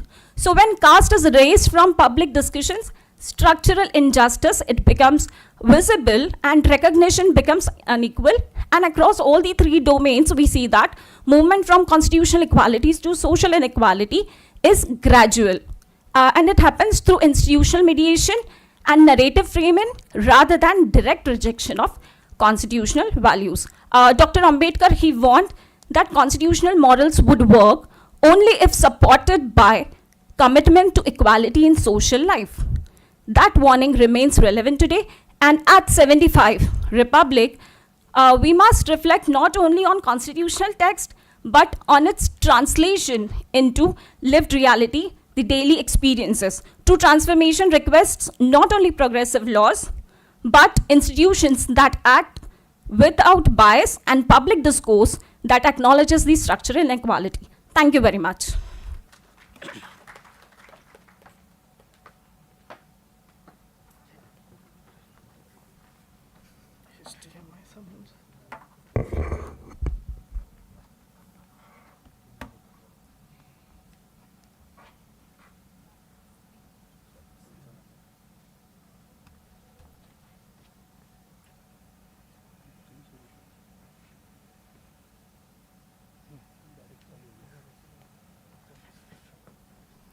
Thank you.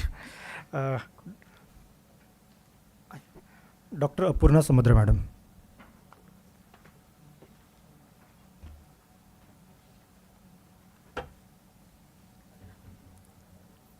respected dignitaries on the dais, Head of the Department of Political Science, Dr. Vikas Jamburkar sir, all the delegates, a very good evening to all.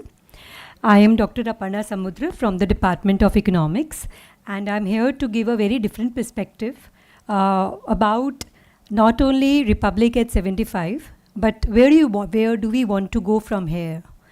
And how are we, and what are the, basically I would like to highlight upon that how labor problems or the emerging labor markets can become some sort of an impediment in achieving the Viksit Bharat goal. And to make you understand about it, I am doing a presentation on platformatization and precariousness. This is a research study on the socio-economic profile of the gig workers in Nagpur and the challenges for Viksit Bharat. Now, what is this research about? As all of us are aware, the gig economy, which is basically a non-standard form of employment, where we do not have an employer-employee relationship as such, but somebody is working for someone, but he's not an employer and I'm not an employee. It's an independent contract which we are going, and it's a task-based thing. Once I do the task, my work ends there, my relationship ends there. This is a rapidly growing field. If we talk about Niti Aayog, it is expecting around 3 crores of people getting engaged into this kind of work in coming year, by 2026. This is basically, as I told you, it talks about the absence, this economy which is growing. It is growing without the absence of the labor regulations which we generally see in any kind of employer-employee relationship. You do not have any appointment letter as such. It is totally, task-based. Today I am having work, tomorrow I may not be having work. This is, as I told you, this is going beyond the traditional protections which we see generally in the labor economics or in the labor welfare. So whenever we have talked about labor welfare, as in the morning session, we have seen that how Jamburkar sir highlighted about how after the collapse of USSR, how socialism is now being dominated by market economy. So with the market-driven economy, what is happening to the labor welfare? Of what type of labor forms are emerging, it is very important. Therefore, I did this study. This study is based in Nagpur, wherein I try to understand that what is the socio-economic profile of these platform gig workers. Just to mention you, gig work, as I just told you, it's a non-standard form of employment. It is divided in 2 types. One, it is geographically location tethered. One, it is not with respect to any location. For example, if somebody is doing work for, let us say, Amazon trucks, there anywhere in the world you can work. But if you talk about geographical, so when we talk about delivery boys, when we talk about Uber Ola workers, it is a geographically defined work. So they will find work only in the area where they are located. So I am focusing on them. They're also called as platform economy workers. Why platform? Because these companies, they are providing them a platform. Zomato is providing them a platform where they register themselves as delivery boys, and we as consumers order from the restaurant. So therefore, it's called as a platform economy work, or they're called as platform workers because they're taking the help of that technology. So it's all technology or algorithmic mediated work. So I wanted to understand the socio-economic profile of these workers. Then what is the extent of income insecurity among these workers? Because whenever we talk about, even when we talk about constitution, we always talk about the right to work or right to livelihood. That the government should be able to give good work, at least something which is decent work to people, or income which sustains themselves. So are they income insecure or are they income secure, or what is the level of income which they are earning? And then what are the structural factors that are driving this insecurity? So what are the factors behind them earning less than the threshold or earning more than the threshold? So these were the 3 research objectives. As I told you, this research I conducted with around 370 respondents. They were all platform-based gig workers in Nagpur. 3 platforms I covered. That was food delivery, then ride hailing, that is Uber and Ola, and home service platform, urban company. And then whatever data I collected, it was all through a questionnaire. And then I did 3 analytical stages of these surveys. Was one, of course, the descriptive statistics, then bivariate analysis, that is a cross tabulation, and then I did a regression analysis, a bivariate logistic regression. Now let us have a look at the profile of these gig workers in Nagpur. As you can see, 95.7%, 96% of these workers were men.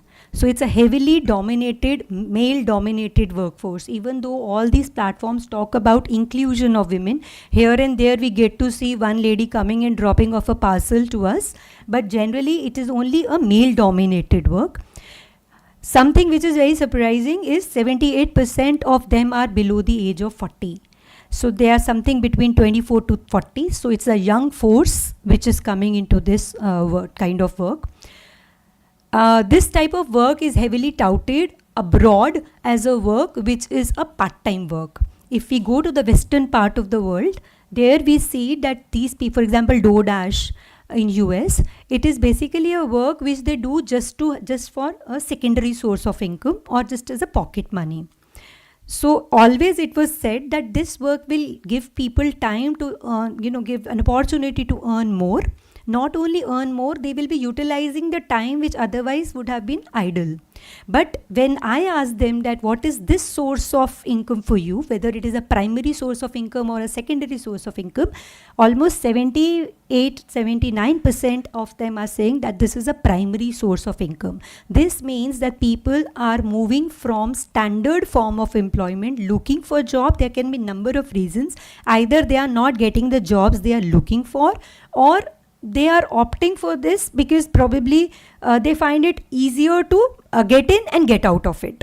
So for them it's a primary source of income. So one thing which we are very different from what we see in the Western world is that it is not a secondary source of income, it's their main source of income, and that is a cause of concern when we talk about income security and income insecurity for these people. And then another very important finding is 40% of them are either diploma holders or they are graduates. So what was always thought of that this worker is low skilled work, people with anyone who can drive a bike is okay with this work, anyone who has a driving license is okay with this work, but 40% of them are graduates. So sometimes it puts a question on our minds also as people, as teachers in higher education, as to is what we are teaching, are the students getting actually what they should be getting?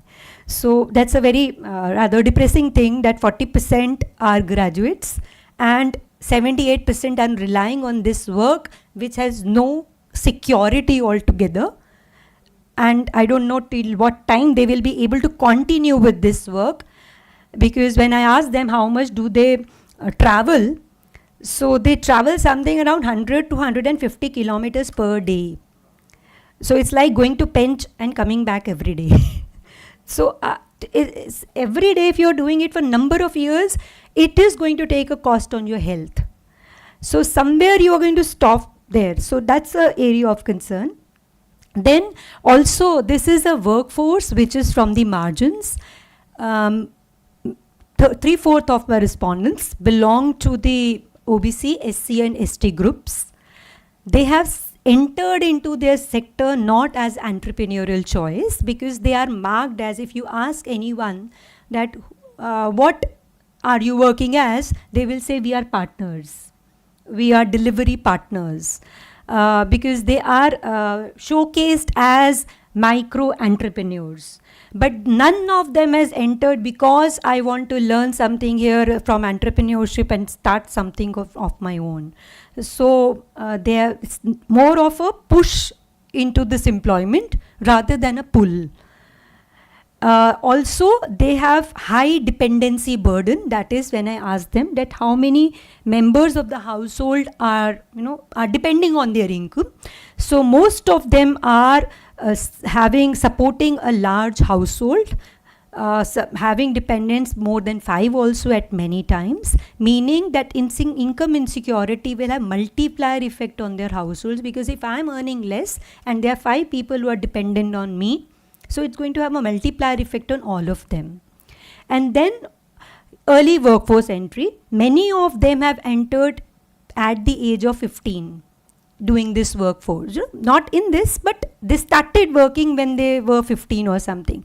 So when we talk about human capital theory, where we say that it is the work experience and education which lets you develop yourself as human capital, it is totally absent in my research findings. Now, coming to insecurity, I had defined if anyone who's earning income of less than 20,000 per month was taken to be income insecure. So around 57% of them are earning less than 20,000 per month, less than minimum wages which are given by the government for skilled and semi-skilled workers. Now, if we see this graph, it tells us where are the incomes falling. So as you can see, 56% are below 20,000. Now, which platform type, because I said that I did a multivariate, bivariate logistic regression, trying to understand that if somebody is income insecure, that is if someone is earning less than 20,000, then what are the factors which can have an impact on that income? Is it that if I work in particular platform, I will earn more income? Is it that if I have greater work experience, I will earn more income? Is it that I have a greater education level, I will earn more income? So the most important predictor was the type of platform in which they were engaged. So if you can see the regression result which I found, it said food delivery workers were 3 times more likely to be income insecure than home service workers. That is, those workers who were engaged in delivering food, whether it is Zomato, Swiggy or any platform, they were 3 times likely to be having less than 20,000 per month compared to home service, somebody who's working in urban company. Probably again because they require a little more skill, therefore they may be earning a little more. 3 structural paradoxes I found. One is the dependency paradox, that is workers with 0 dependents show highest income insecurity. That is somebody who, for example, a bachelor, he does not have anyone right now at home to support. They were more income insecure, but doesn't mean that people who were having larger households to take care of, they were income secure. Rather, they were working more because they wanted to earn more. So when they go beyond the threshold level, for example, if a law says that you are supposed to work 48 hours in a week, and if you are working around 96 hours in a week, this means that decent work is all gone. So why are they working so much? I asked them that you are working all 7 days of a week. Why is it you don't take a day off? Because they feel that if I don't come to work one day, I will be losing on that extra income. And then the company may be blocking me. My IDs get blocked if I do not log in. So even though they say it's a flexible work, but they have to log in every day and they have to take least whatever orders are given to them. So that's a dependency paradox. Then income source illusion, as I told you, as touted that this is a secondary income, all these people are working for primary income, and experience doesn't pay. Doesn't mean that if you had a work experience of 5 years or 10 years, you started early, so you will be earning more. It's nothing like that. Somebody who's working with me, started working with me, and I've worked for 5 years, all of us having the same level of income. So what numbers are actually proving is that it is the most important determinant of the income security or insecurity is the type of platform. Now let me come to the challenges. Since we are here to discuss Republic at 75, let us discuss that what challenges Viksit Bharat it imposes. The most important, we all know we are moving towards SDG. SDG 8 talks about decent work. Now, when we are talking about 56% of the people who are income insecure with 0 social security, it is total antithesis to the decent work. So when you talk about right to livelihood, you talk about right to work, We don't see it coming, even though recent the labor codes have mandated that all the gig economy workers, all the platform economy workers have to be paid certain social security by the platforms for which they are working. Rules are worked out, but the problem is that many of these workers sometimes switch very easily between Ola to Uber. So then the question comes, will Ola be responsible for the social security or will Uber be responsible for the social security? That's a very practical challenge which has to be seen. Then the second Viksit Bharat is, we talk about inclusive growth. We are talking about again structural precarity because most of the workers belong to the marginalized community. There is, of course, a very big formalization gap. We have seen that Viksit Bharat talks about having maximum people in the formal economy. For example, the labor codes also talk about giving an appointment letter compulsory to everyone. So we are talking about, or EPFs have to be paid to everyone. Even the GDP data is now going to be captured from the EPF, which is going to be paid. But then when they are talking about them not being as employees but being independent contractors, how are we going to formalize their work? Because they are not going to know that we have to fill an income tax return. Who is going to take care of that? So that's another challenge. And then of course the greatest challenge around the world which is being talked about these days is that all this work is algorithmic driven. It is not a work by choice, it is by the programming which is decided that who will get work and how much the work will be allotted. Because when we ask them, and even that do you get regular, what do you think is responsible for you giving you this work? So is it the location where you stand? Sometimes you see people, you know, they stand near some restaurants, most of the food delivery boys, thinking that the restaurant is nearby, as soon as the order is there, we will get the order. So it's nothing like that. It is all algorithm driven. It is based on the ratings which we give them. So which puts extra pressure on them to get a good rating, because my rating goes down, quantum of work goes down for me. So if again we are talking about a program telling us that, or giving me work, where is the decent work? Where is the income security? So that's a very big question for all of us. How are we going to bring people out to a higher level of income when it is the program or it is the computers which is deciding that how much work I will be given? So that's a very big question. That is, it's all algorithmic dominated. Even though you ask them कि आपको काम कैसे मिलता है, they don't know काम कैसे मिलता है. यहाँ खड़े होते हैं, वहाँ खड़े होते हैं, काम मिलता है. That's all they think. So what the current reality is that workers are classified as independent contractors. What we need to do is we need to talk about decent work. This second point is taken care recently in the labor codes, the social security coverage and the benefits. Then earnings are determined by algorithm, as I told you.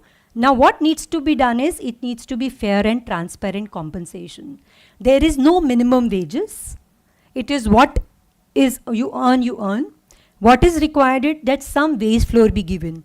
Just giving you an example, recently in New York, it has been decided that all DoorDash delivery boys will be given $20 at least, apart from whatever they are going to earn.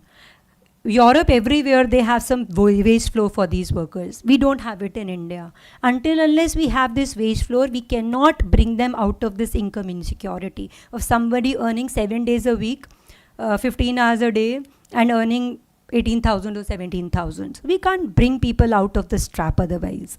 And then the platform is extracting value while workers bear all the risk. If accident happens, it falls on the the worker.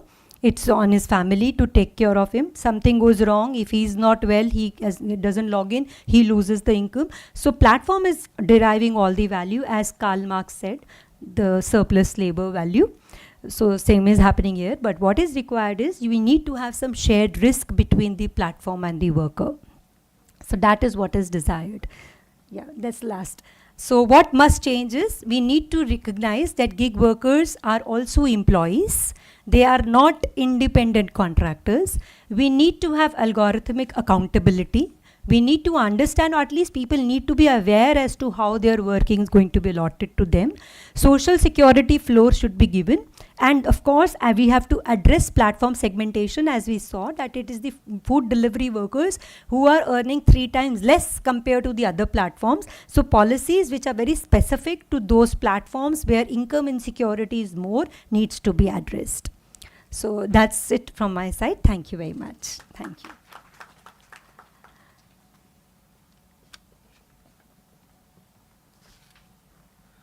Thank you ma'am.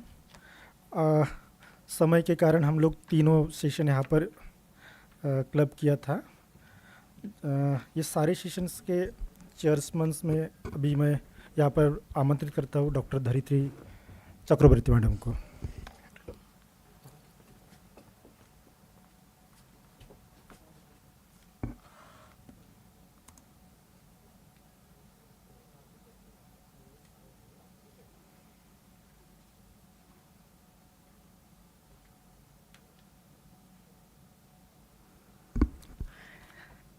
Hello, everybody, and thank you so much for staying on despite the delay in the beginning.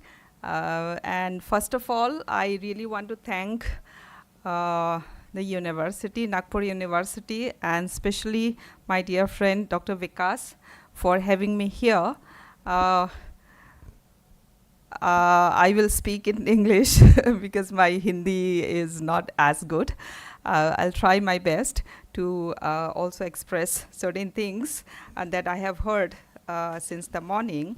And though I had a little bit something that I prepared as a presenter originally, but I also was given the role of being a chair for the plenary session.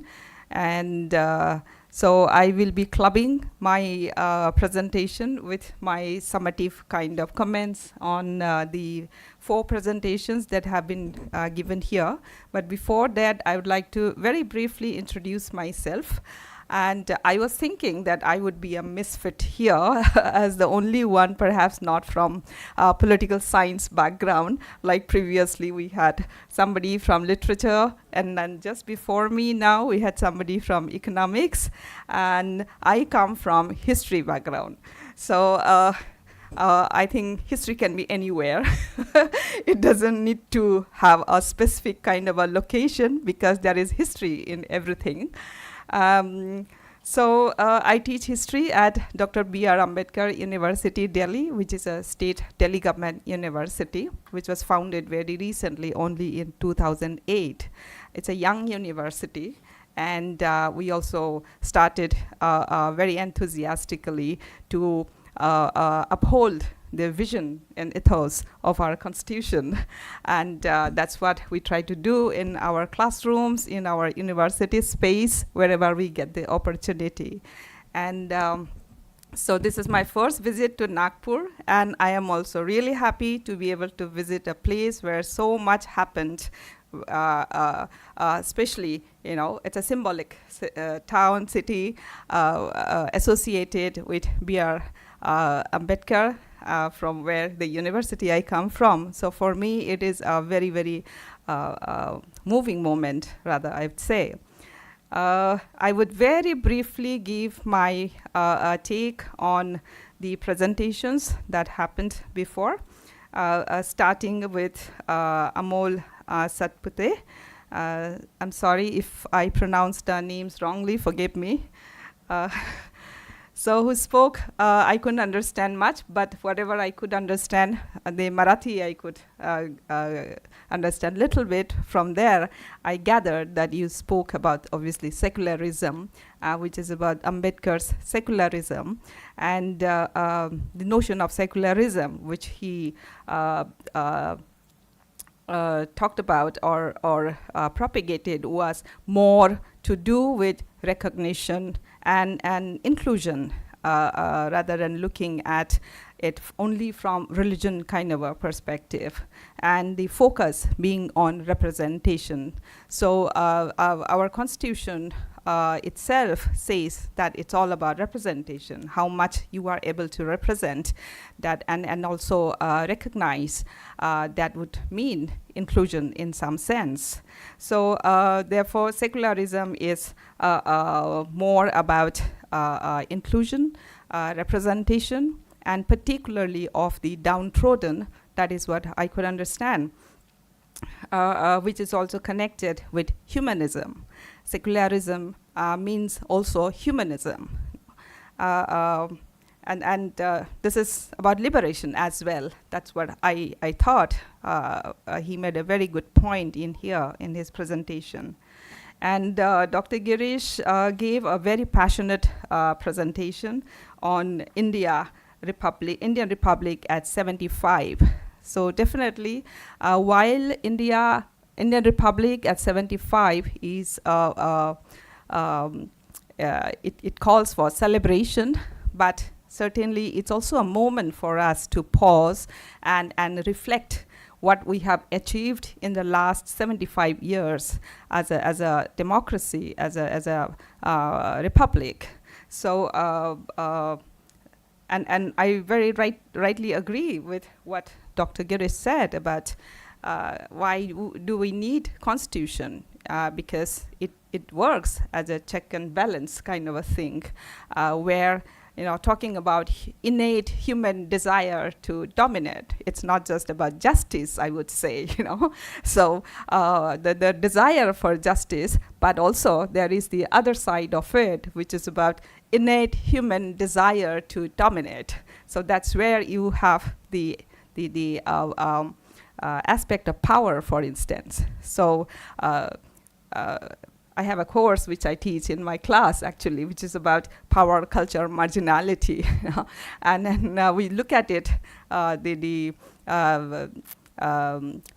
interrelationship between power and marginality and how it plays out in the society. So this is what I was thinking when I was listening to very well presented Dr. Girish. And yes, we have again papers presenting on caste, gender, and public discourse, and how the Constitution, there's a lot of scope in the constitutional framework actually to address so many issues, societal issues, and what was presented by Dr. Kranti Aglave, she brought in gender perspective in here. So I was happy to hear that you are bringing an aspect generally not touched upon much when we are talking about rights, when we are talking about justice, equality. So gender is very important component when we are engaging with Constitution. And then lastly, but not the least, of course, Dr. Aparna, this was a very interesting presentation and taking on the contemporary challenges of right to work, related to right to work. And it's very paradoxical, I would say, while we may look at it, or youth may unconsciously look at this gig work kind of a thing as unbound, or where you are not tied down. You can work, you can leave, kind of a scope there, but at the same time, how you are also getting drawn or dragged into a system that will make you totally dependent and make you also vulnerable at a lot of times. So this is a very revealing kind of a finding, I would say, and where our youth stands today on the eve of 75th year of our Indian Republic. So these are very reflective kind of presentations, and makes us rethink about ourselves as citizens of a free democratic country. So now, continuing with that, I would like to make a small presentation from my side, which I had prepared as a presenter, which I also had titled as something nation building and national integration, and particularly from the perspective from the northeast of India's perspective. So it's a region which is relatively unknown in rest of the country, and it's a very remote place, and we get to rarely see it in our textbooks, in our syllabus. We hardly know what is happening in that part of the country, and though it's an integral part of India, but then it is continuing to be in the periphery, one of the most marginalized regions, geographically as well as economically and socially. So I would just give my views a little bit on the idea of nation building and national integration.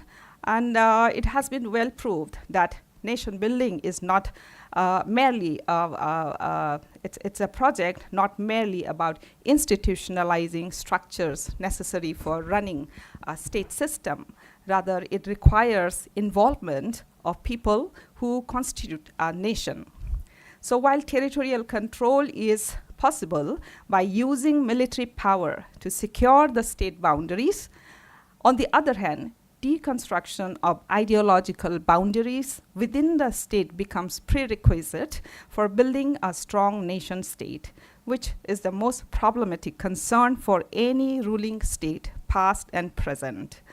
While nations are understood as products of modern phenomena by some scholars as a resultant of capitalism, scientific revolution, industrialization, and bureaucracy, nationalism is also understood by some as perennial, having its own natural inclinations as an extension of pre-modern sentiments of ethnic communities. In that sense, one can assume that nations born out of national or ethnic sentiments emerge in a shared historical past on the basis of which people bond.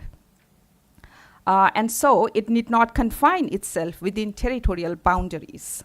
Therefore, can then one argue that nationalism in essence is transcending, but it is the notion and the form of modern nation state, particularly of the 21st century types that emerge in post-colonial period, which restricts its natural character from transcending, right? Or as highlighted by Anthony Smith, do nations come and go, emerge and dissolve, only to reappear continually in different period and continents?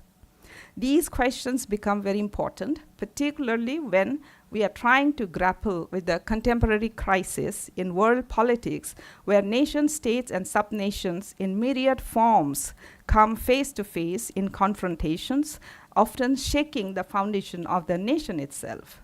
It is more visible in the nation states that emerge out of colonial experiences, and where the understanding of nationalism finds itself in contravention to socio-cultural construct of the population.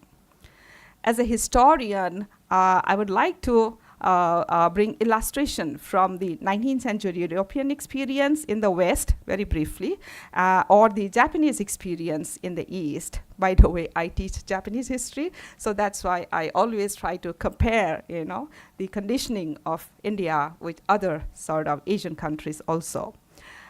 As to how the concept of nationalism was weaved into the intellectual thinking, or made into a crucial rallying point on the basis of which the state articulated national development or integration.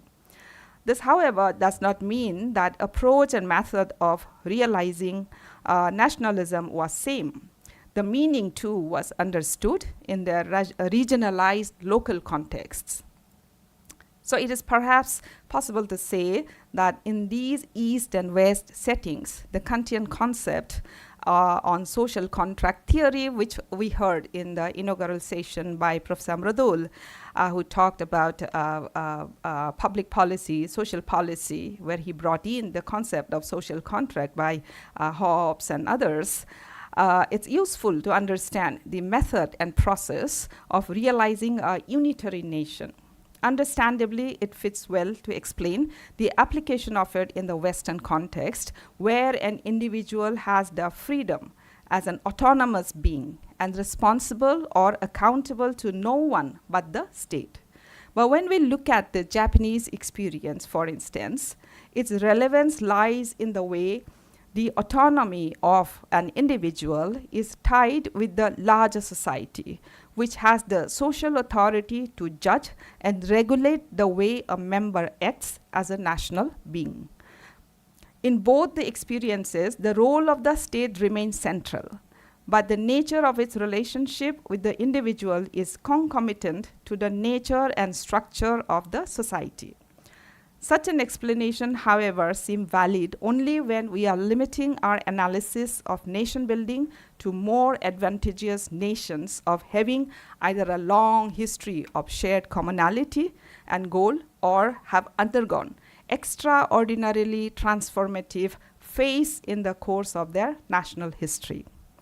Now, drawing from such examples, I am attempting to rationalize the multifaceted responses from the northeast of India to the post-independent India's national integration project, particularly in the context of making up modern India. Now, highlighting Free India's need to not just build but project itself as a unified state in the post-partition history, I will briefly discuss the internal challenges at regional and national levels while embarking on the journey of making of modern India. In doing so, I will engage briefly with the challenges faced in the implementation of federalism in the northeast of India and the ideological undercurrents that was growing ever more strongly in the region in the second half of 20th century, that is after independence, and which threatened the foundation of a unified nation imagined by the freedom fighters. Now, we can actually revisit Anderson's idea that a nation is an imagined political community, which but here we need to revisit this concept, particularly in the context of South Asia, or particularly India. You know, in the northeast of India, you know, it presents a very unique example of, if I may say, skewed federalism. To begin with, first of all, it is to do with the nomenclature. The Northeast is a directional term used by the British to refer to the region lying in the Northeast if seen from Calcutta, but from Delhi it lies in the east. Now, this directional term has literally become a noun, which is used to refer to the region as a single unit, overlooking the huge diversity within the region. There are 8 states in the Northeast, including Sikkim, which became part of the Seven Sisters. It's considered a brother of the Seven Sisters now. And each state is uniquely different from the other in every sense: geographically, historical experience, memory, say historical memory, geopolitics, ethnicity, culture, social systems, and so forth. Until the arrival of the colonialism, the region had very little to no contact or interaction with the larger society of the country. And it was only with the British that some interaction with the colonial agencies gave limited exposure about the so-called mainland of India. So the people in the Northeast actually refer to rest of India as the mainland. So second, for administrative convenience, the British conceptualized the Northeast as clearly demarcated hills and plains areas, which contributed to creating insular societies. The people or inhabitants were then categorized in the census as hill tribes and plains tribes, which provided the basis for distinguishing them as such at the time of framing the constitution in the post-independent times. Further, the region was divided in restricted and partially restricted areas by introducing the Inner Line Regulation Act of 1873, which was inherited and continued by successive governments of Free India. So the historical experience of Northeast resulted in the practice of, again, what I said, skewed federalism, and which is marked by starkly disproportionate power dynamics, where the center plays an overly dominant role. Federalism in Northeast also works in a highly customized and specialized manner, owing to the huge diversity within the region, as several constitutional provisions like Article 371A, you've heard of 371, but then you have Article 371A, which is practiced in Nagaland, you have Article 371B, which is which was amended in 1969 from 371, and then this was for creating another state out of the state of Assam. And then you have 371C for Manipur, which was created as an independent state, as a linguistic state in 1972. And then 371G for Mizoram, which was an union territory until 1987. That's when it became a full-fledged state. And then you have 371H for Arunachal, which was called NEFA, or Northeast Frontier Agency, till 1987. And then you have 6th schedule for creating autonomous district councils and special category statuses which have been created for administration and governance of the region. So now all these constitutional provisions were created in order to address the problems and challenges, not only the problems and challenges, but also with the objective of integrating the region into the larger system. While these provisions have provided necessary safeguards for the protection and preservation of the indigenous rights, the functioning and implementation of the provisions is subject to, again, center-state relations and the political disposition of the ruling governments. Additionally, it is also subject to the changing geopolitical dynamics, because Northeast is also very, very strategically located. And post 1962 India-China war, the government started paying more attention to the region of Northeast, particularly the border areas that is facing China or Tibet. And it is from such kind of defense-related requirements that government started making policies for the development of the region, and which is not at all in keeping in mind the welfare of the people, in general. So apart from that, you will see that some of the historical experiences of India or the Northeast is also connected with, say, for example, partition. The partition, 1947 partition, and then you have creation of Bangladesh in 1971, which had a huge implication for the region, because it saw huge resettlement or rehabilitation of population or refugees in many parts of the Northeast. So much of the internal problems is also arising out of such kind of government decisions to rehabilitate refugees. And now it has escalated. I'm sure some of you who follow the story of Northeast are familiar, and as a result of which we also saw the famous people's movement, that is the Assam movement of 1970s by the All Assam Students Union, which was anti-foreigners movement, which became very, very famous as anti-foreigners movement.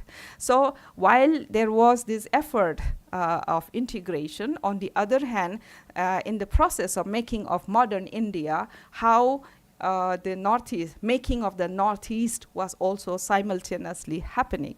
So these are actually some of the problems, and while the government has tried to address by bringing in these constitutional provisions to address the problems in the Northeast, but on the other hand, the core issues pertaining to protection of the indigenous rights, the identity of the communities, they are left largely unaddressed. Though there are autonomous district councils created, to what extent they are able to function as autonomous entities remain questionable, actually. So many of these autonomous district councils have actually become very diluted and toothless. These had the legal provisions to protect the land rights of the indigenous people, and protect and preserve their culture, and create opportunities for them, separate legislature, judiciary, revenue system, financial allocations. All of these provisions were there. But then it is all subject to the relation of the state with the center. The center sends money, but then is the state willing to share it with the or pass it down to the autonomous district councils? And they're not able to use the fund they receive without interference from the state. So this is where the problem lies. The mechanisms are there, provisions are there, that how successful are these mechanisms in addressing the real issues and concerns. So like in the morning we were talking about it is not just about having the constitution, but also our approach to constitution must be revisited. How we approach constitution. What is it that we want to achieve through constitution? It lies purely with the citizens. So I would stop here with that. Thank you so much for listening.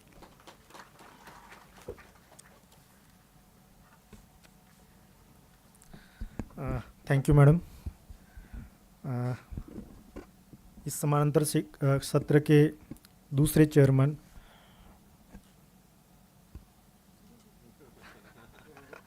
Doctor Ravishankar More sir, director doctor Baba Saheb Ambedkar school of law, इनको अनुरोध करता हूँ कि अपना वक्तव्य रखें। A very good afternoon to one and all. First of all, the head of department, dynamic head of department of political science department, which is celebrating 80 years of their existence, glorious existence in the university. I congratulate him for organizing 3-day conclave and more particularly this teachers conference. So congratulations Dr. Vikas Jambulkar sir. Chairpersons of plenary sessions, Madam Chakravarti,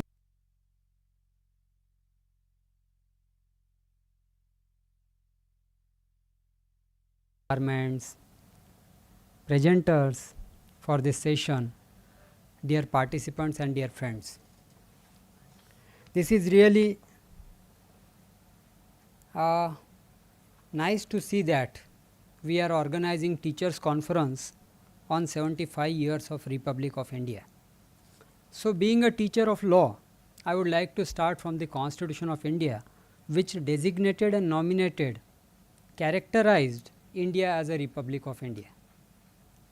From the preamble of Indian Constitution, which says that we the people of India having solemnly resolved to constitute India into a sovereign, socialist, secular, democratic republic. So apart from calling India as a Republic of India, it has also characterized it as a republic which is sovereign, socialist, secular and democratic. So not merely a republic, but a democratic republic, but a sovereign republic, socialist republic. So dear friends, the great day came on 26 November 1949 when we adopted our constitution with the Declaration of Republic of India. Since then, the constitution when it came into force on 26th January 1950, 75 years we have completed on 26th January 2025, and we are celebrating 75 years of the constitution. Having a conference on this is an opportunity to reflect what we have achieved and what remains. ज्याला आपण म्हणतो सिंहावलोकन. It's not easy standing at a particular moment and giving thought, कहाँ से चले थे, कहाँ आ गए और कहाँ जाना है. ये करने के लिए एक शेर के जैसा कलेजा लगता है. To see that, and he is having that. So having a conference of teachers on this most relevant topic has certainly brought to our notice for the debate and discussion some important topics.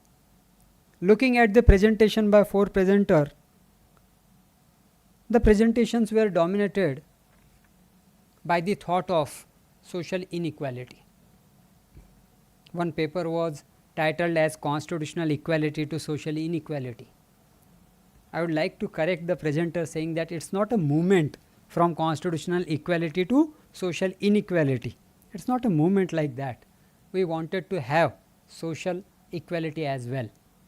The day we adopted constitutional equality, we always have that thought of having social equality as well.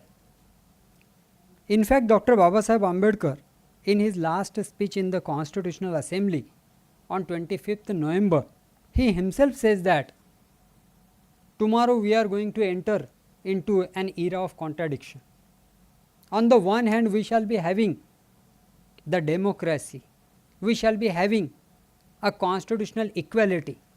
On the other hand, we shall be having a society which is full of inequality. So we entered into an era of contradiction. But this is not with an intention to keep it as it is. My dear friends, we all will agree that in last 75 years, society has improved a lot. The practice of untouchability, which was abolished by a stroke of pen by the constitution makers, it has started showing its result in the society today. I will not say that it has completely been removed. There is no practice in any form, but we must appreciate that being a young democracy with lot of challenges, we successfully tried to overcome a social menace, and up to certain level we could control it.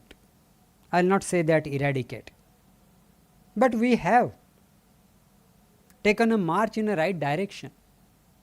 So while doing a reflection on the path we have travelled, we must accept certain achievements.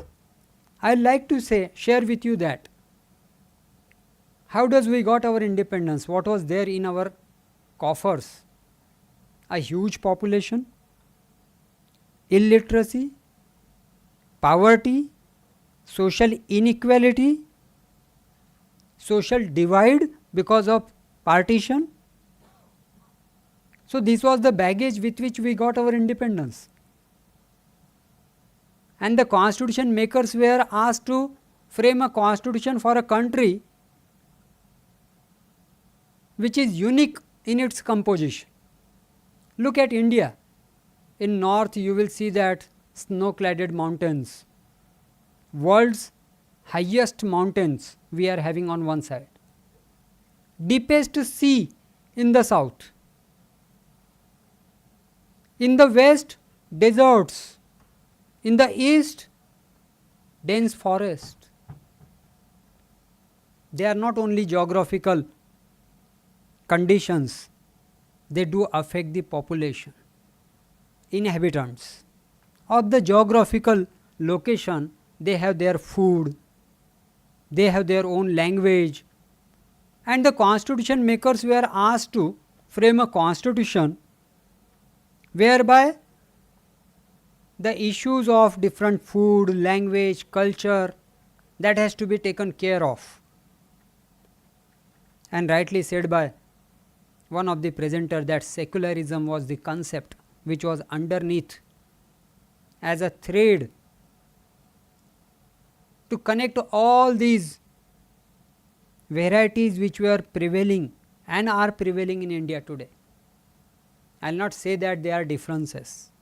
We are bound by one culture, that is Indian culture. Dr. Babasaheb Ambedkar says that when he was asked about the secularism, you must be aware that this term was not specifically included in the preamble. It was by amendment we were having this, we are having this. But what was the answer of Dr. Babasaheb Ambedkar on this term? He said that I am Indian first and Indian last. So this variety in India is having its own manifestation while we are bound by one culture that is called as Indian culture. And that is how the constitution makers' task could have been, a field task it was, to bind different cultures, different people in one common thread.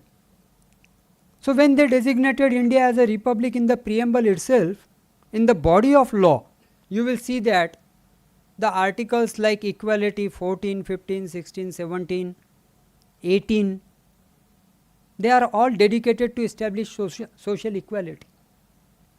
We have the freedoms, guarantee of freedom under Article 19.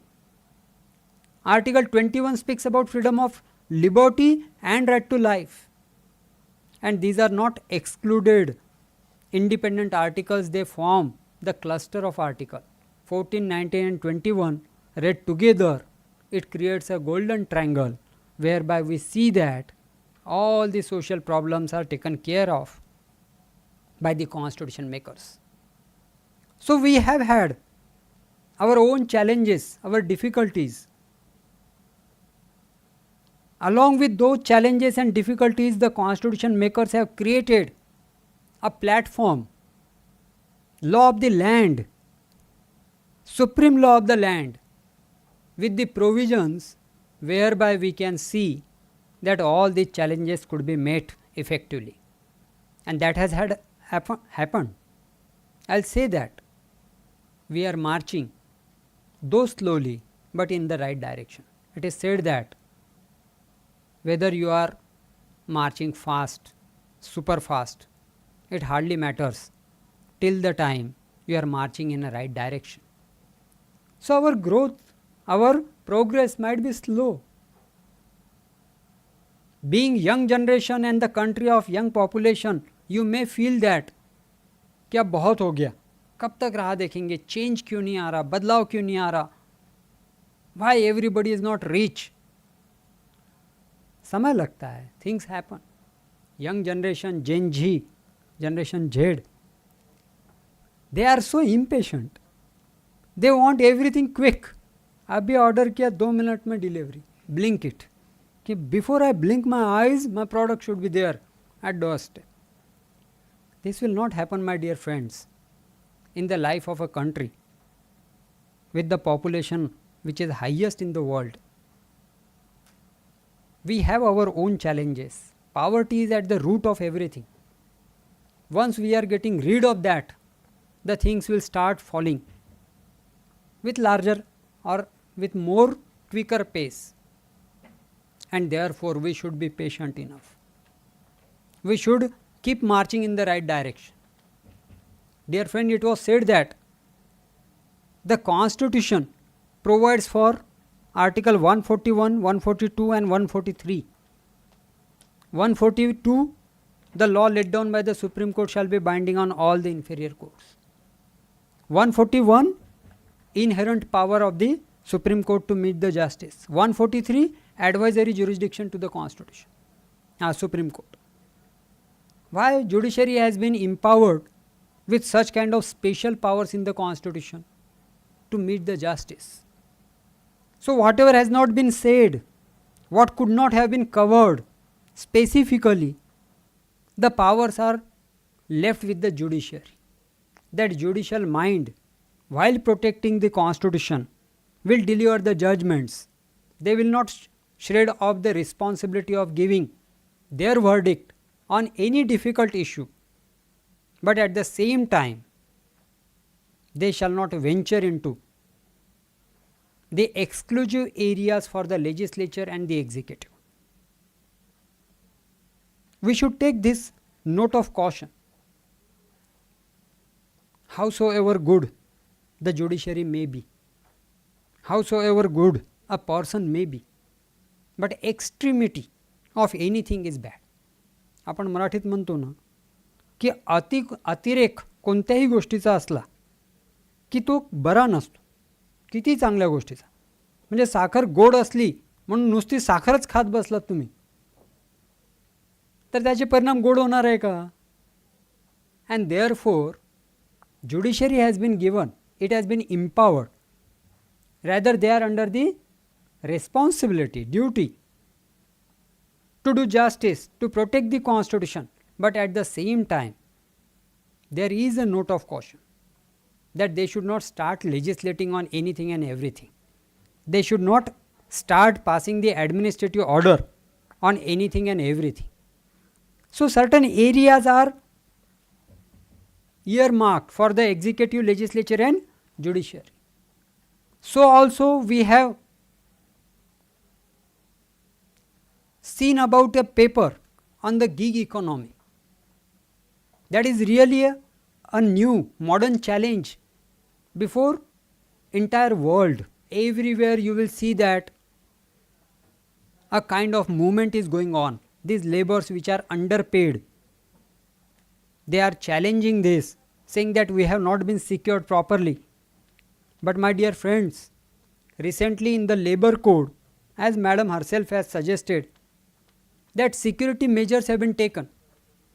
The provisions are made for such workers that if they are sticking up in a particular platform for 6 months or more, it will be compulsory for the platform to start with their account of social security. It will take time.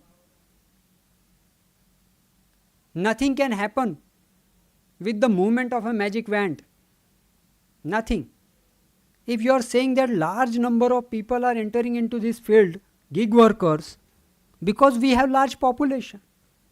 The age group is below 40 because this country is having a largest population which is below 35. Giving secure job to each and every hand, that is very idealistic situation. That should happen. होना चाहिए. But being teacher, are we been able to appoint teachers in our university? Appointment हो रहे हैं क्या universities में? We were fortunate to get the job. Good salary is coming. But what about my friends and colleagues? Those who are not in regular job, contractual appointments we are making on 40,000 rupees per month.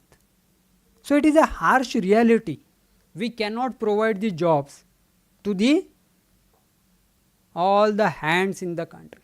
And therefore, such new employment, as soon as they are there, the people without any job will definitely try to grab them.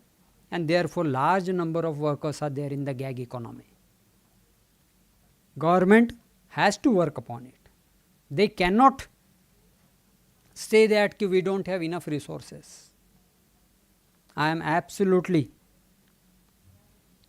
along with the presenter saying that there should be stricter laws. The companies employing them should not try to avoid the responsibility. But at the same time, we must say that we should continue to have such kind of employment at least. कहते हैं ना कि कुछ तो है, something is better than nothing. Idealistic होना चाहिए, सभी को full time job मिलने चाहिए. But everything comes down to the poverty, everything comes down to the economy, resources, huge population, limited resources, the burden of resources, and then big element of mismanagement of the resources. So that is resulting into the problem of employment. And that problem is there. The government should work on it. We should try to find out good solution whereby at least minimum wages could be secured to each and everyone. And that was really wonderful to see that our teachers are working with the case study on such economy. I congratulate the presenters. All the 4 presenters were really good. They have presented their paper not only from their brain but also from their heart. Everybody spoke well. Wonderful presentation. All the presentation touched my heart. I also express that from here, next 75 years of Republic will be more glorious. We are excelling in sports, we are excelling in economy, we are excelling in human rights index, we are excelling in equality. So all the parameters whereby we judge a country, fortunately in last few years all these parameters are in green. We are marching ahead. I express all the hope that in the next 75 years we shall be doing much more better than this. Thank you for this opportunity. धन्यवाद sir. अभी और एक तीसरे सत्र के समानांतर अध्यक्ष doctor Mangesh आचार्य sir को मैं विनंती करता हूँ कि वो अपना मनोगत व्यक्त करें. सन्माननीय व्यासपीठावर स्थानापन्न doctor Ravishankar More sir, doctor धरित्री मॅडम आणि या एक दिवसीय सेमिनारच्या अंतापर्यंत आपण सभागृहामध्ये बसलेले सर्व विद्वान मंडळी. आता मी थोडासा बोललो तरी हा सभागृह खाली होण्याची शक्यता आहे, परंतु मी यासाठी नाराज नाही, कारण मी सरांना जाणून बुजून 5 मिनिटं मागितले. मला माहिती होतं की एवढे विद्वान मंडळी बोलल्यानंतर माझ्याकडे बोलण्यासाठी फारसं काही राहील की नाही. परंतु अध्यक्ष या नात्याने मला असं वाटते की दिवसभराची जी चर्चा झाली ती अतिशय गंभीर स्वरूपाची झाली, परंतु परिपूर्ण नाही झाली. कारण आपल्या देशाची तुलना आपण इतर जागतिक परिप्रेक्षामधून जर केलं तर आपल्याला या 75 वर्षाच्या कालावधीमध्ये आपल्या भारताने काय कमावलं आणि काय गमावलं याचं विश्लेषण करणं शक्य राहते. एकांगी स्वरूपाची जर चर्चा झाली आणि प्रतिकूल अनुकूल हे एखाद्या सेमिनारचं स्वाभाविक स्वरूप आहे, परंतु आज दिवसभराच्या चर्चानंतर इतर कॉन्फरन्समध्ये आणि आपल्या कॉन्फरन्समध्ये काय फरक आहे, तर आज आपला देश जो आहे तो वैचारिक संघर्षामध्ये व्याप्त आणि लुप्त असा देश आहे.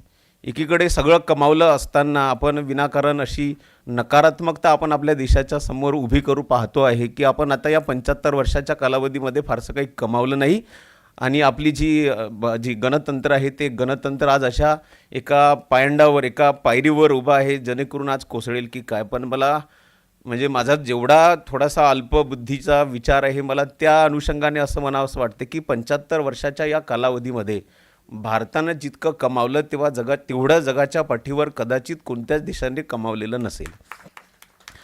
हे मला का म्हणावंसं वाटते, कारण आपण आपल्या आजूबाजूच्या सगळ्या अवतीभवतीच्या परिस्थितीचं अध्ययन करा. मग त्याच्यामध्ये पाकिस्तान असेल, श्रीलंका असेल, नेपाळ असेल, भूतान असेल, इव्हन अमेरिका असेल, इंग्लंड असेल, या सर्व देशांचा जेव्हा आपण तुलनात्मक अध्ययन करतो तेव्हा त्या तुलनात्मक अध्ययनामधून आपल्याला आढळते की भारताने सुरुवात कशी केलेली होती. तर भारताने, आम्ही वाचलं विद्यार्थी दशेमध्ये की 18 करोड निरक्षर लोकांच्या भरोशावर या देशाने गणतंत्राचं स्वप्न पाहिलं आणि या निरक्षर लोकांनी जे स्वप्न पाहिलं ते इतकं भव्य दिव्य होतं की कदाचित इतर देशाच्या तुलनेने आणि विद्वानांच्या दृष्टीने ते स्वप्न कदाचित परिपूर्ण होणार नाही. परंतु काही लोक आता दुहेरी स्वरूपाचे बोलतात आणि एवढे म्हणजे बेकार बोलतात की स्वातंत्र्य आपल्याला 2014मध्ये मिळालं आणि त्यानंतर मग आपण आता प्रगती करायला लागलो. हा अतिशय मूर्खपणा आहे, कारण स्वातंत्र्य आपल्याला 2047लाच मिळालं, परंतु भारताची जी स्थिती होती ती अतिशय विषम अशी होती आणि आर्थिकदृष्ट्या आपला देश कोणत्या स्थितीमध्ये उभा होता, इव्हन आर्थिकदृष्ट्या नाही, सामाजिक स्थिती आपल्या देशाची कशी होती, राजकीय स्थिती आपल्या देशाची कशी होती, त्या राजकीय स्थितीवर मात करत, सामाजिक स्थितीवर मात करत आज भारत एक पाऊल पुढे जातो आहे आणि जगाच्या व्यासपीठाच्या, जागतिक व्यासपीठाच्या दृष्टीने आणि जागतिक व्यासपीठावर भारताचा आज जवळपास दमखम आपल्याला दिसतो आहे. म्हणजे काही हा आंधळा विश्वास नाही, मी काही अंधभक्तही नाही, मला तसं काही म्हणायचंही नाही, परंतु आंतरराष्ट्रीय स्तरावरचे सर्व तुलनात्मक अध्ययन पाहिल्यानंतर आपल्याला लक्षात येते की आपली जी चर्चा आहे ती मला म्हणून असं वाटतं की अपूर्ण आहे. कारण ही जी कॉन्फरन्स आहे जवळपास 25 थीम, आदरणीय जांभूळकर सरांच्या नेतृत्वामध्ये ही जी कॉन्फरन्स झाली, 25 छोटे थीम होते, ज्याच्यामध्ये मग भारताचा स्वातंत्र्य संग्राम, मला असं वाटते की आपण आपल्या संविधानकर्त्यांनी किंवा या देशाच्या स्वातंत्र्य सेनानी तो वसाहतवादाच्या विरुद्ध जो लढा दिला तो फक्त इंग्रजांच्या गुलामगिरीतून भारताला स्वतंत्र करायचा आणि स्वतःचं देश निर्माण करायचा आणि मला पंतप्रधान व्हायचं आहे अशासाठी निर्माण केलेला नाही, तर या देशाची वैचारिक मांडणी, या देशाची सामाजिक मांडणी आणि या देशाचा परिभक्कम पाया आपल्या संविधानकर्त्यांनी निर्माण केलेला होता. म्हणून डॉक्टर बाबासाहेब आंबेडकरांनी लिहिलेलं हे जे संविधान आहे ते सामाजिक क्रांतीचं साधन होतं. आता त्या सामाजिक क्रांतीच्या साधनाला आपण वादविवादाचं साधन बनवलेलं आहे. आपण एवढे साशंक झालेलो आहो की आपल्या प्रियांबलमध्ये लिहिलेल्या त्या समतेला, बंधुतेला, न्यायाच्या संकल्पनेला आपण अशा अर्थाने पाहतोय की जेणेकरून आज हे सगळे म्हणजे सत्ता मिळवण्याचे साधन आहे. त्यामुळे ज्या देशाची पायाभरणी धर्मनिरपेक्षतेच्या आधारावर झालेली आहे त्या देशामध्ये धर्मनिरपेक्षता हे म्हणजे एक प्रकारे आपण आपल्या देशावर लादलेली संकल्पना आहे अशी ही विचारधारा आहे. आपण या सभागृहामध्ये जी मांडणी करतो याच्यापेक्षा 80% लोक काय मांडणी करून राहिलेल्या आहे समाजाच्या पुढे, ते जर आपण लक्षात घेतलं तर या संविधानाला वादाचा मुद्दा बनवलेला आहे. आणि राज्यशास्त्राच्या अभ्यासकांची स्थिती काय आहे तर आपल्याला माहीत आहे. 4 वर्षापासून आपण वर्गामध्ये किती आपण समतेचे मूल्य, बंधुतेचे मूल्य आणि विद्यार्थ्यांमध्ये नेतृत्व मूल्य शिकवलेलं आहे, हा वादाचा मुद्दा आहे. त्यामुळे आपण त्या स्वातंत्र्य संग्रामापासून पुढे जात जात राज्य आणि केंद्राची जी रचना निर्माण केलेली होती त्या केंद्र आणि राज्याच्या रचनेला सुद्धा अध्ययन करणं आवश्यक आहे. कारण जेव्हा स्वातंत्र्य मिळालं आणि आपण गणतंत्र झालो, प्रजासत्ताक स्वीकारली, तेव्हाची केंद्र राज्याची भूमिका, तेव्हाचं केंद्राची सत्ता, तेव्हाची राज्याचं स्वायत्तता हे हळूहळू केंद्रीकरणाकडे आपण झालेलो आहे. जसं आपण इंग्लंडची राज्यघटना शिकतो किंवा राज्यव्यवस्था शिकतो तसं आपण केंद्रीकरणाकडे झालेलो आहोत. त्यामुळे केंद्र राज्याचाही अभ्यास होणे आवश्यक आहे. महिलांचं आरक्षण वाढलेलं आहे, महिलांचा सहभाग राजकीय व्यवस्थेमध्ये झालेला आहे. परंतु जो महिलांचा राजकीय सहभाग निर्माण झालेला आहे तो खऱ्या अर्थाने आपल्या लोकशाहीला तो अनुकूल ठरेल इतका, आपल्या लोकशाहीला तो पोषक ठरेल इतकापर्यंत आलेला आहे का? ज्या आरक्षणाला आपण सामाजिक विषमतेला दूर करण्याचं साधन बनवलेलं होतं, तो आरक्षणाचा मुद्दा, त्या दिवशी मी एक अतिशय सुंदर कॉन्फरन्स अटेंड केली. त्या सुप्रीम कोर्टच्या एका वकील साहेबांनी सांगितलं की आरक्षण जे आपल्याला एका विशिष्ट वर्गाला मुख्य प्रवाहामध्ये आणण्यासाठी आपण एक सुवर्ण मध्य साधलेला होता आणि किमया करून दाखवली होती की या देशामध्ये जरी भाषिक किंवा जातीय किंवा धार्मिक विषमता असली तरी एक वेळ असा येईल की सर्व लोक एका पातळीवर समान प्रवाहामध्ये असेल. तोच आरक्षणाचा मुद्दा आज सुप्रीम कोर्टसारखे जज जे आहेत ते सुप्रीम कोर्टसारखे जज विनाकारण तुमच्या समोर चर्चेसाठी आणतात. त्यामुळे हा आरक्षणाचा मुद्दासुद्धा आपल्या या 75 वर्षाच्या कालखंडामध्ये त्याने कसे कसे रोल निभावलेले आहे हे सुद्धा आपल्याला अध्ययन करणे आवश्यक आहे. स्थानिक स्वराज्य संस्थांची भूमिका कशी आहे, एकीकडे आपण खूप दीर्घ चर्चा करतो आहे. मला वाटतं ह्या चर्चा किती पोकळ असू शकतात जर आपण ग्रामपंचायत, पंचायत समिती, जिल्हा परिषदा, महानगरपालिका आणि नगरपालिकांची रचना पाहिली तर ग्रामपंचायतीमध्ये महिला सरपंच आहे, परंतु खऱ्या अर्थाने महिला या सरपंच आहे का? किंवा अनुसूचित जाती जमातीला विशिष्ट आरक्षण मिळालेलं आहे, त्या अनुसूचित जाती जमातीला जेव्हा नेतृत्वाची संधी मिळते तेव्हा खऱ्या अर्थाने त्या संधीचं ते सोनं करू शकता का? त्याच्यावर काहीतरी प्रभाव आहे का? या सगळ्या गोष्टीचं अध्ययन करणे फार आवश्यक आहे. आणि मला पुन्हा असं वाटतं की आपण जी चर्चा केलेली आहे ती चर्चा फार चांगली झालेली आहे, फार गंभीर झालेली आहे, परंतु एकांगी स्वरूपाची ती होऊ नये, ती परिपूर्ण व्हावी. त्यासाठी जे आपण 2047चं स्वप्न पाहिलेलं आहे ते फार चुकीचं नाही आहे. कारण कोणतं तरी स्वप्न, कोणतं तरी टार्गेट, कोणतं तरी ध्येय जर आपण समोर ठेवलेलं नाही तर त्या ध्येयाला परिपूर्ण करण्यासाठी आपण त्या तीव्र गतीने वाटचालसुद्धा करणार नाही. म्हणून ती फार चुकीचीच गोष्ट आहे. 2047मध्ये भारत महासत्ताक बनू शकत नाही असं जर कुणी म्हणू शकत असेल तर मला असं वाटतं की त्याचा अभ्यास फार कमी आहे. 2047पर्यंत केवळ सरकार म्हणते म्हणून नाही तर 2047पर्यंत भारत महासत्ताक बनण्याची चिन्हे जे आहे, पदचिन्हे जे आहे ते दिसू लागलेले आहे. खऱ्या अर्थाने आपण ज्या झिंजीला दुर्लक्षित करीत आहोत हे झिंजीच उद्या तुमच्या प्रगतीचं साधन ठरणार आहे, ते झिंजीच भारताचं नेतृत्व करणार आहे. आणि ज्यांना आपण वर्गाच्या बाहेर आहे म्हणून फार भयाड बुट्टा आहे असं म्हणून सोडतोय, तो उद्याचा प्रधानमंत्री, उद्याचा मुख्यमंत्री राहणार आहे. त्यामुळे त्यांच्याकडे फार काळजीने लक्ष द्या. आणि ही जे सेमिनार आहे ते सेमिनार फार सुंदररित्या आदरणीय जांभूळकर सरांनी या ठिकाणी आयोजित केलेलं होतं आणि मला इथे अध्यक्ष बनण्याची संधी मिळाली, त्याबद्दल मी सरांचे फार फार आभार मानतो आणि माझे अध्यक्ष अनुगत थांबवतो. धन्यवाद. धन्यवाद सर. स्वप्न बघणं कधी सोडायला नकोत आणि स्वप्न बघतच राहावं. मी या कार्यक्रमाचं फॉर्मली आभार प्रदर्शन करण्याकरिता प्राध्यापक प्रियंका गावंडे यांना आमंत्रित करतो आहे. धन्यवाद सर. आजच्या या राष्ट्रीय शिक्षण परिषद यामध्ये या कार्यक्रमामध्ये उपस्थित सर्वांचे सर्वप्रथम मी स्वागत करते आणि आभारी व्यक्त करते. सर्वप्रथम या सत्राचे 17 अध्यक्ष Dharitri Chakraborty ma'am, doctor Ambedkar university Delhi यांचे मी विशेषतः आभार व्यक्त करते. त्यांनी आपल्या या सत्रामध्ये विशेष मौल्यवान मार्गदर्शन केले आणि विशेषतः वैचारिक दृष्टिकोनातून विद्यार्थ्यांना मार्गदर्शन केले, याबद्दल मी त्यांचे मनपूर्वक आभार व्यक्त करते. तसेच डॉक्टर रविशंकर मोहोळ सर, संचालक Babasaheb Ambedkar university school of law, Nagpur university व डॉक्टर मंगेश आचार्य सर, देवग्राम कॉलेज नरखेड यांचेही मी विशेष आभार व्यक्त करते. त्यांनी या आपल्या घटनात्मक लोकशाही वैचारिक दृष्टिकोनातून संशोधक विद्यार्थ्यांना मार्गदर्शक दिशा दिली. त्याबद्दल मी त्यांचेही मनपूर्वक आभार व्यक्त करते. तसंच संशोधन सादर करते यांचेही मी विशेष आभार व्यक्त करते. त्यांनी इथे आपले संशोधन पेपर इथे सादर केले त्यानिमित्त. आणि तसेच प्रमुख पाहुणे संशोधक विद्यार्थी, प्राध्यापक वर्ग आणि विद्यार्थीवृंद यांचेही मी मनपूर्वक आभार व्यक्त करते. त्यांनी इथे आपली उपस्थिती दर्शवली म्हणून. तसेच मी माझ्या शब्दांना इथं विराम देते. धन्यवाद. धन्यवाद प्रियंका मॅम.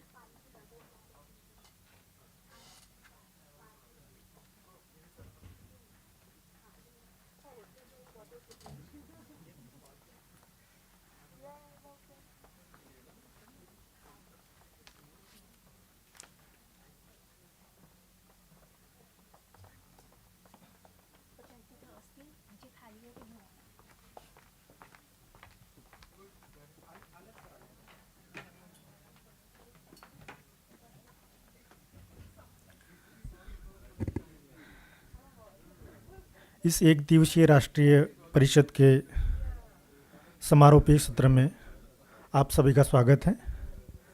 हमारे नियोजित अतिथि यहाँ पर उनका आगमन हो चुका है. मैं और कोई समय न दौड़ाते हुए मैं आज के कार्यक्रम के अतिथि सम्माननीय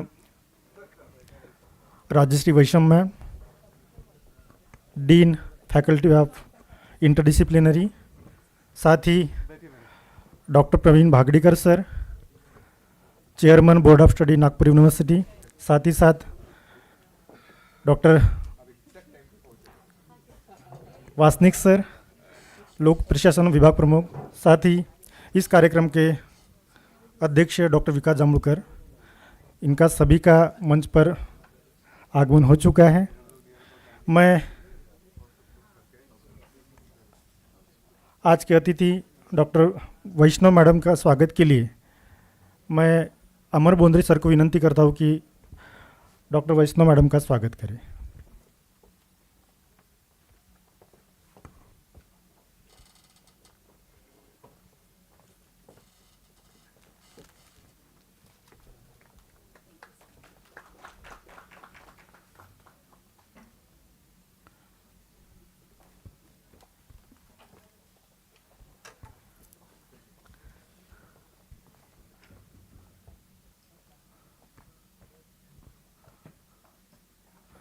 हमारे दूसरे मुख्य अतिथि डॉक्टर प्रवीण भागड़ीकर सर, इनके स्वागत के लिए डॉक्टर प्राध्यापक किशोर पाटिल को मैं आमंत्रित करता हूँ.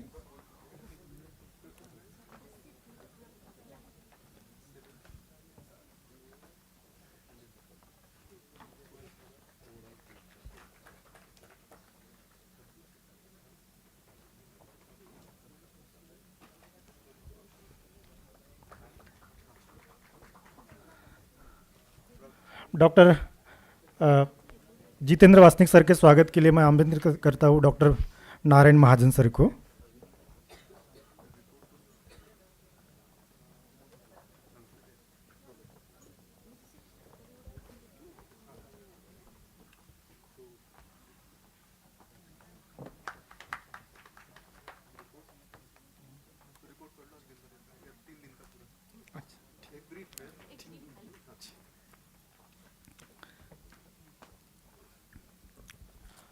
धन्यवाद सर.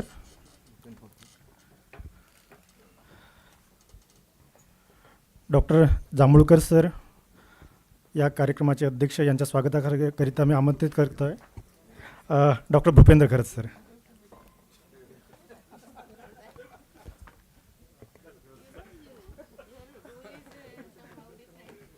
खूप झाले जमा.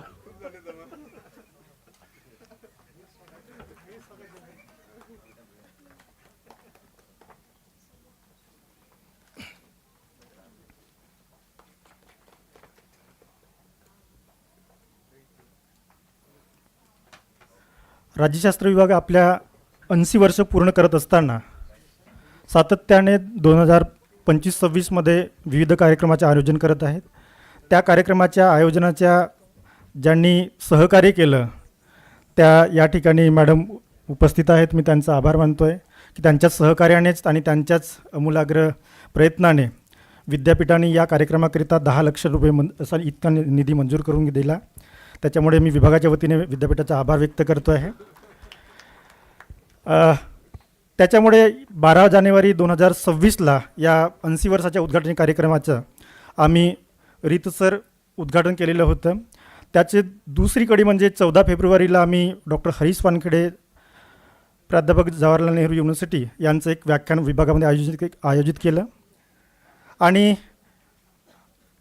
नंतरचा जो आम्हाला वेळ 2-3 टप्प्यामध्ये कार्यक्रम घ्यायचं होतं पण त्या ठिकाणी आम्हाला शक्य नव्हतं.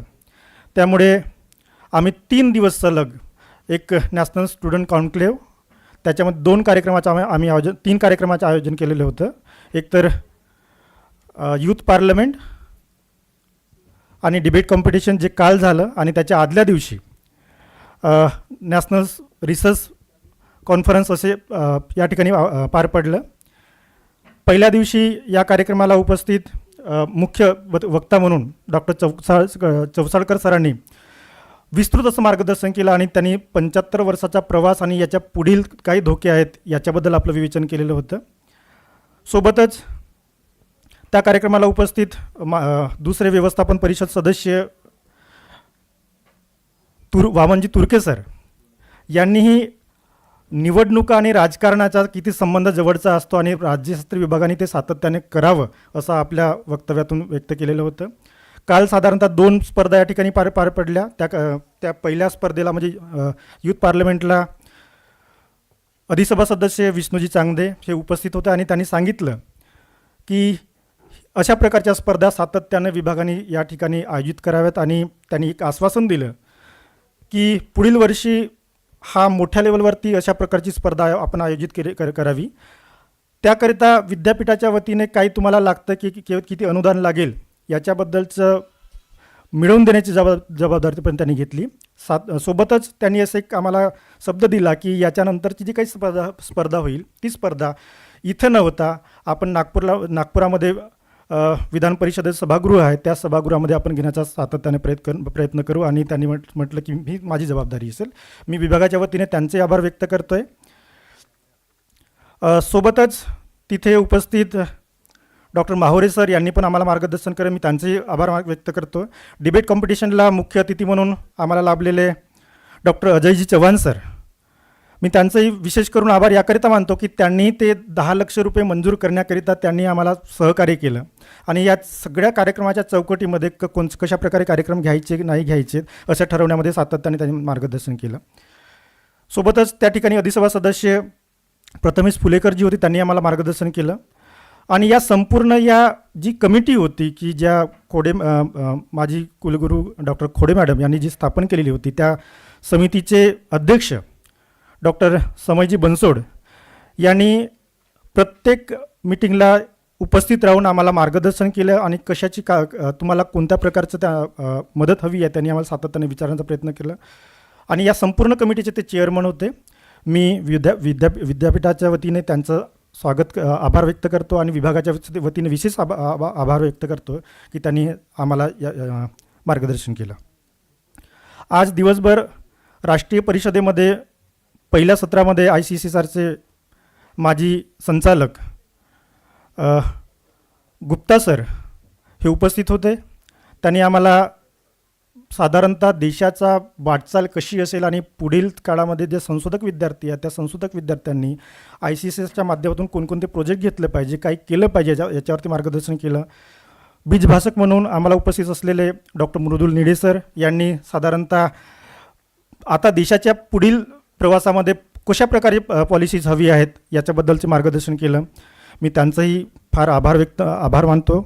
तसेच या विभागाचे माजी विभाग प्रमुख डॉक्टर गवई सर यांनी पण आम्हाला मार्गदर्शन केलं. तिसरे विभाग प्रमुख या ठिकाणी पोहोचू शकलेत नाही, त्यांच्या काही वैयक्तिक कारण नाही. मी त्यांचे विभागाच्या वतीने विद्यापीठाच्या वतीने आभार व्यक्त करतो. आणि या मधल्या जे टेक्निकल सेशन होते त्या टेक्निकल सेशनचे सन्माननीय अध्यक्ष महोदय doctor More sir, doctor Acharya sir, doctor Bhowte sir, doctor Wasnik sir, तसेच डॉक्टर राजू लिप्टे सर यांचंही आभार व्यक्त करतो आहे. पेपर प्रेझेंटेशन ज्यांनी केलं त्यांचंही आभार व्यक्त करतो आहे. आणि मी या ठिकाणी आमंत्रित करतो आहे डॉक्टर जितेंद्र वासनिक सरांना, त्यांनी आपले मनोगत व्यक्त करावेत.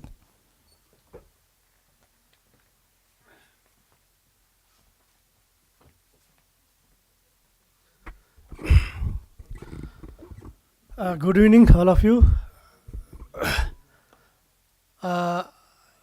नागपूर विद्यापीठाचं राज्यशास्त्र विभाग 80वे वर्ष साजरं करत आहे. आणि 80व्या वर्षाच्या या 3 दिवसीय कार्यक्रमाचा आज समारोप होतो आहे. आणि समारोप सत्राला या हॉलमध्ये जवळपास 70-80-90च्या आसपास लोक उपस्थित आहेत. याच्यावरूनच हा कार्यक्रम किती यशस्वी झाला हे आपण मानू शकतो. आणि त्याच्याबद्दल आपण खरं तर विकास जांभूळकर सर, त्यांची संपूर्ण टीम आणि राज्यशास्त्राचे पूर्ण विदर्भातून आणि महाराष्ट्रातून जे प्राध्यापक आले मागच्या 3 दिवसामध्ये या विभागामध्ये आणि हॉलमध्ये, त्या सगळ्यांचं मी अभिनंदन करतो. मी अभिनंदन यासाठी पण करतो की राज्यशास्त्र आणि लोकप्रशासन हे त्याला काय म्हणतात, बहीण भावासारखे आहे.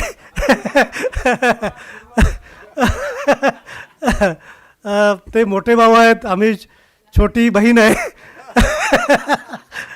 आणि तुम्हाला माहीत आहे की मोठ्या भावाचं कर्तव्य असतं की त्याने आपल्या लहान बहिणीची काळजी जीवापाड घेतली पाहिजे. आणि मागच्या 80 वर्षाभर त्यांच्यानंतर आम्ही आलेलो आहोत. ते 45ला आले, आम्ही 49ला आलो. त्यांच्यापेक्षा आम्ही 4 वर्षांनी लहान आहोत, म्हणून मी लहान बहीण म्हटलं. तर तशी त्यांनी काळजी मागच्या 80 वर्षात बऱ्यापैकी घेतलेली आहे. पण आणखीन अशी अपेक्षा आहे की त्यांनी आणखीन जास्त काळजी घेतली असती तर आणखीन चांगलं झालं असतं, आम्ही आणखीन चांगले समृद्ध झालो असतो. तर यापुढे मी आशा करतो. आणि काय असतं, दुसरी गोष्ट की जेव्हा एखादं डिपार्टमेंट किंवा एखादा संस्था ही 80 वर्षाची होते तेव्हा ती परिपक्व होत असते, ती मॅच्युअर होत असते. आणि अशा मॅच्युअर आणि परिपक्व झालेल्या संस्थांकडून किंवा विभागाकडून ह्या आपल्या अपेक्षाही खूप जास्त असतात. त्याच्यामुळे 80 वर्ष सेलिब्रेट करतानासुद्धा आपण मागच्या 80 वर्षात काय काय केलं आणि आता पुढे मगाशीच गवई सर म्हटले की 100 वर्ष आपल्याला साजरी करायची आहेत. तर येणाऱ्या 20-25 वर्षामध्ये हा विभाग आणखीन काय नवीन करणार आहे हे सुद्धा महत्त्वाचं आहे. आणि जे राहून गेलेलं आहे ते आपल्याला आणखीन चांगलं कसं करता येईल या दृष्टीने प्रयत्न करायचे आहेत. पण प्रयत्न करताना आपल्याला आणखीन एक गोष्ट प्रकर्षानं जाणवली असेल की काल 3 दिवसापासून आपण म्हणतो Jambhulkar sir, Jambhulkar sir, Jambhulkar sir, पण जांभूळकर सरसोबत कुणी आहेच नाही. ते एकटेच आहेत ना विभागामध्ये प्रमुख, है ना. तर ते सुद्धा ती जी गॅप आहे की आणि जशी त्यांची अवस्था आहे तशी आमची पण अवस्था आहे. आणि या विद्यापीठाच्या सगळ्या विभागाची तशीच अवस्था आहे. तर हे जे आहेत की नुसतं एकटा माणूस काहीच करू शकत नाही, त्याला टीम लागते. आणि टीम कशी लागते, ही कायमस्वरूपी टीम लागते. आमच्याकडे कॉन्ट्रॅक्च्युअल टीचर्स आहेत, CSB टीचर्स आहेत. हे बिचारे आज आहेत, उद्या कुठे जातील काय माहीत नाही आपल्याला, है ना. त्यांच्या भरोश्यावर आपण किती दिवस हा आपला विभागाचा गाडा हाकणार आहोत हा एक मोठा प्रश्न आहे. आणि म्हणून त्या दृष्टीने सुद्धा आपण सगळ्यांनीच एक सिव्हिल सोसायटीचा भाग म्हणून हे कशा प्रकारे भोवते सर इथे बसलेले आहेत म्हणून मी बोलतो आहे की त्यांनीसुद्धा आता अनेक विद्यापीठाच्या जाहिराती येणं सुरू झालेलं आहे. सर तुम्हाला माहीत असेल बांबूची जाहिरात आलेली आहे, SRTची जाहिरात आलेली आहे. तर लवकरच नागपूर विद्यापीठाची सुद्धा जाहिरात येऊ द्यावी. आणि हे जे जागा शिल्लक आहेत प्रत्येक विभागात त्या कशा भरल्या जातील या दृष्टीने प्रयत्न होण्याची गरज आहे. कारण जोपर्यंत आपल्याकडे तुम्हाला माहीत आहे ज्या वर्षी मी आलो होतो आणि विकास आला होता, आम्ही 2003-04ला आलो होतो, त्या वर्षी राज्यशास्त्राला 8 लोक होते, आमच्याकडे 4-5 लोक होते. आज बघा तो 1वर आहे, आम्ही 2वर आहोत, आम्ही त्यांच्या पुढे आहोत. याचा मला आनंद आहे.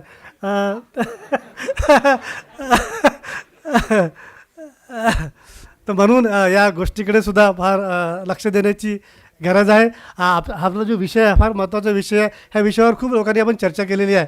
आत्ताच आपले या सरांनी पण फार छान त्याच्यावर बोललं. बंगेश सर बोलले, आपले रवी मोहोर सर बोलले, त्या मॅडम पण छान. दिवसभर आपण चर्चा करतात पण त्यांच्या विषयावर जास्त बोलत नाही. मी पब्लिक ॲडमिनिस्ट्रेशनचा माणूस आहे, बरोबर आहे. आणि बाबासाहेबांनी म्हटलं होतं की भारतीय संविधान किती चांगलं असलं तरी त्याची अंमलबजावणी करणारी जी यंत्रणा आहे ती जर चांगली नसेल तर त्या चांगल्या पुस्तकाचं काही होऊ शकत नाही. म्हणून जी यंत्रणा आहे ही यंत्रणा अधिक सक्षम होणं जरुरी आहे. तर मागच्या 75 वर्षात आपली जी यंत्रणा आहे, यंत्रणा म्हणजे काय, पब्लिक ॲडमिनिस्ट्रेशन. हे जे पब्लिक ॲडमिनिस्ट्रेशन जोपर्यंत स्ट्रॉंग होणार नाही, जोपर्यंत ते स्मार्ट होणार नाही. What is smart?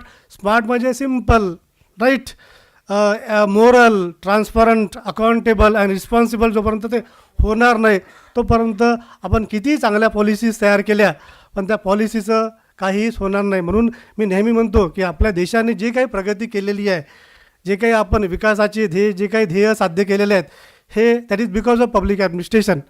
आणि आपण जे काही अचीव करू शकलेलो नाहीत ते सुद्धा बिकॉज ऑफ पब्लिक ॲडमिनिस्ट्रेशन.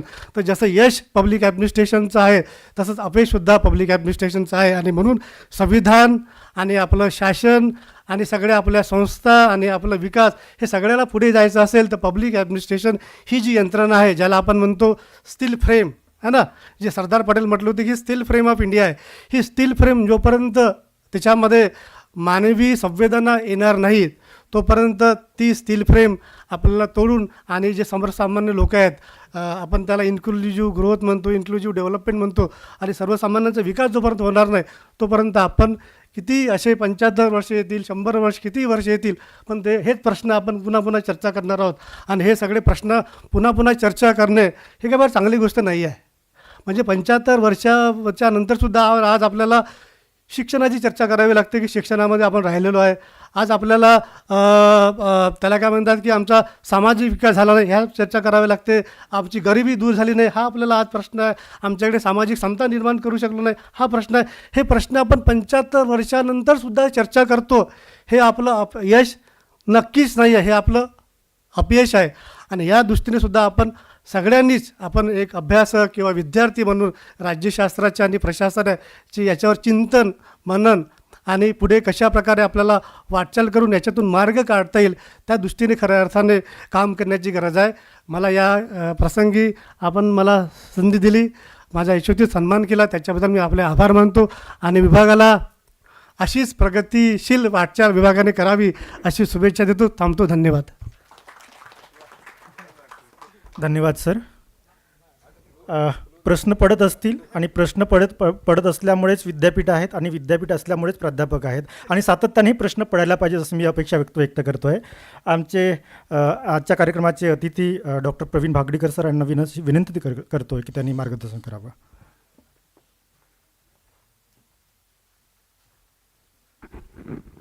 आदरणीय मंच आणि सर्व सन्माननीय प्राध्यापक, वासनिक सरांनी आत्ता छोटी बहीण आणि मोठा भाऊ हा मुद्दा काढला. इथे मिळालेल्या 10 लाखामधनं आम्हाला किमान 4 लाख मिळायला पाहिजे होते ही साधारण त्यांची अपेक्षा एक छोट्या बहिणीची होती.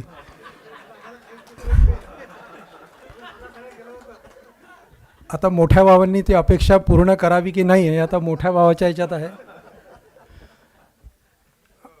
आणि दुसरा मुद्दा हा आहे काय की म्हणजे आम्ही पाहून झालो सतत 8-9 महिन्यापासून की जांभूळकर सर काय मेहनत घेत आहे सगळ्या कॉन्फरन्समागे आणि त्यांचे सगळे जे प्राध्यापक आहे इथे पण ते कॉन्ट्रीब्युटरी आहे, CHB आहे.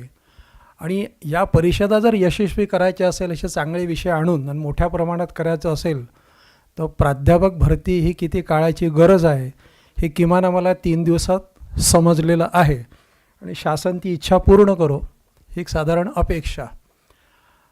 हा जो काही विषय होता रिपब्लिक ॲट द रेट 75 तर याच्यामध्ये 2 फक्त मुद्दे मी मांडतो आणि माझ्या वक्तव्याला विराम देतो की या 3 दिवसामध्ये जे काही आपलं वक्तव्य झालं सगळ्यांनी केलं की भारताची प्रगती झालेली आहे, आमचं 75 आम्ही रिपब्लिक केलेलं आहे वगैरे. याच्यात एक गोष्ट फक्त लक्षात ठेवायची की जी साधारण आपण अवतीभोवती नेहमी पाहत राहतो ती म्हणजे की आपल्या इथे संविधान आहे पण जो संविधानवाद रुजवायला पाहिजे की जो इतर देशांमध्ये आपण रुजवलेला पाहत नाही, कॉन्स्टिट्युशनलिझम ज्याला आपण म्हणतो तो आपल्या इथे रुजलेला आहे. आणि एक वाक्य भालभोळे सर नेहमी म्हणायचे की 75 वर्षाची लोकशाही संसदेचं चित्र, विधानसभेतले भांडणं वगैरे आपण पाहतो, त्याच्यावरनं आपण हे डिसाईड करतो म्हणे की आमची लोकशाही अजून परिपक्व झालेली नाही वगैरे. उलटं ते असे म्हणायचे, त्यांनी असं सांगितलं की एक सामान्य शेतकऱ्याचा मुलगा, एक लोकल लेवलचा मुलगा ज्या वेळेला मतदान कसं झालं, कोण निवडून आलं आणि त्यावर ज्यावेळेला भाष्य करतो, तर ते भाष्य म्हणजे दुसरं तिसरं काही नसून तो लोकशाहीचा विजय आहे. आणि लोकशाहीची चर्चा ही फक्त संसदेमध्ये की आणि विधानसभेत होणे ही अपेक्षित नाही, ती ही खालच्या लेवलपर्यंत ज्यावेळेला होते तर त्यावेळेला तो लोकशाहीचा विजय आहे. त्याच्यामुळे आमची लोकशाही ही परिपक्व आहे, बाकी कोणीही काही म्हणो. याचं एक जिवंत उदाहरण मी सांगतो की 2009 साली रायपूरला गेलो होतो मी. आरंग शहर म्हणून आहे, रायपूरपासून 30-40 किलोमीटर दूर आहे ते. पंचायत राजवर तिथे सेमिनार होता, मी एका सेशनचा चेअरमन होतो. तर तिथल्या एका वक्त्यांनी मला हा प्रसंग सांगितला की ज्याने तो पाहिला होता आणि त्यावेळेला नुकतंच पंचायत राज व्यवस्था वगैरे सुरू झाली होती, आपलं रिझर्वेशन वगैरे आलं होतं त्यावेळेला 33% वगैरे, आणि अचानक समीकरणं बदलले सगळे आणि घरातली जे मेल डॉमिनंट जी हे होती पॉलिटिक्स जे होतं ते आता कुठे फिमेलकडे आलं होतं, कारण ते रोटेशनने सगळं रिझर्वेशनमध्ये गेलं होतं. तर त्याच्यात अनेक स्त्रिया निवडून आल्या. त्याच्यापैकी त्यांनी एक त्या वक्त्यांनी सांगितलं की त्याला जो एक्झाम्पल आला की बा मिरवणूक निघाली, ती महिला जिंकली, आणि ती महिला जिंकले म्हणताना जे कार्यालय होतं पक्षाच्या, त्या कार्यालयाच्या पक्षातनं ती मिरवणूक निघाली आणि त्या मिरवणुकीत जीपवर 2 जणं होते. एक ती महिला होती जी जिंकली होती आणि दुसरा तिचा नवरा. आणि ते हात हलवत चालवत ती 1 तासाची मिरवणूक ज्यावेळेला घरी गेली म्हणे, तर त्यावेळेला चित्र असं होतं म्हणे की त्या महिलेच्या गळ्यात एकही हार नव्हता म्हणे, सगळे हार त्या पुरुषाच्या गळ्यात होते म्हणे. आज जे महानगरपालिकेचे इलेक्शन झालं आणि ज्यावेळेला आपल्या महापौर निवडून आल्या आणि त्या निवडून आल्यानंतर सगळ्या वर्तमानपत्रांमध्ये ज्यावेळेला ते चित्र आलं, तर पहिले मी त्या महापौरांच्या गळ्यातले हार पाहिले आणि तेव्हा समजलो की आपली जी रिपब्लिक आहे, जे 75 वर्षाचं आहे, हे परिपक्व आहे, विकसित आहे, याला कोणताही धोका नाही. धन्यवाद.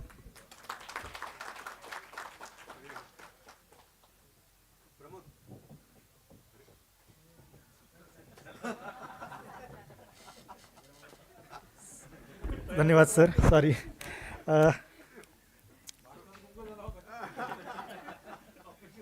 सर काही नाही सर, आमची पाहुणे मंडळींना चहाची व्यवस्था जरा करत होतो. सॉरी. आजच्या कार्यक्रमाचे नियोजित पाहुणे doctor Vaishnav madam, dean faculty of interdisciplinary Nagpur university, मी यांना अशी विनंती करतो की त्यांनी आपलं मनोगत व्यक्त करावं.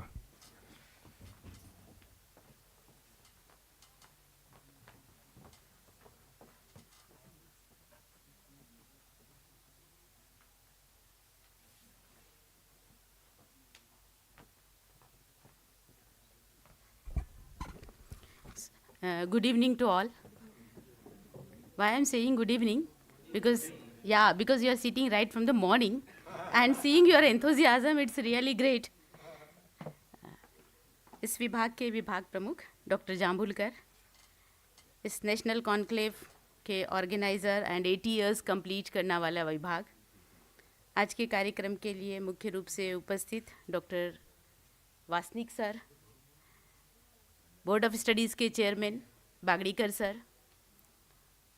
सभागृह में बैठे लॉ कॉलेज के director doctor More sir, doctor भोते, and all the participants, principals of this conclave.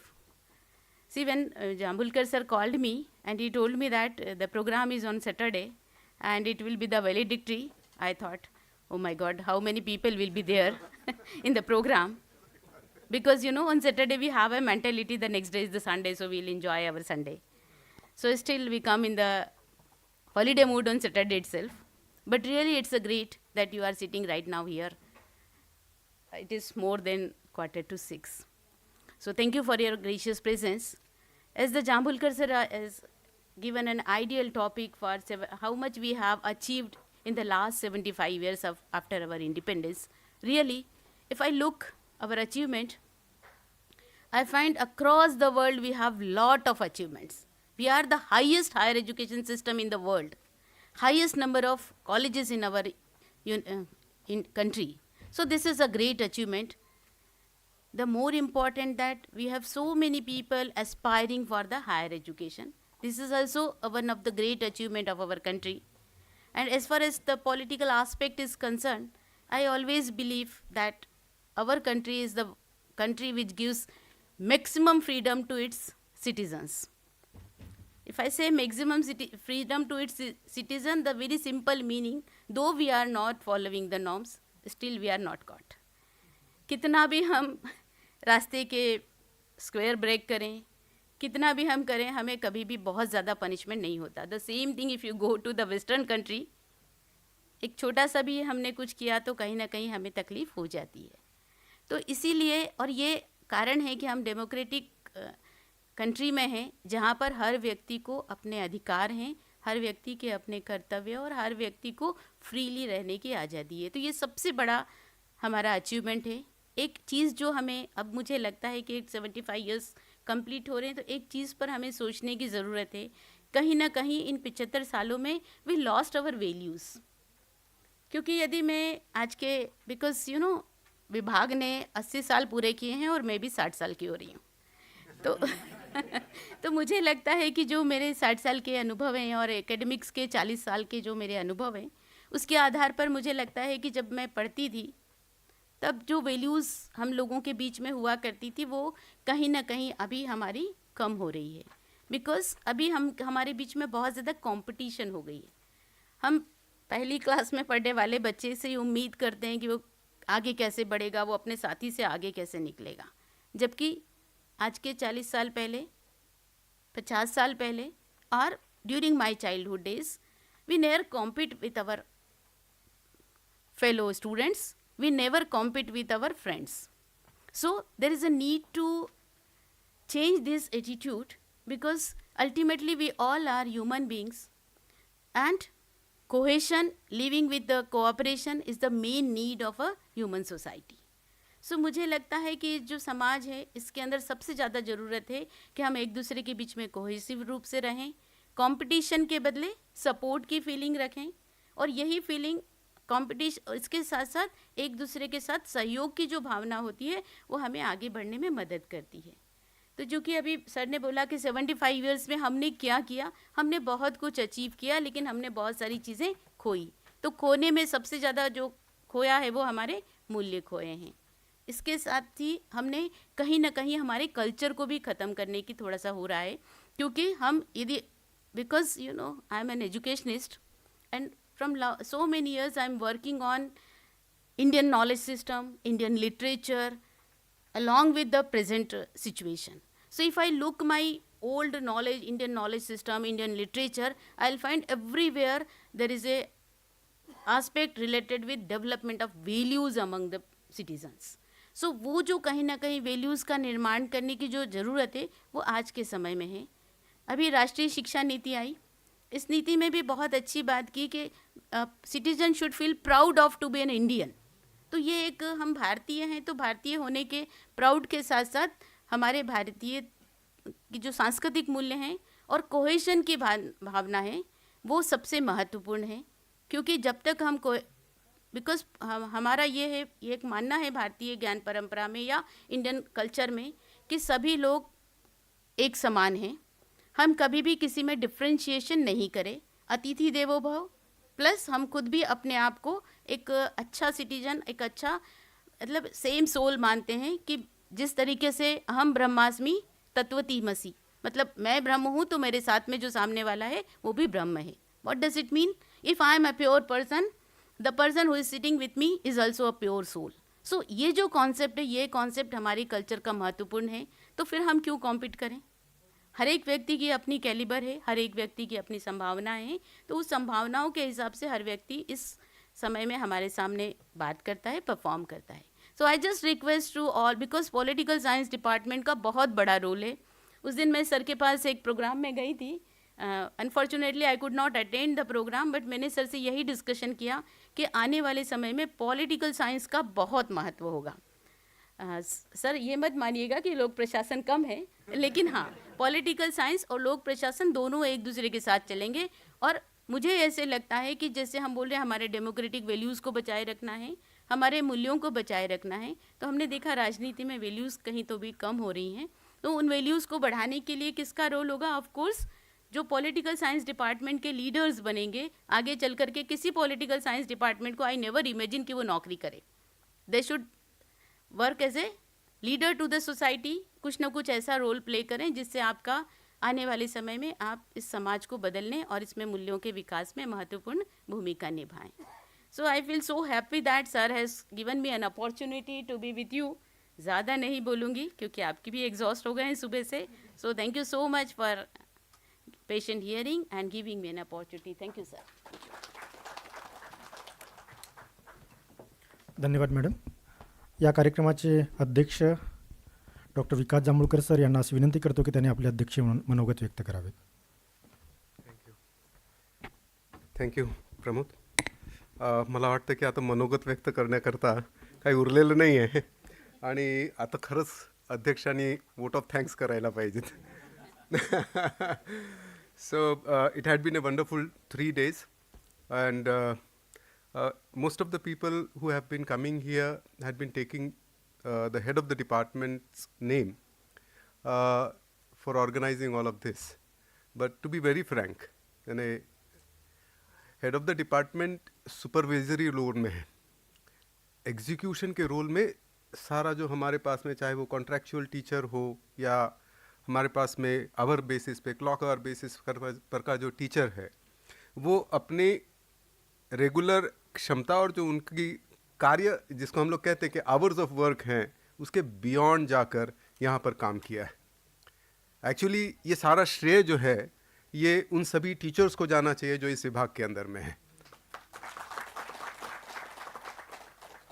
मैं दूसरा श्रेय जो है यहाँ के विभाग के बच्चों को देना चाहूँगा जिन्होंने बहुत आई कैड सी देम रोज बढ़िया तैयारी करके आते हैं और they make this department so beautiful and they make this department so seamless. जो हम लोगों को जितना जो कठिनाइयाँ नज़र नहीं आती है, जो इतना आसान तरीके से होता हुआ दिखाई देता है, वो सब का सब इन बच्चों की वजह से है. क्योंकि वो सारा लॉजिस्टिकल पार्ट जो हैं, छोटी छोटी चीज़ें जो हैं, जो ट्रे पकड़ने से लेकर यहाँ पे बुके पहुँचाने तक की बात है ना, वो ये सब वो बहुत सीमलेस तरीके से बगैर कोई कंप्लेन करते हुए यहाँ पे करते आए हैं. So therefore I thank all the students of my department and kudos to all of you that you have been really working and slogging very hard for this whole program. साथ ही साथ में सही मायने में ये सारा जो कार्यक्रम खड़ा हुआ ये एक प्रपोजल से खड़ा हुआ. हमारी इच्छा थी कि 75 साल तो हम लोग नहीं मना पाए, 80 साल ही मना लेते हैं. हमने मैडम के सामने प्रपोजल रखा, उस समय पे चौरे मैडम थे. चौरे मैडम ने कहा कि ठीक है हम इसे मैनेजमेंट कमेटी के सामने रखते हैं and management council really I am very thankful to the management council who has so very readily agreed और उन्होंने हमें फंडिंग दिया जिसके माध्यम से ये कार्यक्रम हुआ. ये पूरा साल भर स्प्रेड होना चाहिए था लेकिन कुछ अपरिहार्य कारणों की वजह से ये थोड़ा क्लब हो गया. कम सीमित के अंदर में हमें कुछ ज़्यादा दौड़ा भागी करनी पड़ रही है. राइट. इसके कुछ और कार्यक्रम बचे हुए हैं, ये आखिरी नहीं था. अभी और 2 गेस्ट लेक्चर्स हमारे बचे हुए हैं. परिमल सर आने वाले हैं पूना से and he will be delivering on इस पिछले 75 साल के अंदर में भारत के इलेक्शन का क्या इतिहास रहा हुआ, इलेक्टोरल पॉलिटिक्स किस तरीके का रहा है, इस पर वो व्याख्यान देने वाले हैं. और doctor Alka Acharya will be coming from Delhi from institute of Chinese studies और वो पिछले 75 साल में भारत का किस तरीके से एक परराष्ट्रीय नीति रही हुई है और ख़ास करके चाइना के साथ के किस तरीके के संबंध रहे हुए हैं इस पर विशेष वो प्रकाश डालकर बात करने वाले हैं. और उसके बाद में समारोपीय कार्यक्रम होगा. तो इतने सारे अभी और बचा हुआ है. तो हमारा जो दौड़ा भागी है अभी ख़त्म नहीं हुआ है. मैं क्षीरसागर मैडम जो अभी के वाइस चांसलर है, मैं उनको भी धन्यवाद करना चाहूँगा कि उन्होंने बहुत ही सपोर्टिव भूमिका रखी है despite the fact that she was very new कि हम लोग क्या कर रहे हैं उन्हें मालूम नहीं है. राइट. ये उनके पहले पास हुआ था but then she had been absolutely very favorable, very readily like हाँ भाई आप कर लीजिए, और इस तरीके से ये कार्यक्रम जो है ये हुआ. रजिस्ट्रार साहब का भी रोल इसमें बहुत अच्छा रहा, और उनका एक कांस्टेंट एडमिनिस्ट्रेटिव सपोर्ट जो है वो हमें हमेशा मिलता रहा. साथ ही साथ में फाइनेंस ऑफिसर जो बहुत इंपॉर्टेंट ऑफिस है हमारा, राइट, क्योंकि सारी चीज़ें बगैर फाइनेंस के हो नहीं सकती, उनका भी जो है काफ़ी सपोर्ट जो है हमें रहा है, और इसीलिए मैं इन सभी लोगों का जो है आभार यहाँ से व्यक्त करना चाहूँगा. आज के इस कार्यक्रम में डॉक्टर वैष्णव मैडम रेडीली हमारे लिए अवेलेबल हो पाए, और उन्होंने हमें यहाँ पर अभी मार्गदर्शन किया. साथ ही साथ में बोर्ड ऑफ स्टडीज़ के चेयरमैन पॉलिटिकल साइंस के हमारे भागड़ीकर सर, और डिपार्टमेंट ऑफ पब्लिक एडमिनिस्ट्रेशन के वासनिक सर, वो भी यहाँ पर हमारे कहने पर मौजूद हुए. उनका भी मैं आभार यहाँ पर व्यक्त करता हूँ. क्या अल्टीमेटली इंटरेस्ट का मैटर है, स्टिक्स, जिस पर वासनिक सर ने काफ़ी बात कही. छोटा भाई बड़ा भाई वाली भूमिका निकली. क्या एंट्री कैसा है ना कि हमको स्टेक क्लेम करना है, तो एंट्री भाई कहकर भी हो सकता है, बहन कहकर भी हो सकता है, दोस्त कहकर भी हो सकता है, वगैरह वगैरह. कहने का मतलब ये है, जब अभाव होता है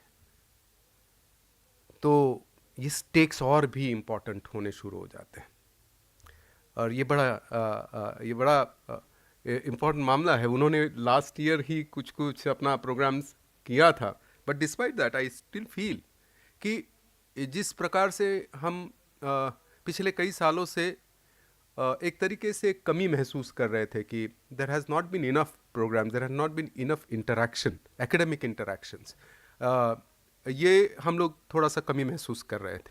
और साथ ही साथ में मैं ये एक्नॉलेज करना चाहूँगा कि अल्टीमेटली पॉलिटिकल साइंस कोई साइलोज में खड़ा नहीं है, ये कोई अवकाशत नहीं है, राइट.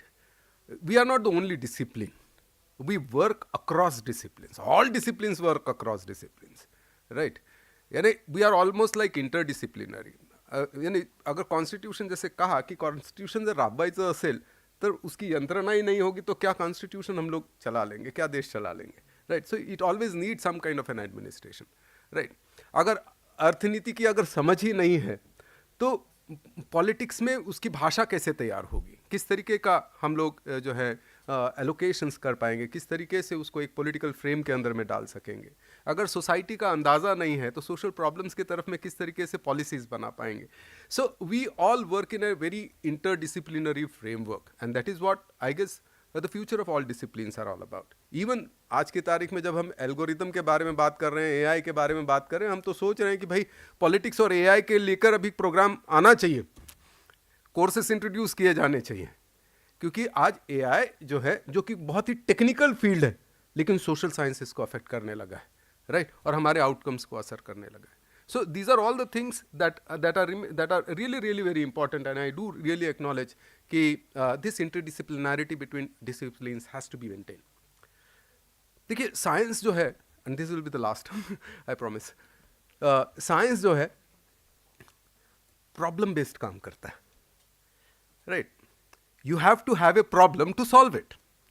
अगर प्रॉब्लम नहीं होगा तो सॉल्व क्या करिएगा, है ना. जब भी किसी ने कहा था कि जस्टिस की कल्पना ही तब करते हैं जब इनजस्टिस होता है ना. सोशल साइंस का प्राइमरीली ये काम है कि वो प्रॉब्लम को पहले ढूंढे. It is always problem based. हम लोग आज भी बात करते हैं, हम लोग मैडम जब न्यू एजुकेशन पॉलिसी के बारे में बात करते हैं, हम कहते हैं कि प्रॉब्लम बेस्ड काम होना चाहिए, और उसका आउटकम बेस्ड, उसका सोल्यूशन बेस्ड, उसका जिसको हम लोग कहते हैं कि एक करिकुलम हम तैयार करने चाहिए या हमारा अप्रोच होना चाहिए. सो प्रॉब्लम ढूंढना बहुत इंपॉर्टेंट होता है. अगर प्रॉब्लम नहीं ढूंढेंगे तो सॉल्यूशंस कभी नहीं मिल पाएंगे. सोशल साइंसेस रिसर्च का ये प्राइमरी गोल है. Even I guess even science का भी ये प्राइमरी गोल है. And therefore unless and until we critically see at things, we will not be able to understand where the problem is. And will not be actually doing social sciences if you are not trying to find out a problem. So that is where I think the primary role both of political science or even to a larger extent social sciences and even science is all about. So I think we have almost come to the end of this. It had been 3 wonderful, engaging days. I acknowledge that not all the sub-themes have been covered within this conference. Probably there would have been more, better engagements. Probably we needed more time. शायद 3 दिन का हम लोगों को ये teachers conference का ज़रूरत था, ताकि हम लोग वो 20 के 20 एजेंडे जो पॉइंट्स हैं उस पर हम लोग डिस्कस कर पाते और डिटेल में डिस्कस कर पाते, शायद और टीचरों का एंगेजमेंट यहाँ पर हम लोग एक्टिवली देख पाते, जो आज जितना नहीं है, शायद और ज़्यादा एंगेजमेंट की ज़रूरत है, जो हम लोग मॉर्निंग से हम लोग बोलने का कोशिश कर रहे हैं, राइट. सो आई गेस, लेकिन ये सब काश है, राइट, ये सब काश है. मैं किसी को फोर्स तो नहीं कर सकता, हम किसी को फोर्स नहीं कर सकते. Ultimately it's all about how we feel about this whole business of academics, right. So that is where I think I should stop, but then not without thanking all of you have come to this place, all of those people who have actually donned this stage over this whole 3 days and have given a perspective to how to look into those issues which concerns all of us. So thank you very much once again, and I take leave from this stage. Thank you so much. धन्यवाद sir. हजारों महफिलें हैं और लाखों मेले हैं. हजारों महफिलें हैं और लाखों मेले हैं, जहाँ पर आपका साथ नहीं वहाँ हम अकेले हैं. मैं चाहता हूँ कि आप हम लोग साथ साथ हैं, और मेरे साथी को मैं फॉर्मली वोट ऑफ थैंक्स करने के लिए आमंत्रित करता हूँ, प्राध्यापक किशोर पाटिल सर को. धन्यवाद सर. माननीय अध्यक्षस्थानी विराजमान आदरणीय अध्यक्ष डॉक्टर विकास जांभूळकर सर, उपस्थित मान्यवर पाहुणे आदरणीय doctor Rajshree Vaishnav madam, doctor Pravin Bhagadikar sir, doctor Jitendra Wasnik sir, तसेच सर्व आदरणीय प्राध्यापक वृंद, संशोधक, विद्यार्थी आणि उपस्थित सभागृहातील मान्यवर उपस्थिती. आजच्या या राष्ट्रीय शिक्षक परिषद आणि राष्ट्रीय युवा परिषद समारोप सत्राच्या निमित्ताने मला आभार प्रदर्शन करण्याची संधी लाभली, ही माझ्यासाठी अत्यंत सन्मानाची बाब आहे. आजचा हा कार्यक्रम केवळ एक परिषद नसून राष्ट्रसंत तुकडोजी महाराज नागपूर विद्यापीठाच्या राज्यशास्त्र विभागाच्या 80 वर्षाच्या गौरवशाली वाटचालीचा उत्सव आहे. या 3 दिवसीय कार्यक्रमामध्ये पहिल्या दिवशी राष्ट्रीय युवा परिषद, दुसऱ्या दिवशी यूथ पार्लमेंट आणि वादविवाद स्पर्धेची अंतिम फेरी, आणि आज तिसऱ्या दिवशी राष्ट्रीय शिक्षक परिषद यशस्वीरित्या पार पडली. या सर्व कार्यक्रमांना लाभलेला उत्स्फूर्त प्रतिसाद खरोखरच प्रेरणादायी आहे. सर्वप्रथम आजच्या समारोप सोहळ्याचे अध्यक्ष डॉक्टर विकास जांभूळकर सरांनी आम्हाला मार्गदर्शन केल्याबद्दल त्यांचे मनपूर्वक आभार व्यक्त करतो. तसेच आपल्या व्यस्त वेळापत्रकामुळे या कार्यक्रमाला उपस्थित जरी नसतील तरी प्रमुख पाहुणे म्हणून आम्हाला लाभणार असे राष्ट्रसंत तुकडोजी महाराज नागपूर विद्यापीठाचे रजिस्ट्रार राजीव उसे सर यांचे मनपूर्वक आभार मानतो. आजच्या सत्राला आपल्या उपस्थितीने समृद्ध करणारे सर्व मान्यवर पाहुणे, डॉक्टर राजश्री वैष्णव मॅडम, अधिष्ठाता आंतरशाखीय विद्याशाखा राष्ट्रसंत तुकडोजी महाराज नागपूर विद्यापीठ नागपूर, यांचे सुद्धा मनपूर्वक आभार व्यक्त करतो. त्यासोबतच डॉक्टर प्रवीण भागडीकर सर, अध्यक्ष राज्यशास्त्र अभ्यास मंडळ रातुमन नागपूर विद्यापीठ नागपूर, यांचे मनपूर्वक आभार व्यक्त करतो. त्यासोबतच आज या सत्राला पाहुणे म्हणून लाभलेले डॉक्टर जितेंद्र वासनिक सर, विभाग प्रमुख लोकप्रशासन विभाग, यांचेसुद्धा मनपूर्वक आभार व्यक्त करतो. या संपूर्ण कार्यक्रमाच्या यशस्वी आयोजनासाठी मोलाचे योगदान देणाऱ्या विद्यमान कुलगुरू डॉक्टर मनाली क्षीरसागर मॅडम यांचे विशेष आभार व्यक्त करतो. या 3 दिवसाच्या कार्यक्रमात उपस्थित राहून मार्गदर्शन करणाऱ्या सर्व मान्यवर पाहुण्यांचे मनपूर्वक आभार. तसेच या कार्यक्रमाच्या यशस्वीतेमागे ज्यांचे अथक परिश्रम आहेत अशा आयोजन समितीतील सर्व सदस्य, व्यवस्थापन परिषद सदस्य, प्राध्यापक वृंद आणि समन्वयक यांचे मी विशेष आभार मानतो. याशिवाय विविध सत्रामध्ये सहभाग घेऊन या परिषदेला शैक्षणिक उंची प्रदान करणाऱ्या सर्व संशोधक, विद्यार्थी आणि स्पर्धकांचेही मनपूर्वक अभिनंदन व आभार. तसेच आजच्या या कार्यक्रमाच्या शेवटच्या सत्राचे सूत्रसंचालन करणारे माझे सहकारी डॉक्टर प्रमोद कानेकर सर यांचेही मनपूर्वक आभार मानतो.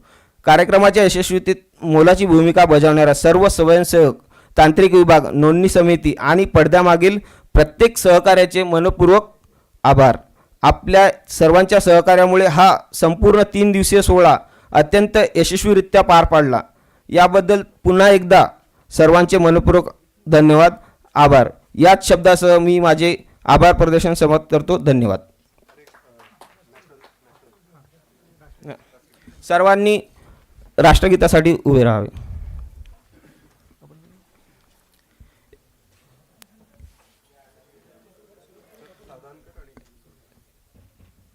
एक साथ सावधान होंगे, सावधान. राष्ट्रगीत शुरू कर.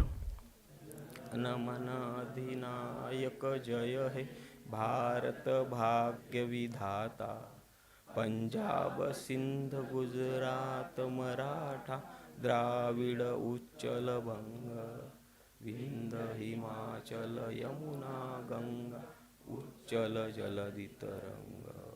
तव शुभ नामे जागे, तव शुभ आशीष मागे, गाहे तव जय गाता, जनगण मंगलदायक जय हे भारत भाग्य विधाता. जय हे जय हे जय हे जय जय जय जय हे. भारत माता की.